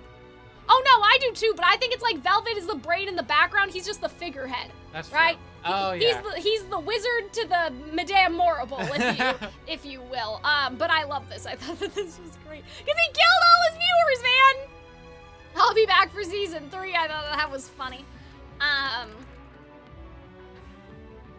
Oh. Does Alistair show up in the heaven cameras? I don't know. That's a good question. But I did care for Vaggie, Carmilla, mother-daughter time, because it actually made sense this time. Last season, it did not make sense. It didn't make any fucking sense. This season, it made a crumb more sense. I don't know. People have probably said that a lot about Carmilla, where she kind of looks a little bit like an angel. Like yes. Similar color. But yeah, so you can see Alistair in the background. You know, running from Shockwave. That's the other thing. He has to run from Shockwave and also figure out where Vox went, and Vox was flung to the other side of the city. So I don't think that the Shockwave thing is that big of a deal, guys, because it's not a fight scene, it's a chase, right? Like, that's basically what it is. Alistair's trying to get back to wherever Vox got, you know, flung to. But yeah, I feel like he, like, hates. I feel like he hates it because it's a dog. Yeah, Alistair, no! I don't actually, like, what happened here exactly? What is this blood? Who's this blood doing? What is this? Whose blood is this? Is it his blood? Maybe? Because, like, okay, obviously... Wait, no, was it like another person that he pushed in there instead? Did Alistair push another sinner I think he did. I think that's what it was. Shockwave's mouth? It's so funny because, like, our screenshot thing, like I said, I have it set at, like, the low, like, almost, like, the how do I explain it? Like, the most it can do without it getting ridiculous, right? Because if you do 24, for example, you're gonna get the 24 frames per second, and it's gonna give you, like, 4 billion pictures. Which is every frame in the entire thing, because animated shows only animate on 24s, I believe. Like, I think most movies and So I have it set to 1, so somehow we don't get, like, 1 million pictures, but we get most of them. So, like, 1 frame per second? Yeah, kind of. It's his blood, he got bit. Where, though? I don't see where the injury is. Is it this? Does he just keep strategic supplies? Was it his ass? Strawberry jam. Is it his ass? I'm just saying, I don't understand where he got bit on his person. He looks pretty intact. Where did he get bit? I don't know. I mean, it's also kind of hard to tell sometimes, Oh! so... I think it's at his side, then. Okay. Or was it his arm? He bit a chunk of his arm off? I don't see it. Where? Did he just stitch himself back together? Maybe that's what happened? It's, yeah, it's a little bit, like, the frame we got is a little bit confusing, because it Go looks to like... the last scene, you can see the shark bite his arm when the target focuses on him. Oh, was that what it was? Okay, that was not clear to me whatsoever. Like, this was not clear. I thought he was seeing that from a distance, not up close. Okay, that's confusing. That doesn't help. I can't see the bite. The bite of 87, where is it? I don't see it. Okay, sure. Okay. Shark had him dead to rights. He just bit his arm off. We just stitched that shit back on. Look at how many other stitches he has. He's fine. He's okay. The beam is the bigger thing to worry about. Oh, right, and she gets her one of her wings off. And this is when they started shipping Emily and Alistair. Really? Well, apparently, the streets told me. Okay, and by the streets, I mean I saw this on TikTok. Okay. That some girl, like how I shipped Fox and Neo, just suddenly started shipping Emily and Alistair for the memes, like in season 1. Okay. And she never thought that it could grow to like what we have today. And so like it was her victory. And so now there's like canon material interaction, and she was very happy. But she was just doing it like for the love of the game, for the crack. So. Okay. The captain of Emily and Alistair from the very beginning, like, returned, like, when we needed her most to guide us as we make new. I don't care for the Emily injury, Trixie. I have to ask, is there anything that you liked in this episode? I need more information. I need you guys to explain. Why? I think it's great, though, because it shows, like, this is what Sarah fears most, and it happened, but yet she's able to keep her head level because of Penchus. It has narrative importance, exactly, right? And like, you know, it has narrative importance doesn't always mean it's good, but I don't know why you would think that it's bad. Like, I need some explanation here. Like, I'm just curious, you know? But yeah, see, like, she's letting her fear drive her. That's why they did it. It's because the whole song was about fear, right? And so she, like, this is what she's most afraid of. She's letting fear guide her decisions. So this is a pivotal, like, character choice moment for Sarah, right? Yeah, it is. It is kind of nice that she's like fully, because this entire season it's been about her like coming to terms with the reality of Penchus and what his redemptions mean, and like her changing understanding of the sinners. So choosing against loot was it was a big moment. Yeah, kind of the culmination of her character arc. His arms? I don't know what that's in reference to. Sorry, guys. But yeah, like, the trust me, right? So that's the thing. Like, it's, like, it starts with sorry, you know? Yeah, so, like, get Emily out of there. So she compromised, right? She didn't let her fear take them to, like, DEFCON 5, you know? Mm-hmm. Sorry, the Twisted Wonderland music is getting really sad. What do you think, do you think, like, all of the sinners in hell, like, if they wanted to go there and, like, literally kill everybody, do you think all of the poltergeists, all of the Exorcist angels would be able to do that. Like, kill them all? Yes. I don't think so. 'Cause The Exorcists don't have powers. They just have knives, right? The Exorcists don't have, you know, wires. Like, imagine Vox going up there and killing people with angelic steel if he really wanted to. There's no way. They get clapped. Like, it's not even close. Because, like, imagine Alistair and Vox, and, like, if they had angelic steel and could kill people using the fighting style that they use this episode, the Exorcists don't have special powers. They're just angels with big knives, right? They can't do shit. They would get beat, right? Yeah. Because they're just normal. Like, they're just normal. They don't have magic, right? Even Vaggie doesn't have, like, magical powers, right? They're outgunned, outmanned, outnumbered, outplanned, man. You know? I think the Overlords are stronger, for sure. Let's talk about Alistair just bleeding out and Charlie running to Emily instead, not even having her arms around. She could have got in the middle to put her arms around both of them, but she didn't do that. A lot of people think that Alistair's gonna have like a low-key villain kind of situation next season. Really? Yeah, because like, they didn't go rescue him from Vox, right? They're like, he's fine. He doesn't need anybody. more like, I should say, more of a villain than he already kind of is, you know? This is what people are also like, oh, Alistair says he doesn't need anyone so much that, like, Charlie doesn't even run to him. Like, oh, all our guests are family. Bullshit. It's not that Alistair actually cares, I don't think. Like, I don't think he's gonna be like, oh, my friends don't like me. I don't think it's gonna be like that. But I think that there is gonna be something, like, there's gonna be something in there about, like, Alistair has said he doesn't need people and, like, whatever. And, like, look at this. This is, like, kind of the end result of that. But at the same time, I feel like part of this is Charlie's fault. Like, why wouldn't you comfort both of them? What's wrong with you? Like, I feel like they did this on purpose, you know?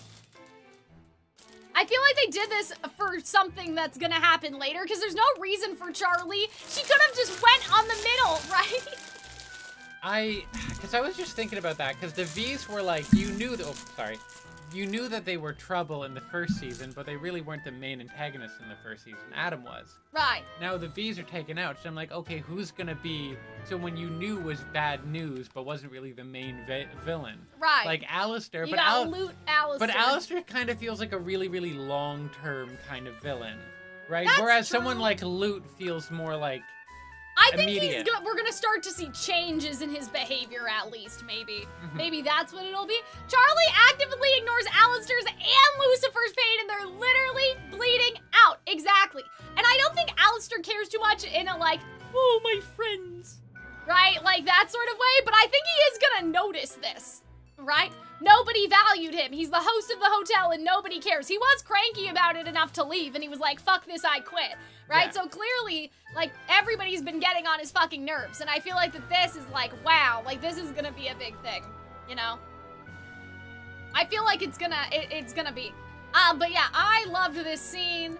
You've just been fucking canceled. I love how Vox doesn't just do it and he monologues, because this is the time where I feel like that's actually in character for someone to do, as opposed to like Ruby and stuff, where it's like, what? Why are you guys doing this? Are you stupid? Right? Like, Vox wants to see the smile be wiped from Alistair's face, right? So he's not gonna, you know, just shoot him and kill him. He wants, he wants that first. I can't see. Oh, I can fix that. Better make these shots count. Okay. If it overloads, it will blow, right? He doesn't care. He doesn't give a fuck. He would die. He would die, Hunter. He's crashing out, I believe the kid said. Right? Fuck all of you. As long as I get to wipe that smile off Alistair's face. Right? Look at this. And look at that smile. I don't care what happens. And he's crying. You know what this is to me? Okay. Here's my argument for this.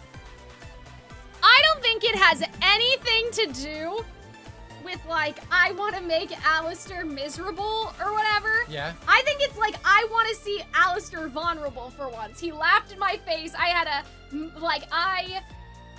was honest with him, and Alistair's never honest with anyone. I want to see him scared for once. I want to see him fear. Finally, like, wipe the smug look off of his face.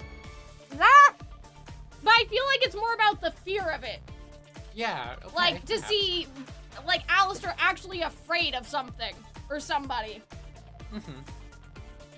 I think he's just kind of fed up with it. Well, I think that's like the origin of this, though, right?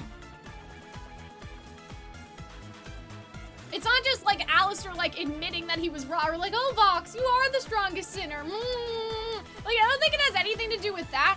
I think it's just like Alistair acts so unfazed by everything. And the truth is that he is scared. I mean, we almost see it with Shockwave, right? When nobody's looking, he does seem like afraid.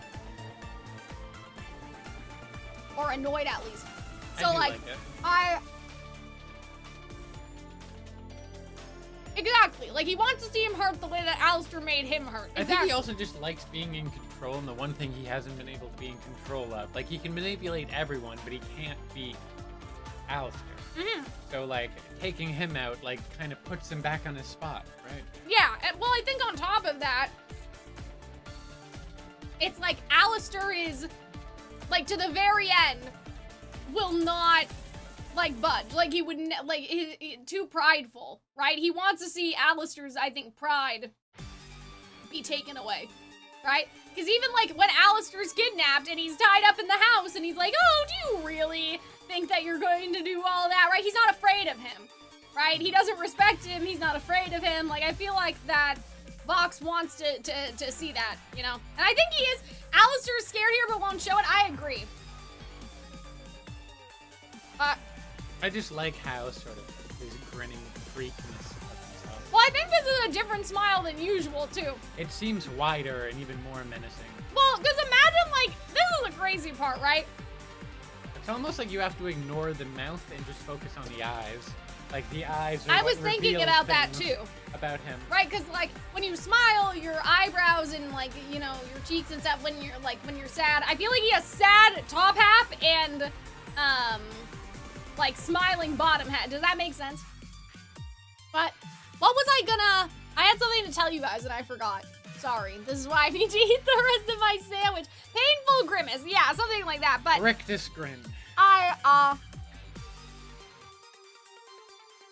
Taking the sandwich bite. Chewing the sandwich bite. Imagine, like, you're Alistair. I'm okay? Alistair. The whole world is gonna blow up. The whole world's gonna Because of you said no to this man and laughed in his face, and you didn't need to do all that.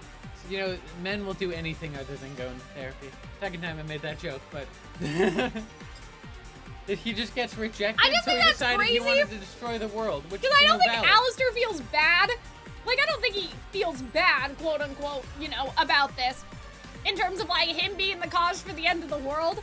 But, like, that must have some weight on your shoulders, like, to know that you were the cause of the end of the world. You know what I mean? You laugh at him 70 years ago. Exactly. Exactly. So I just think this is just 70 years of being pissy. Gotta love it. Right. But yeah, if I were Alistair, I would kind of realize how, like, bonkers all of this is. Yeah. You know what I mean? Like, how did I get into this situation? I was a normal human with a normal life. Yeah, I agree with that too, like how far Vox would go, because that was the whole thing. We talked about this in the stream earlier of like, was Alistair actually rejecting Vox, or did he want Vox to push harder and then Vox just gave up and was just sort of like, I thought we were friends, instead of like being more pushy? I'm like, this is like the ultimate pushy. Like, there's nothing else Vox could do to show how much he wants Alistair, you know what I mean? So I think that this is just kind of crazy. I think it's just kind of crazy, you know? I love that shot of Alistair, like, backlit. Oh, sorry, not Alistair. Vox backlit. I know. Like, crying out of one eye with the, like, out of This focus was amazing. destroyed This world fed behind me. him. This is, like, all I think about when I fall asleep at night is how Vox would kill himself and everybody else to be with Alistair. And there's no higher testament to love than that, I killing guess. people. I don't know about that. I'm just saying. Oh. Right in the But chest. you could say. That's wonderful. I remember when we were like years and years and years ago, we had an argument about the end of, spoiler alerts for Life is Strange.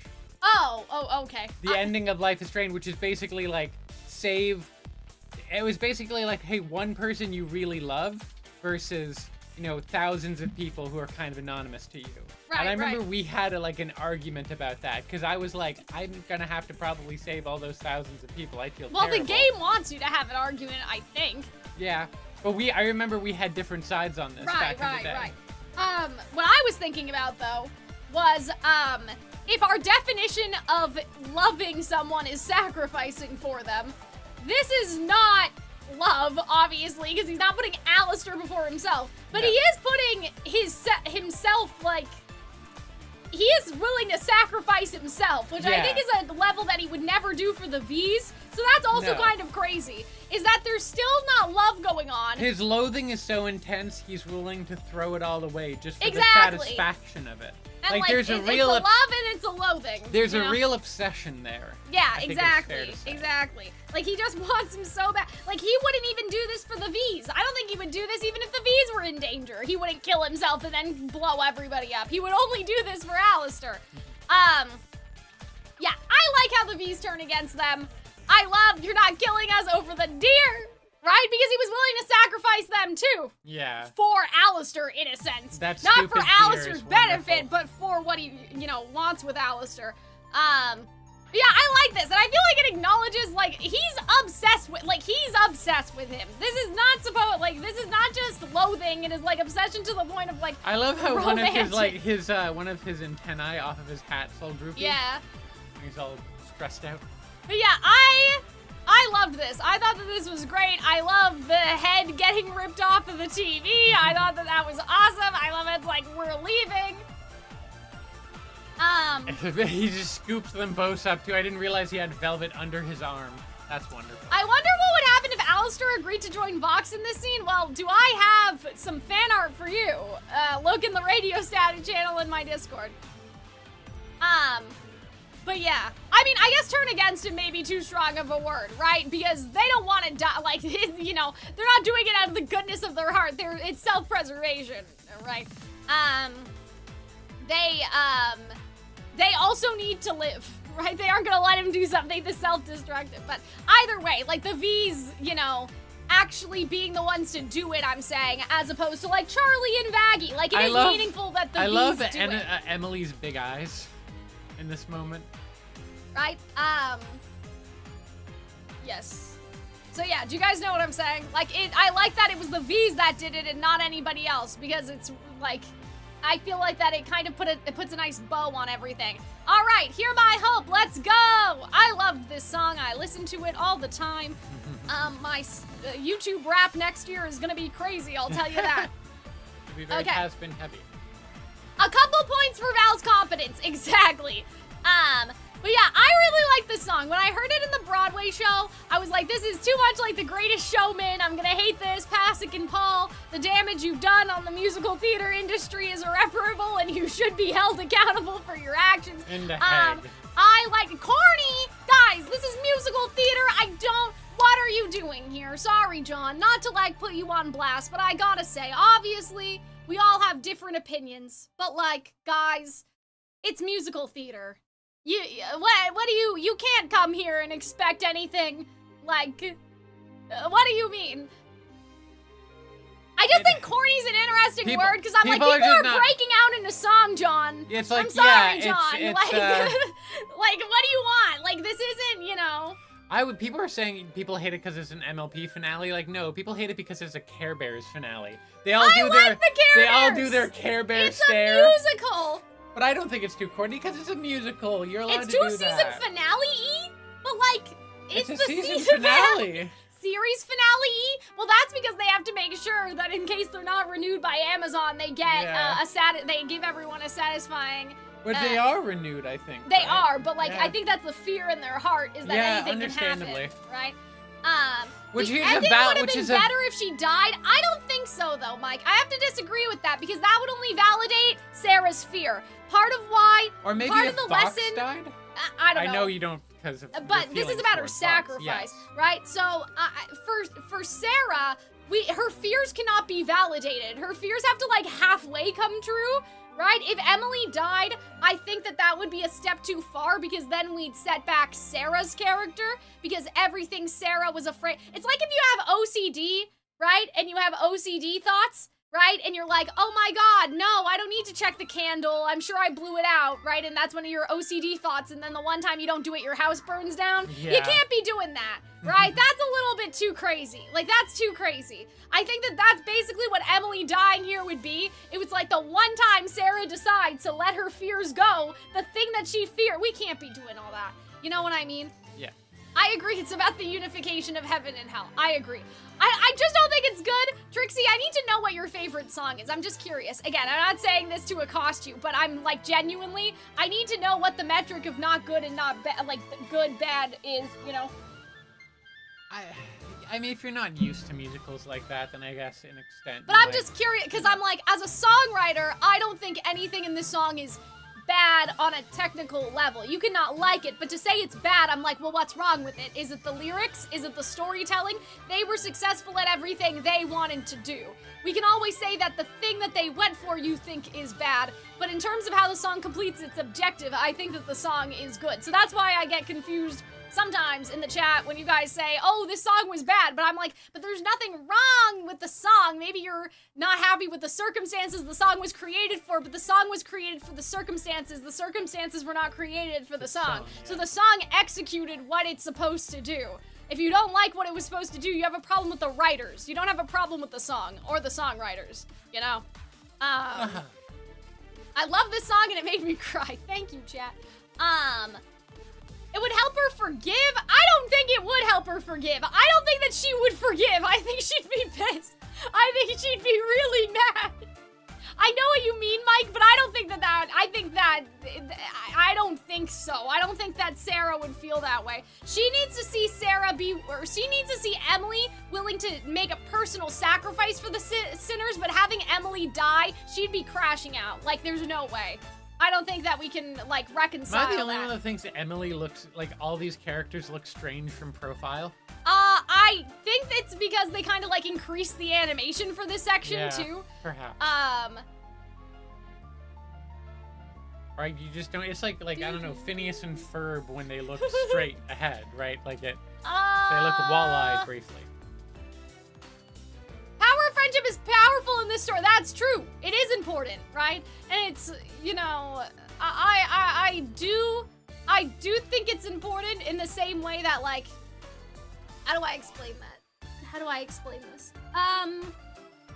You know how we talked about the whole, like, oh, heaven's the gated community and hell is in poverty, and obviously that metaphor kind of hasn't lasted through season 1, but remember going into the show, we thought that was gonna kind of be the metaphor of it all. Like, we can argue It's still that kind of some bad. people are just, like, born psychopaths, right? Maybe. But I do truly believe that most crime is a matter of people's needs not being met. Yes. You know what I mean? Like, theft and violence and all of that other stuff. And so I feel like the power of friendship, like, kind of connects to all that. Even like, a lot of people need sociopathy. community, bro. Like, I don't know what to tell you. Right? Even a lot of the, like, sociopaths, people that are just kind of like that, like, the number of serial killers and whatnot have gone down since the 1970s. And it's also, like, you can see a similar, like, it more or less lines up with, like, the decrease of, like, lead in paint and in water pipes and in gasoline. It's like, okay, maybe we were just getting crazy because we all had fucking lead in our system. Right, Like, right. you don't know, right? Oh, yes, and I love nifty sewing stitches. I thought that was great. The power to everyone's destroy magic- the pride ring is inconsubstantial in place of the power of friendship. I mean, it's just... Exactly. They're You got it. neutralizing... Care Bear stare, They're motherfucker. neutralizing the machine with their own power. This was made by Carmilla, so it's not infallible, right? We have to remember that as well. It's not just power of friendship, just the friendship power. It's that this was made by an overlord, so if we work together, we can undo, like, logically with And the if power a bunch system of the overlords show. do help. Yeah, exactly. Like, I don't think it's that contrived at all. I think it makes perfect sense. You have Emily's an angel, Charlie's half angel, Don't right? the other overlords start They helping? do. Yeah. Which is funny, because in the beginning of the episode, you have all of everyone in a circle Bad holding with hands. Us. Yeah. Oh, Or that the- too. and- Sorry, I was and going to the- and talk the about cart- the in same the Bad animated- with Us characters come in and In help. the animated cartoon thing, and so by the end, they basically do that. They, like, Yeah. unite around this sort of shared I think it starts Bomb. with sorry and live to live prime the audience for what to expect. Exactly. Like, that's true. That's factually true. Like, starts with sorry was in the third episode of, no, it was in the second episode of the show, I believe. We'll talk about Gravity, guys. I do have some things that I want to say about Gravity, but we're almost through this episode. So let us get through it, and then we'll have a question session, season 3 sort of thingy, at the end. But I do have something I want to say about that, so good job, guys. Oh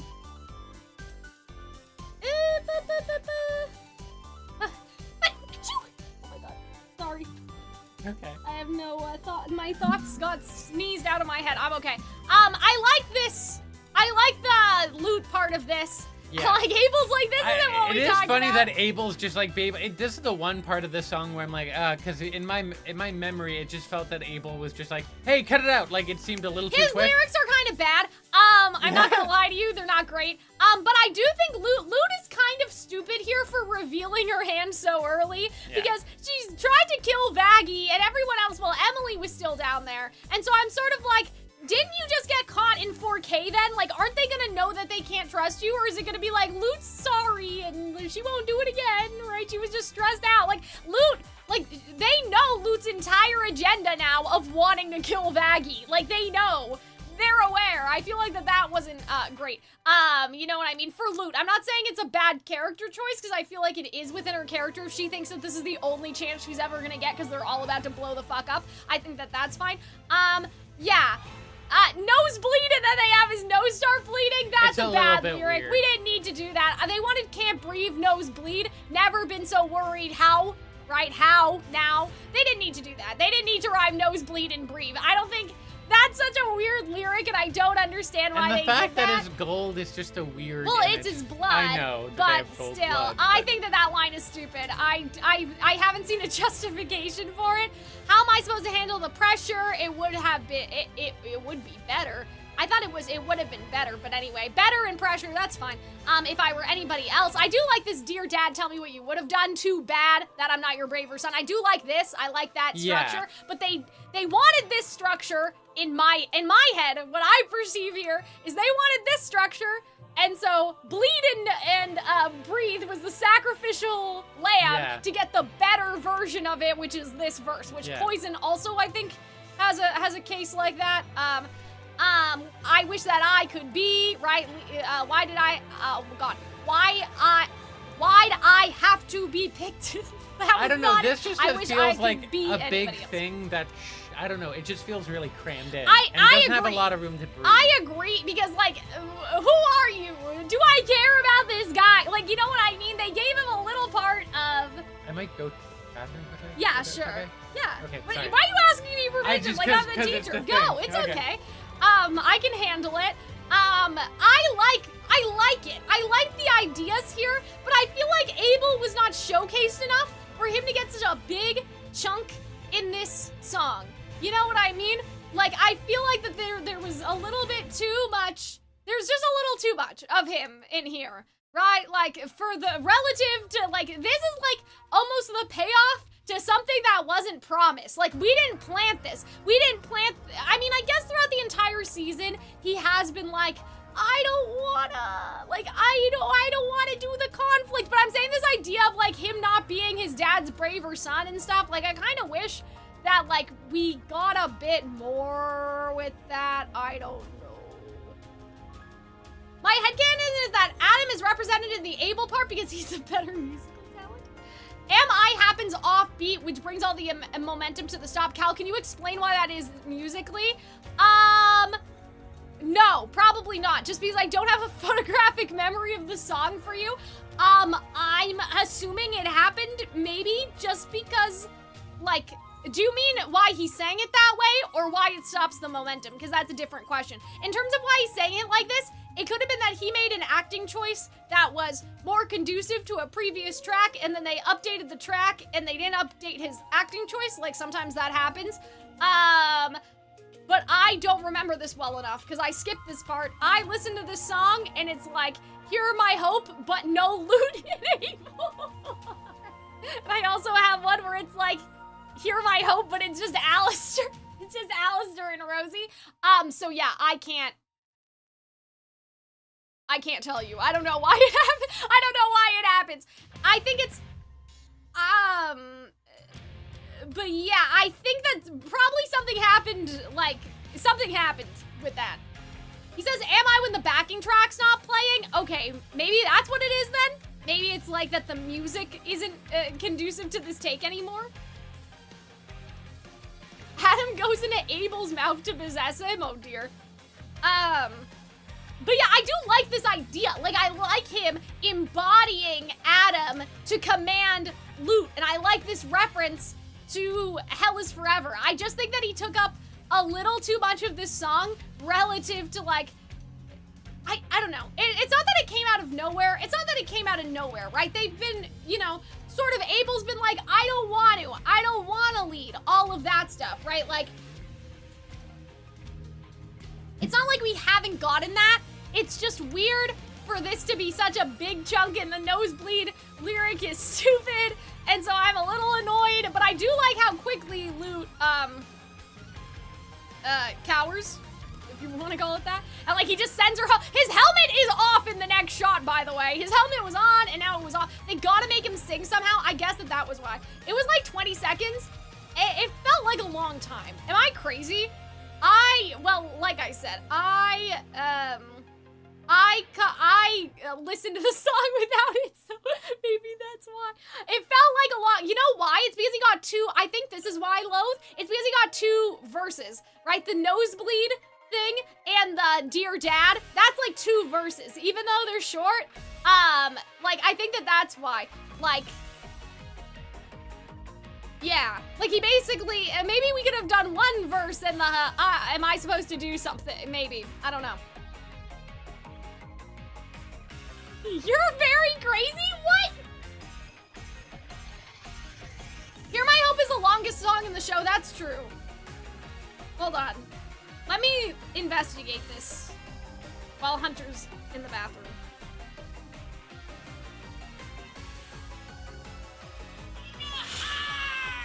Okay, hold on. Okay, so 2 minutes is Can't Breathe. 2:02.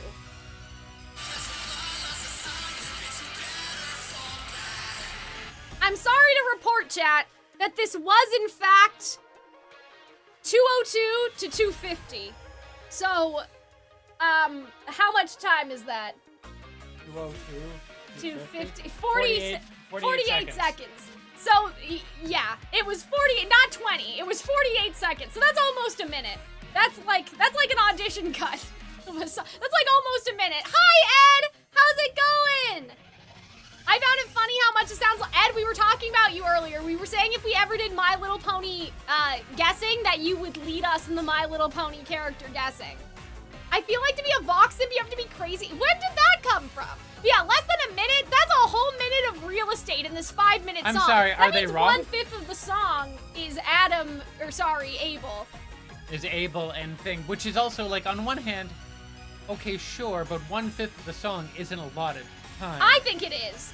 For, like, his little sad boy hours, I know, but the fact that it's, like, a whole conflict. Did you hear me from the other room? When I was walking in. I was basically saying that, like, this feels like payoff to a planting that didn't happen. Like, yes, has he been bitching the entire season? Fine. I know. But we didn't need the nosebleed verse. Like we could have cut that and just had the Dear Dad tell me what you would have done. But go ahead and I just feel like it felt very truncated and not really, I don't know. Oh, so you agree with me? Yeah, I agree with you. Oh, I thought you were disagreeing. Oh, no. I think that's one of the sort of flaws of it, that it kind of feels like we're all talking about saving the world and then, oh, like this weird aside where we like wrap up this like kind of loose character thread. And then, I don't know. I feel like they could have found a way to do it where it's just, which I guess they kind of did it here. Here's the problem. Where it's just like a stopgap. Sorry. You know? I didn't mean to interrupt you. I thought you were done. I think the problem is that Abel's not singing a reprise of something that has already been sung. Yes. So here's the thing.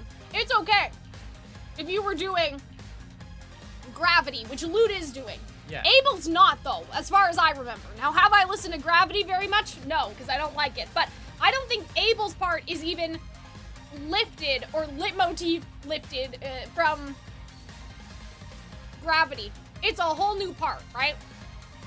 So that's a problem. When you want to convey new information. And the rest of the song was like from or was it? Well, you did have entirely. like, you really are a demon pet. Like Alistair and Rosie had Don't You Forget references. Yes. How do I explain this? So I like to sing audition songs that people don't know, right? Because I want to have something different in the audition room. But my vocal teacher has cautioned me that when the panel is hearing something new, right, they have to now think about what the song is about because they don't know the song. If you go in and you sing God Help the Outcast, they know the trajectory of the song, so they don't have to pay attention to that, they can listen to you. If you sing a new song for them, they have to figure out what the song is about to see if you're acting it well, right? Yeah. And it's not that you shouldn't, right? But you have to be careful and make sure that the song that you're choosing is not so insane that they won't be able to figure it out in that minute that you're singing, right? So, I think that that's the problem with the able part, is if they did Hell is Forever or something, and if they made it Adam's motif able-fied, we would be like, oh, we've heard this before, it's familiar, so That's we're a good idea. primed to intake new information. Just like when I think about the future, right? When I think about the future does that. Because this is like new melody and new information in the middle. We don't have time. We don't have time for this right now, you know? Like, we don't have the mental bandwidth for him to insert himself into this song. I don't think. I think that that's why. If you guys have a problem with it. I would say that that's where it went wrong. We'll talk about gravity, guys. Don't worry. But yeah, he turns into his dad when he sings the Hell is Forever, but maybe they should have had him start singing a variation of Hell is Forever in the beginning, and then he would, like, maybe it's not in the right key at first, and then he goes into the Hell is Forever key, and they could have done that, right? Yeah, that could have been interesting. I don't know, like, I don't think it feels like a bit of a bump in an otherwise sort of smooth ride. That's why I listen to it with it taken out. So don't worry about it. Yeah, I have, like, Hear My Hope, but not with Abel and You can find that on YouTube? Really? It's Someone not posted official, that? but somebody posted it. Oh, Somebody that's cut it out. Hilarious. No, Ed, don't worry. It's not like that. I don't think.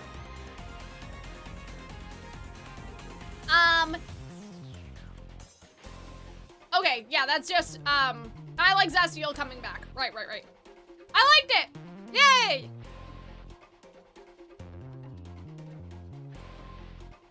Yeah, and then we're all holding hands around the world and using our special magic. Yeah, and you see they are singing Save Us From Harm. So they don't give a fuck. They just want to save themselves too, you know?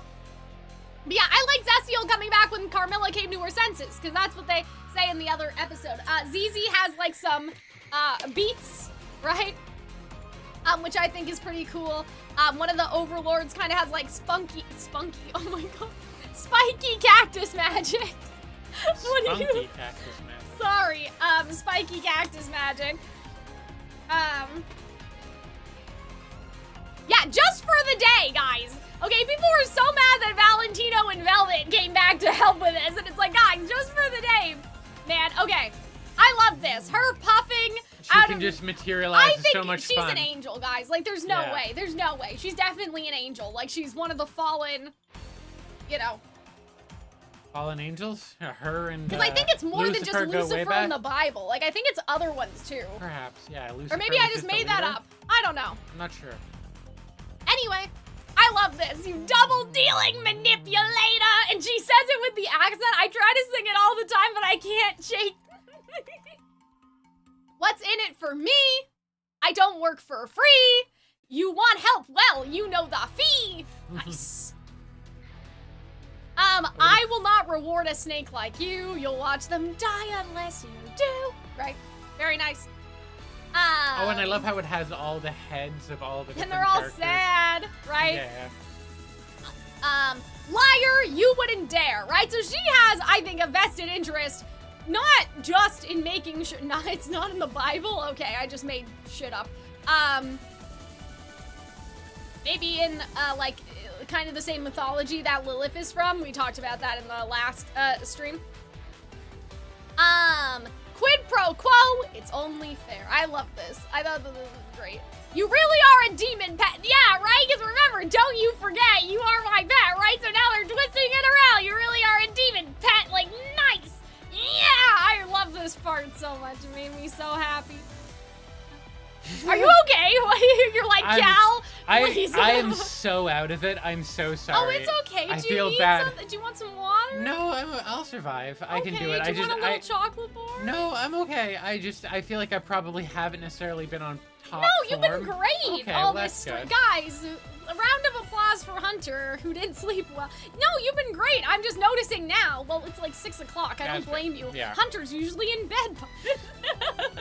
You knew my game the day we met, right? And like, I love how for a minute, I know it's probably just the frame, but his eyes look like her eyes, yeah. right? They're hollow, right? And I love this. And I feel like that she's not that upset about it. I feel like that, like, they have a begrudging respect of each other. Exactly.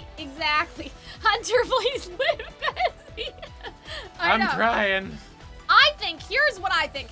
I think that they just made a deal here, like, Vaggie and Alistair, like, I'll do this for you and never ask me to help with this newfangled technology again, right? Yes. So it's not an I own your soul. It was like, give me this and you get that, right? Fix my staff and I'll help you, right? It's equivalent exchange. The deal is done. I do wonder, though, if next season, if Alistair will broker a new deal with Rosie and be like, give me the power to kill the angels, please. Pretty please. And then Rosie will offer something else. Who knows? Because here's the thing, right? Rosie, here's what I want to talk about Rosie quickly. Exactly. Fix the staff and I'll save them. But here's the thing. Rosie has another agenda, right? She clearly wants something going on at the hotel. Now, we talked about thinking that this is about Rue. She wants a vessel for Rue. Let's pretend that that's the case, right? Let's just pretend for the sake of argument that she wants that. Alistair could be like, I'm gonna help you find your vessel, like I promised in the first place, right? That was the you do something for me when he got his powers, but you give me power to kill the angels this time. Another quid pro quo equivalent exchange, right? I think that they're gonna make another deal, if that makes sense. Not, again, I own your soul deal, but she wanted him to go to the hotel to look for something. She's gonna want him to do that again. So I think that they either brokered a side deal here that we don't know about yet, right? By the way, I'll keep doing your thing at the hotel if you give me the power to kill the angels, and it happened in this scene, or it's gonna happen in season 3. I don't know, but mark my words, I think that it's gonna be something beyond the staff. Whether or not that happened now or later is not, you do know what I'm saying? We don't know if it happened now or later, but I think it is gonna happen again. I think that they're gonna make a quote-unquote new deal.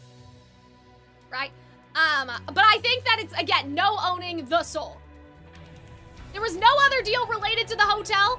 No, but I'm saying that originally, Rosie sent him to the hotel and Alistair says we're no more closer to something that we don't know about. So I'm saying that originally, when Alistair asked Rosie for power when he was still human, Rosie's conditions for the deal is you do something for me. What was that something? I think it has something to do with Lilith Rue Vessel, right? So I'm saying for the sake of argument, if we assume that that is true, they have either made another deal off screen that we, as of right now, have not heard about, right? Like in that same scene, more than the staff, or they will make another deal in the future because Alistair is back at the hotel. So I do think it was the staff, like primarily, deal 1 was the staff and I'll help you blow up the big machine.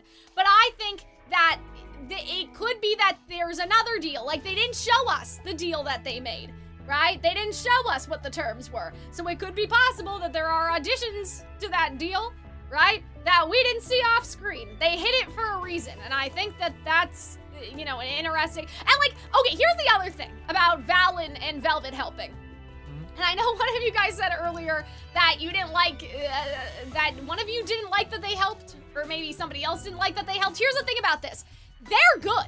They don't need, and this is what I think a lot of people misinterpret or didn't notice about this scene. They're good. They don't need them. They don't need Velvet and Valentino. The reason why Velvet and Valentino join in is so they can come out of this and looking say like, good oh, later. we helped. And I think a lot of people don't realize that because this thing was rising into the sky. Rosie seemed confident that with Alistair's help they could handle it, right? Yeah, there's that too. So I think that I think that, like, people miss that they didn't need these two. They were not necessary. They were good because Rosie seemed to think that they would be okay with just Alistair helping and they weren't all gonna blow up. Because if she thought that they were all gonna blow up, she wouldn't have even come here, right? She would have stayed in Cannibal Town where presumably they're safe from all this, most of the nonsense, right? We're only taking half of the pentagram with it, not the rest of it. So, yeah.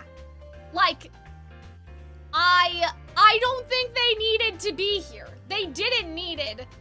I don't think that they were necessary. They came in to help because they wanted to make sure that, like, their image wasn't down. Because they were good already, bestie. Or else Rosie wouldn't have even, like, I don't think that she would have even showed up here in the first place. I love how begrudging they look. Like, everyone else looks really happy, and they're like, okay, because, like, this was already floating in the sky. Like, Yeah. we didn't need them. They didn't need to be here, right? She could have been accounting for them? Maybe. I could see, maybe, but I don't think she was. Because she doesn't give a fuck about that. Like, she really doesn't. Like, you'll notice that when Vox goes to recruit people in the bad guy song, he goes to Carmilla, he doesn't go to Rosie. Because he already thinks that, like, that's a dead end, presumably. So I don't think they needed the V's. I don't think they did in order to succeed. I think the V's just did it because they wanted to make sure that they looked good in this situation. And you also have to think about, too, that Vox has business deals with ZZ and Hatchet and the other guy. Yes. Rick and Hatchet, that doesn't sound, Brick? Is his name Brick? I'm not sure. Anyway, they have deals with these overlords, like with the other overlords, right? So I don't know about like Maestro and all of that, but they have an interest in here, right? So yeah, I don't think that I don't think that they needed to be here. I don't know if they knew that. Like, I don't know if they were sure that they were absolutely not needed, but I don't think that they were actually, I just made up. I went through like literally everything. Vox yelling at them is weird. Why is he suicidal at that point? People are so suicidal they kill themselves, John. I don't know what to tell. What do you mean, why? Poor John. I'm sorry, John, but I'm just saying, what do you mean, why? Because he's depressed. I mean, not depressed. He just wants to take him out. He's well, I think he is depressed. I mean, yeah, he maybe doesn't love the situation.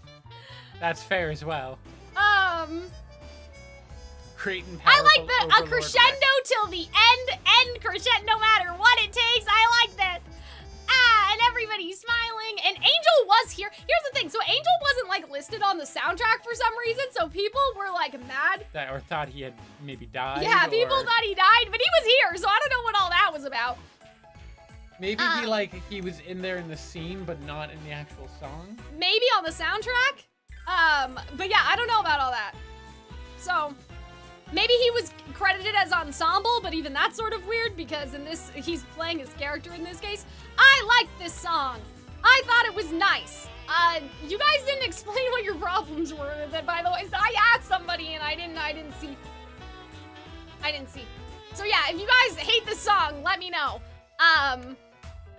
And explain why to me. Beyond the friendship is mad. Like we've covered that. I think that we've covered friendship is magic. But like musically and lyrically, I thought it was good. Like I thought it was fine. I liked it, and I like their little friendship.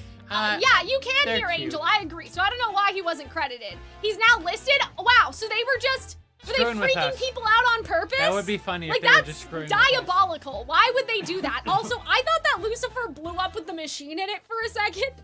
Oh, man. But he was underground. Clerical error, manipulation. I love them. I hope that they're in a poly ship together. I love Carmilla being like, look at this. Look at my gay daughters. Look at friendship. But yeah, I like this. I really like whatever's going on with that. They forgot. Yeah, so Lucifer did not blow up, which is too bad. Here's my thing. I wish that they at least cut his wings off. Not because I like hate him and watch him to suffer, but remember Velvet said she was gonna make dresses out of the wings, and they didn't do that. And maybe that's a representation of how Vox didn't give anybody what they wanted, and like whatever, but like I'm kind of sad. So that's all I'm saying. Okay, so Penchis is sending out his little message. which I don't have a lot to say on unless you do. I do like the I'm a good boy now. I thought that was really cute. You're a sick person. I'm just saying, they said they were gonna do it. They planted and we didn't get the payoff, man. But that could be intentional that we didn't get it because, you know. Yeah. Because of right. Like, well, because he didn't care about Velvet anymore. I love these two little art demons. I thought that they were really cute. Oh man, we're out of screenshots again. We're almost done, guys. I'm gonna tell this to Hunter because, you know, for Hunter's time awareness. But what I want to do is get through this episode. I have a brief thing to talk about Gravity. We'll give the chat a couple minutes to like talk about stuff that like they feel like that we haven't addressed. Yeah. Enough, I'm and a good then boy now. we'll save the song ranking maybe another week or, you know, whatever. Oh, and then Cherry gets to see Penchus again. Yeah, so I love how they broadcasted this, but like we didn't need to, you know, worry anymore. Like I thought that was kind of funny. But yeah, I like how it's like a two-way street. Like they see her, they can hear Charlie, even though he's broadcasting everywhere. And I like Charlie saying that he's cute was just so cute. Like I thought that this was all, I thought it was funny. Oh, Cherry saying bad words. And I like the Cherry Penchus payoff here. Like, I kind of liked it, and it didn't go on too long. You know? I thought it was good. She's so angry. I love it. But yeah, so she has some, you know, stuff here that I'm like, can I show that on screen? Okay. But yeah, I really like this. I like them sort of like, oh, you know, how's heaven? And like, is there any, you know, are there any rivals and stuff? And I like Sarah coming down here. Cause like, look at guys, and you want her to die. Sarah's been through enough. Like, it would have been too crazy for Emily to die here. She needed to get hurt because that's like the fear, right? Like that's, I think, Emily did have to make a sacrifice, but they couldn't kill her. It would only reinforce what she already thought about the sinners in the first place. Yeah, Angel leaving I thought made a lot of sense, right? Something had to be not happy at the end of this, and they already, like, you know, they already kept Vox alive. Functionally, right? Yes. Yeah, we couldn't let Emily die. It would have been suffering too much. I like how Vox is presumably in, like, little iPad, jail, right? Sarah needs to die? What? Guys, we were talking about Emily. Why does Sarah need to die? Surely she doesn't need to die. Oh, and then we have the dramatic sort of angel dust. Which I definitely thought that this was gonna happen. It makes sense, right? He can't even trust himself anymore. I do kind of wonder if next season there'll be a more concerted effort to break Angel out of the contract. Because here's the thing, right? Angelic Steel really did a number on this show because, like, so Vaggie points Angelic Steel at Vox, right, at one point. She could have just got him there, and this season would be over, right? And I know it's like, oh, cinema sins, why don't characters act logically? But it's a big sort of question about why Angel doesn't just kill Valentino with Angelic Steel in the sleep. Like, it just, you know, like, I think that they should have had it be empowered by the Angel's energy or something, and it's only good for a certain number of uses or whatever, because even, like, the weapon that Carmilla made is about to overload, even though it's made out of angelic steel, and so presumably, right, like, there is a capacity to things. So I feel like they should have gave that on, like, the you know, the physical weapons too, because like Angel could just be packing knives up his ass and Valentino would be none the wiser, right? His contract probably defaults to the rest of the Vs. Here's the thing though, Musing, that I thought that was my headcanon. Here's the thing that I question though, right? Alistair says that if he dies, he'll be free again. So that means that Vox did not put Alistair's contract in with the rest of the Vs. Now, angels could work different. Like, angels could work differently where it's like Vox tech. I agree with you, Ed. I think that makes sense. I'm saying more so like not Angel doing it, but like somebody else. Like, there's no reason why Husk couldn't have pulled up to the fight with Angelic Steel.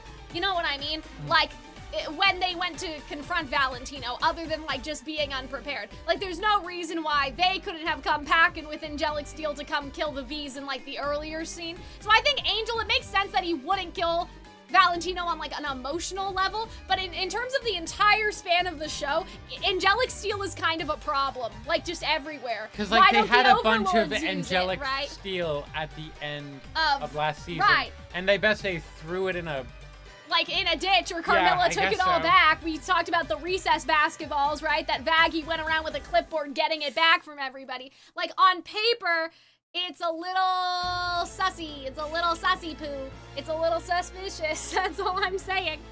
I don't think Husk knew how bad it was until he found Angel in the room. I don't know though, because doesn't Loser Baby kind of cover all that stuff? Yeah, I think they were aware. I think Husk knows. Charlie would be against that. I think Husk could murder people. You guys are like, Husk isn't a murderer, and I'm like, Cherry Bomb, I think is a murderer. I don't know. I know Charlie wouldn't do it, but like, would Cherry do it? I think Cherry is a murderer. I think Cherry killed people, you know? I do understand what you guys are saying. Charlie wouldn't like that. Yes, and Stryker bought a knife in Hell of a Boss, which is why making these shows in the same universe is confusing. It's a little confusing sometimes, because I'm like, I think Husk would kill people. Perhaps. I think Husk murdered people in his life. I don't know. Like, I think that, like, they are not above murder. Especially Valentino. Especially Cherry. Maybe Husk. I don't know. Maybe not Husk, but, like... But I do like this scene. I like what they did with Angel. It totally makes sense for him to go back to Valentino. I think, like, I really love the scene. I love the acting in this scene. Like, I thought it was great. I just think that the plot hole of the angelic steel, there's a lot happening. There's a lot going on with that.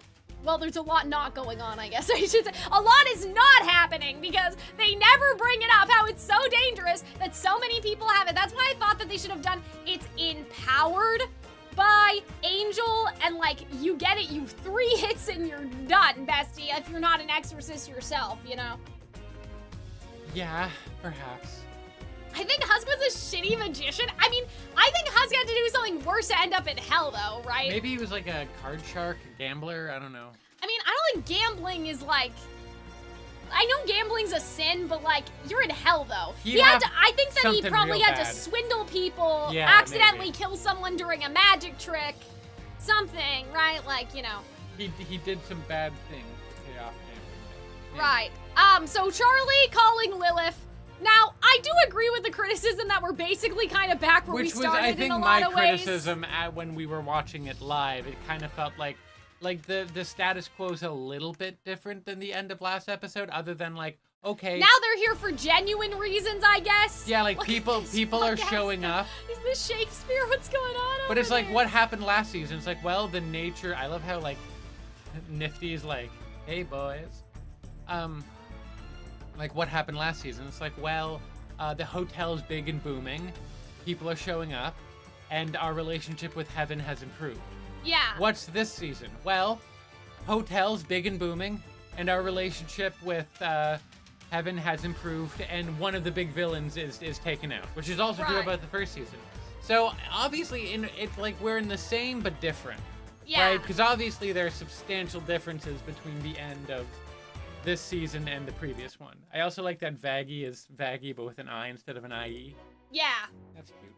Oh, okay. Alistair came back safe and sound. No thanks to you, by the way. No thanks to you, bestie. What did I do? Well, Charlie, I'm saying. He's in a much better mood. It seems he found something here to entertain him. The radio apple shippers looked way too much into this.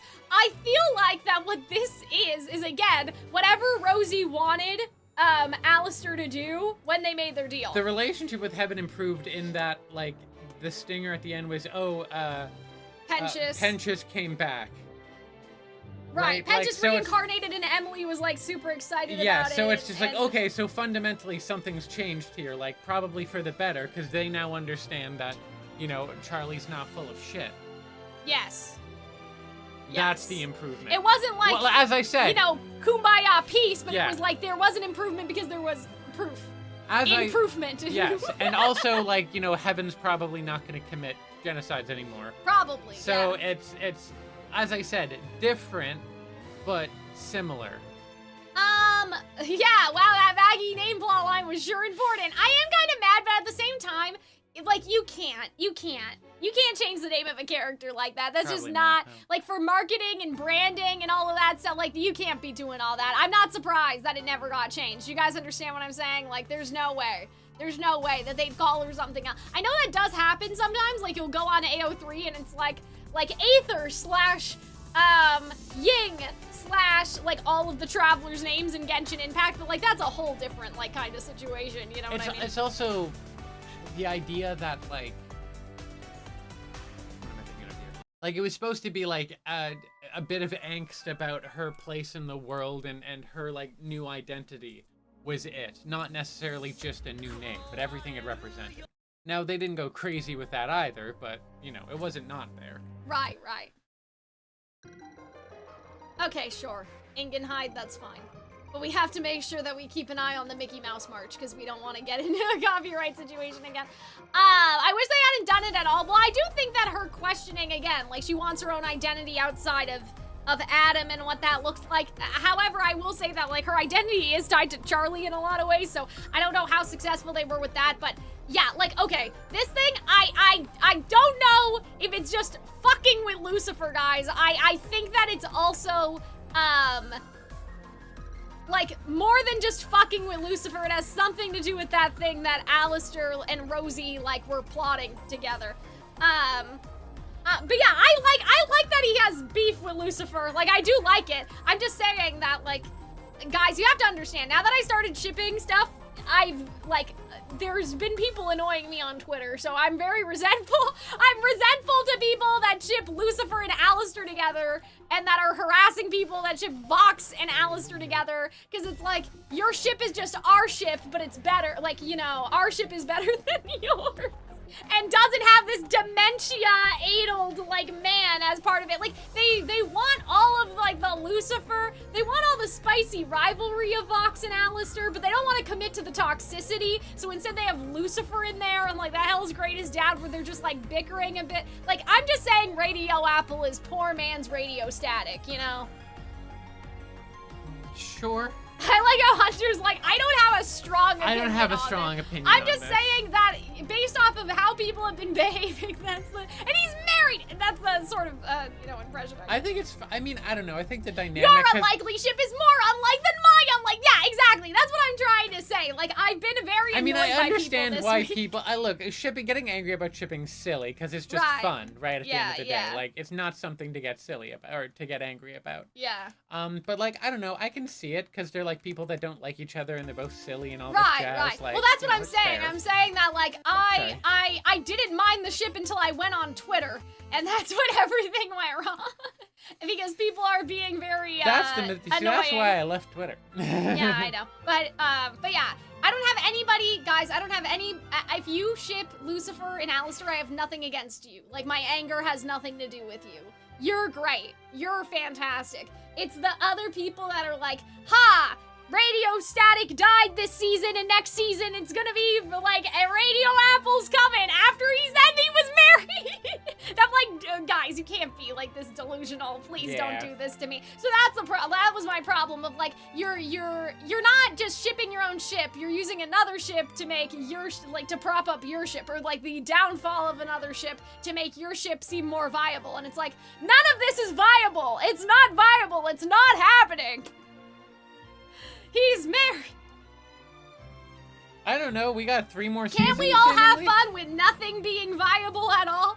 I love this. What was this shot of Valentino? It's not great. Minor malfunctioning Vox tech.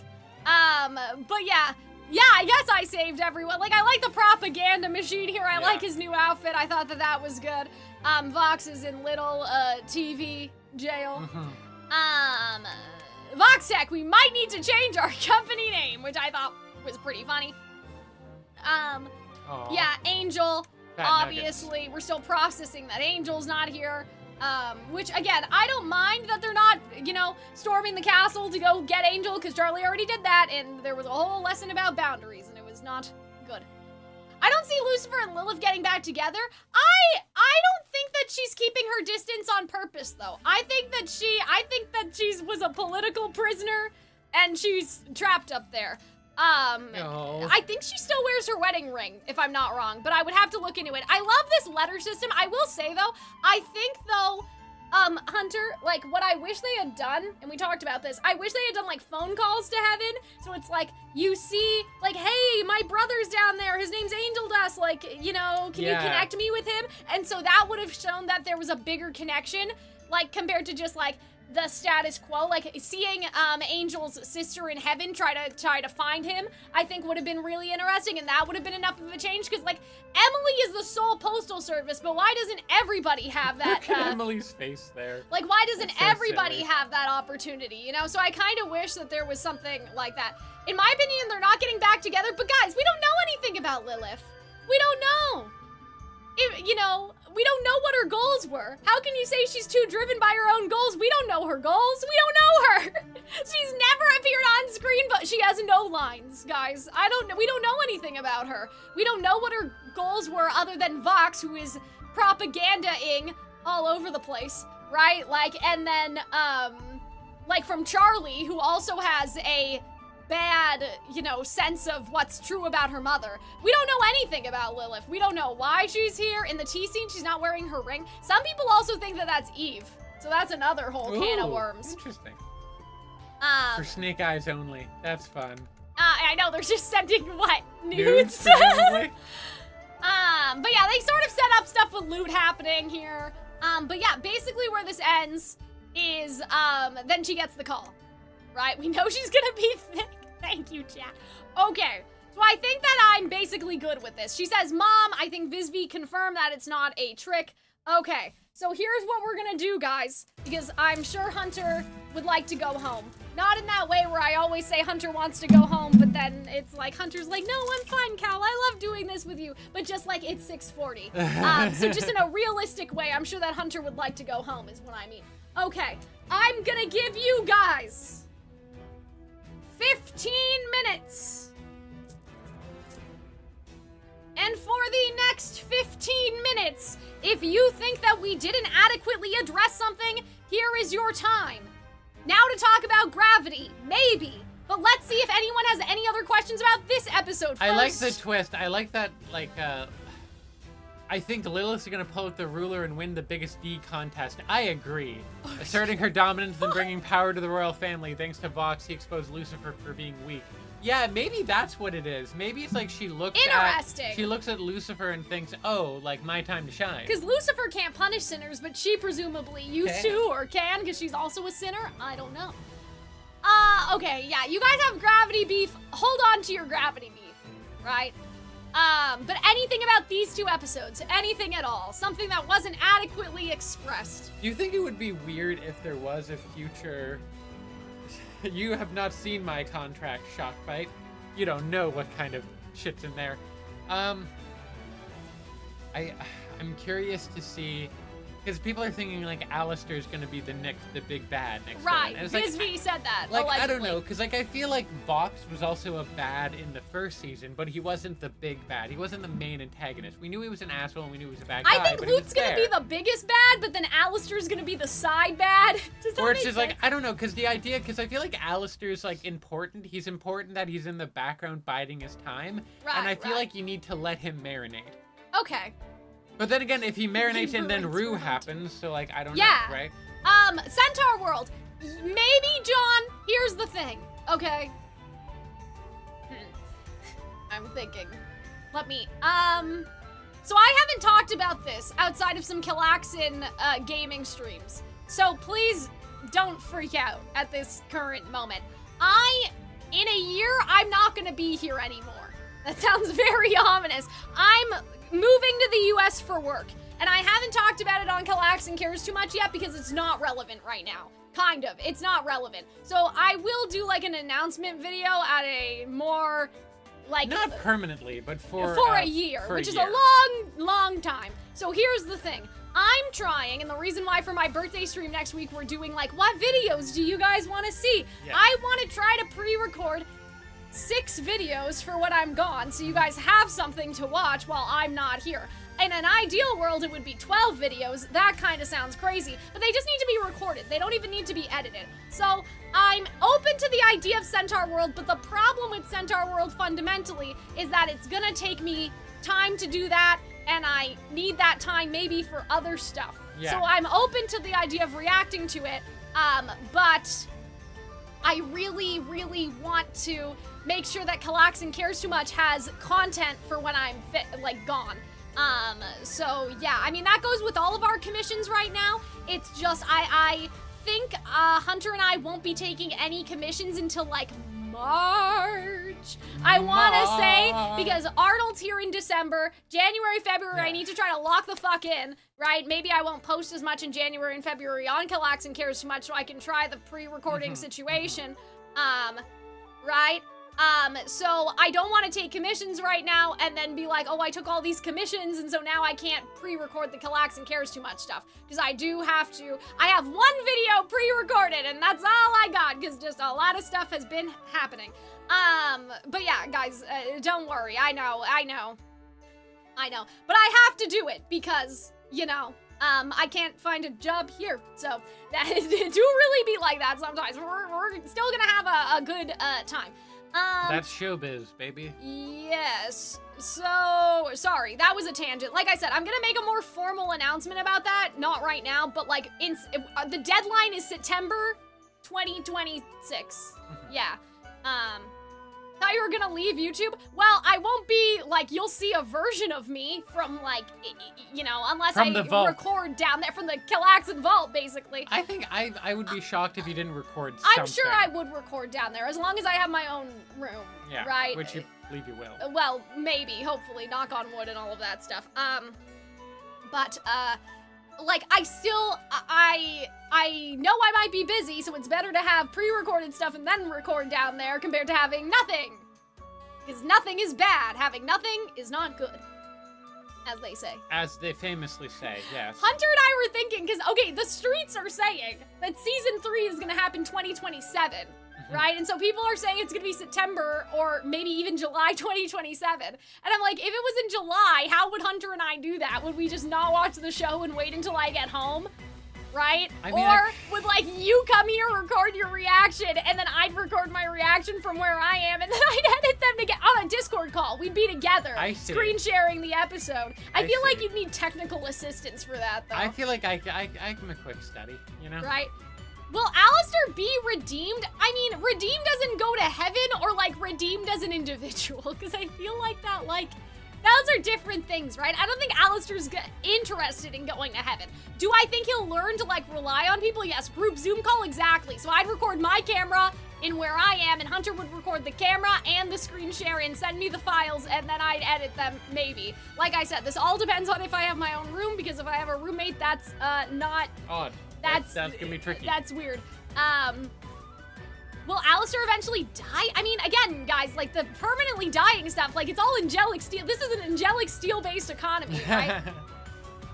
I think he'll learn to rely on others. That's, I think, the big lesson for Alistair. Even if it's in, like, a sort of manipulative way, still, at the heart of it, he'll learn to, like, trust people, and that some people don't have,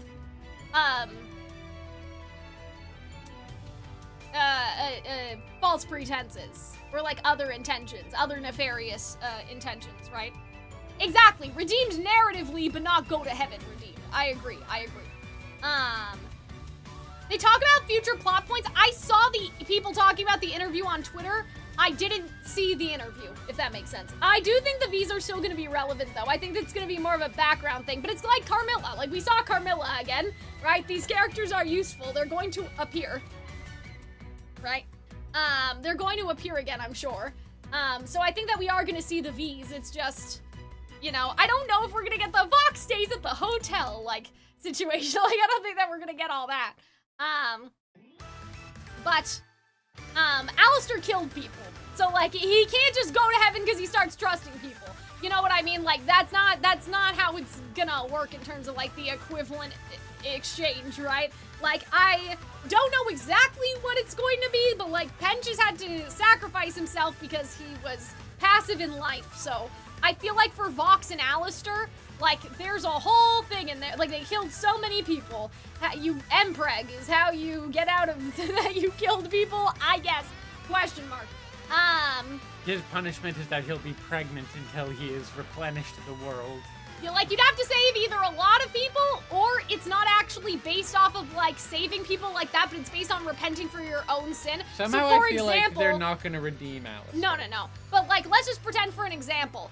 Vox's sin is his envy, right? If we're talking about 7 deadly sins, pride and envy, right? Because he was jealous of all those other people. That's what led to the murders. If he could actually treat the V's as like, true, genuine partners or whatever, right? That would, I think, be redeemable enough, right? In a 7 deadly sin logic, as opposed to a equivalent exchange because you murdered people logic, right? We aren't even sure what Angel Dust needs to do to override his sin either. Like, because we don't know if it's based off of 7 deadly sins that you need to, because if Penchus was sloth, he did something active, right? So if that's how it works. In the same way, I don't think it's sloth necessarily, but it's like you didn't save lives, so you, like, sacrificed But in the yourself to 7 deadly sins sure, thing, I guess, isn't it sloth? I think sloth is just inaction in general. But that's what I'm saying. I guess so, maybe. So he repented for the laziness inaction are sort by... Fair enough. Right, inaction. But by, I don't know. In himself. the same way that Alistair feels like someone who should always be around and feels like a core tenet, I feel like I feel like Angel Dust is as well. Like, I feel like when he gets redeemed, that's like the finale of the show. Yeah, or very late at least. Mm-hmm. Like, I agree with you. I think that you're right. Yeah, sloth is a sin. Yeah. Okay, we have 5 minutes. Damn, I didn't plan this well at all, because I started talking about my personal life. Okay, here's what we need to talk about quickly. The big debate has been whether or not Gravity should have been in the 2nd episode. And we talked about this a bit in our reaction. I think that Hunter and I's feelings... Actually, I'm gonna change the music for this. I may want to make this into a YouTube short, so please forgive me. Fontaine, here we are. Let's go. And then I'll restart this again, because you guys know that I'm trying to farm. Where is Fontaine? Oh, it's right there. I'm trying to clip farm at the very end of the stream, because of course I am. Okay. Okay, so let's talk about Gravity again, because there's been a whole debate about Gravity and whether or not it should have been in the 2nd episode of this season. I'm going to kind of take a different approach compared to what other people have said about this. Mm-hmm. I have no problem with Gravity being in the 2nd episode. It's very similar to Stayed Gone. However, Visby did say something on Twitter that kind of, not like bothers me like she bothered me, but it bothers me that this has been confirmed to be the case and Gravity does not reflect that, which was basically that Lute is torn between the heaven hierarchy and her desire to be obedient to the system that she was bred and born for. She says bred, right? Bred to be, and wanting her revenge, okay? Hunter and I's main criticism of Gravity was that there was no bridge that had the little oomph, right? So, like, the deeper thing, and we've expressed what the deeper thing is in other videos, right? And so, it sort of depends on what the song is, but for example, I would say the oomph of Out There is that Quasimodo starts singing about how the people down below do not appreciate their lives. They are heedless of the gift it is to be them, right? That's different from, I want to go outside. It's like, you people have all of this and you don't even know it, right? That's the little oomph for me. That's the added thing of, like, these people are not necessarily selfish, but it's a form of, like, you don't even know, you don't even appreciate what you have. Right? For Ariel, it's the, bet they don't reprimand their daughters, bright young women sick of swimming. That's the oomph, right? And so for me, missing the oomph is the cardinal sin. Exactly, Loath. So when we criticize Gravity, forget about composition, forget about lyrics, forget about like Gravity. That part didn't matter to me as much as the missing oomph.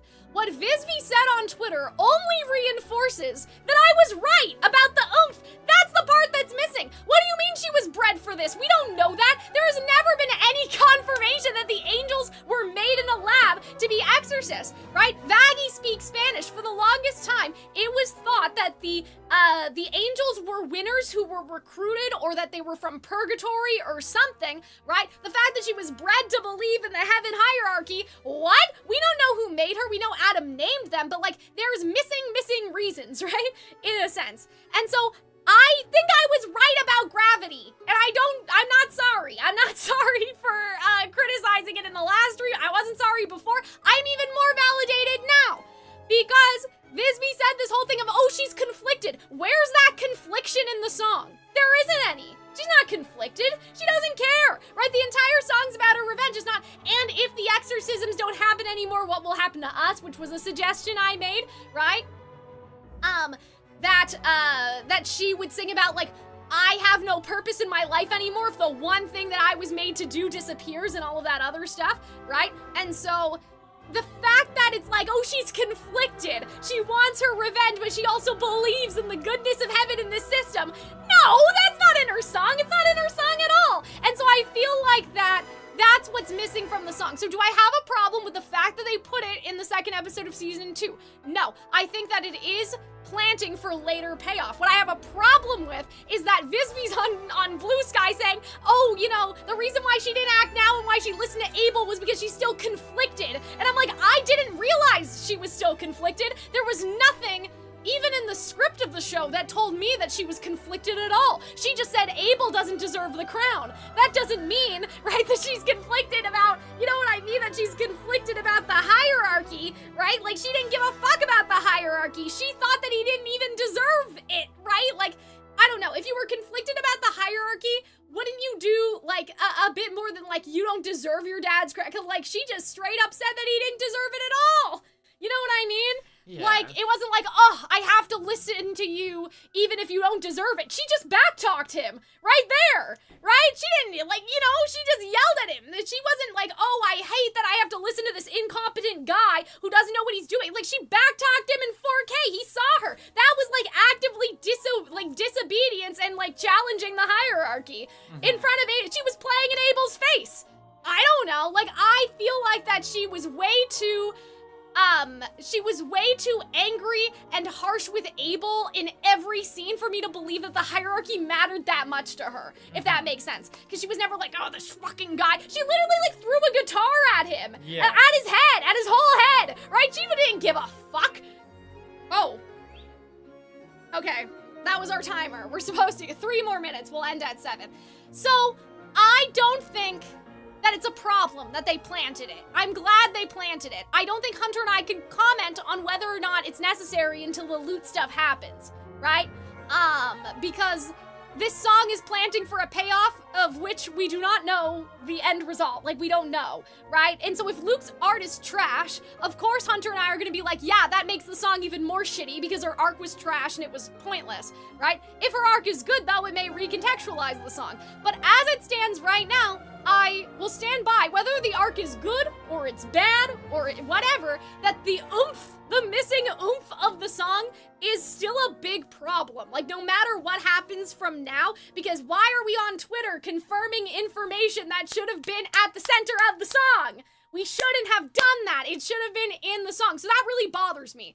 And that just validates, again, the beef that I had with Gravity is like, that's what the song should have been about then. But I feel like, again, right? They wanted something that had mass appeal. It was kind of vague. They didn't want to make it that specific. So if you start talking about how you were an angel that was born and bred for this system, and what will you be if the system doesn't exist anymore, that would kind of kill the fun vibes of people making, like, AMVs on TikTok and, like, teenagers in their bedrooms singing with the hairbrush and whatever. Like, it's kind of like Poison. And so, no, I also don't regret saying that it was normie bait. I think that is even more true now, because why was this specific information not in Gravity? It doesn't make sense.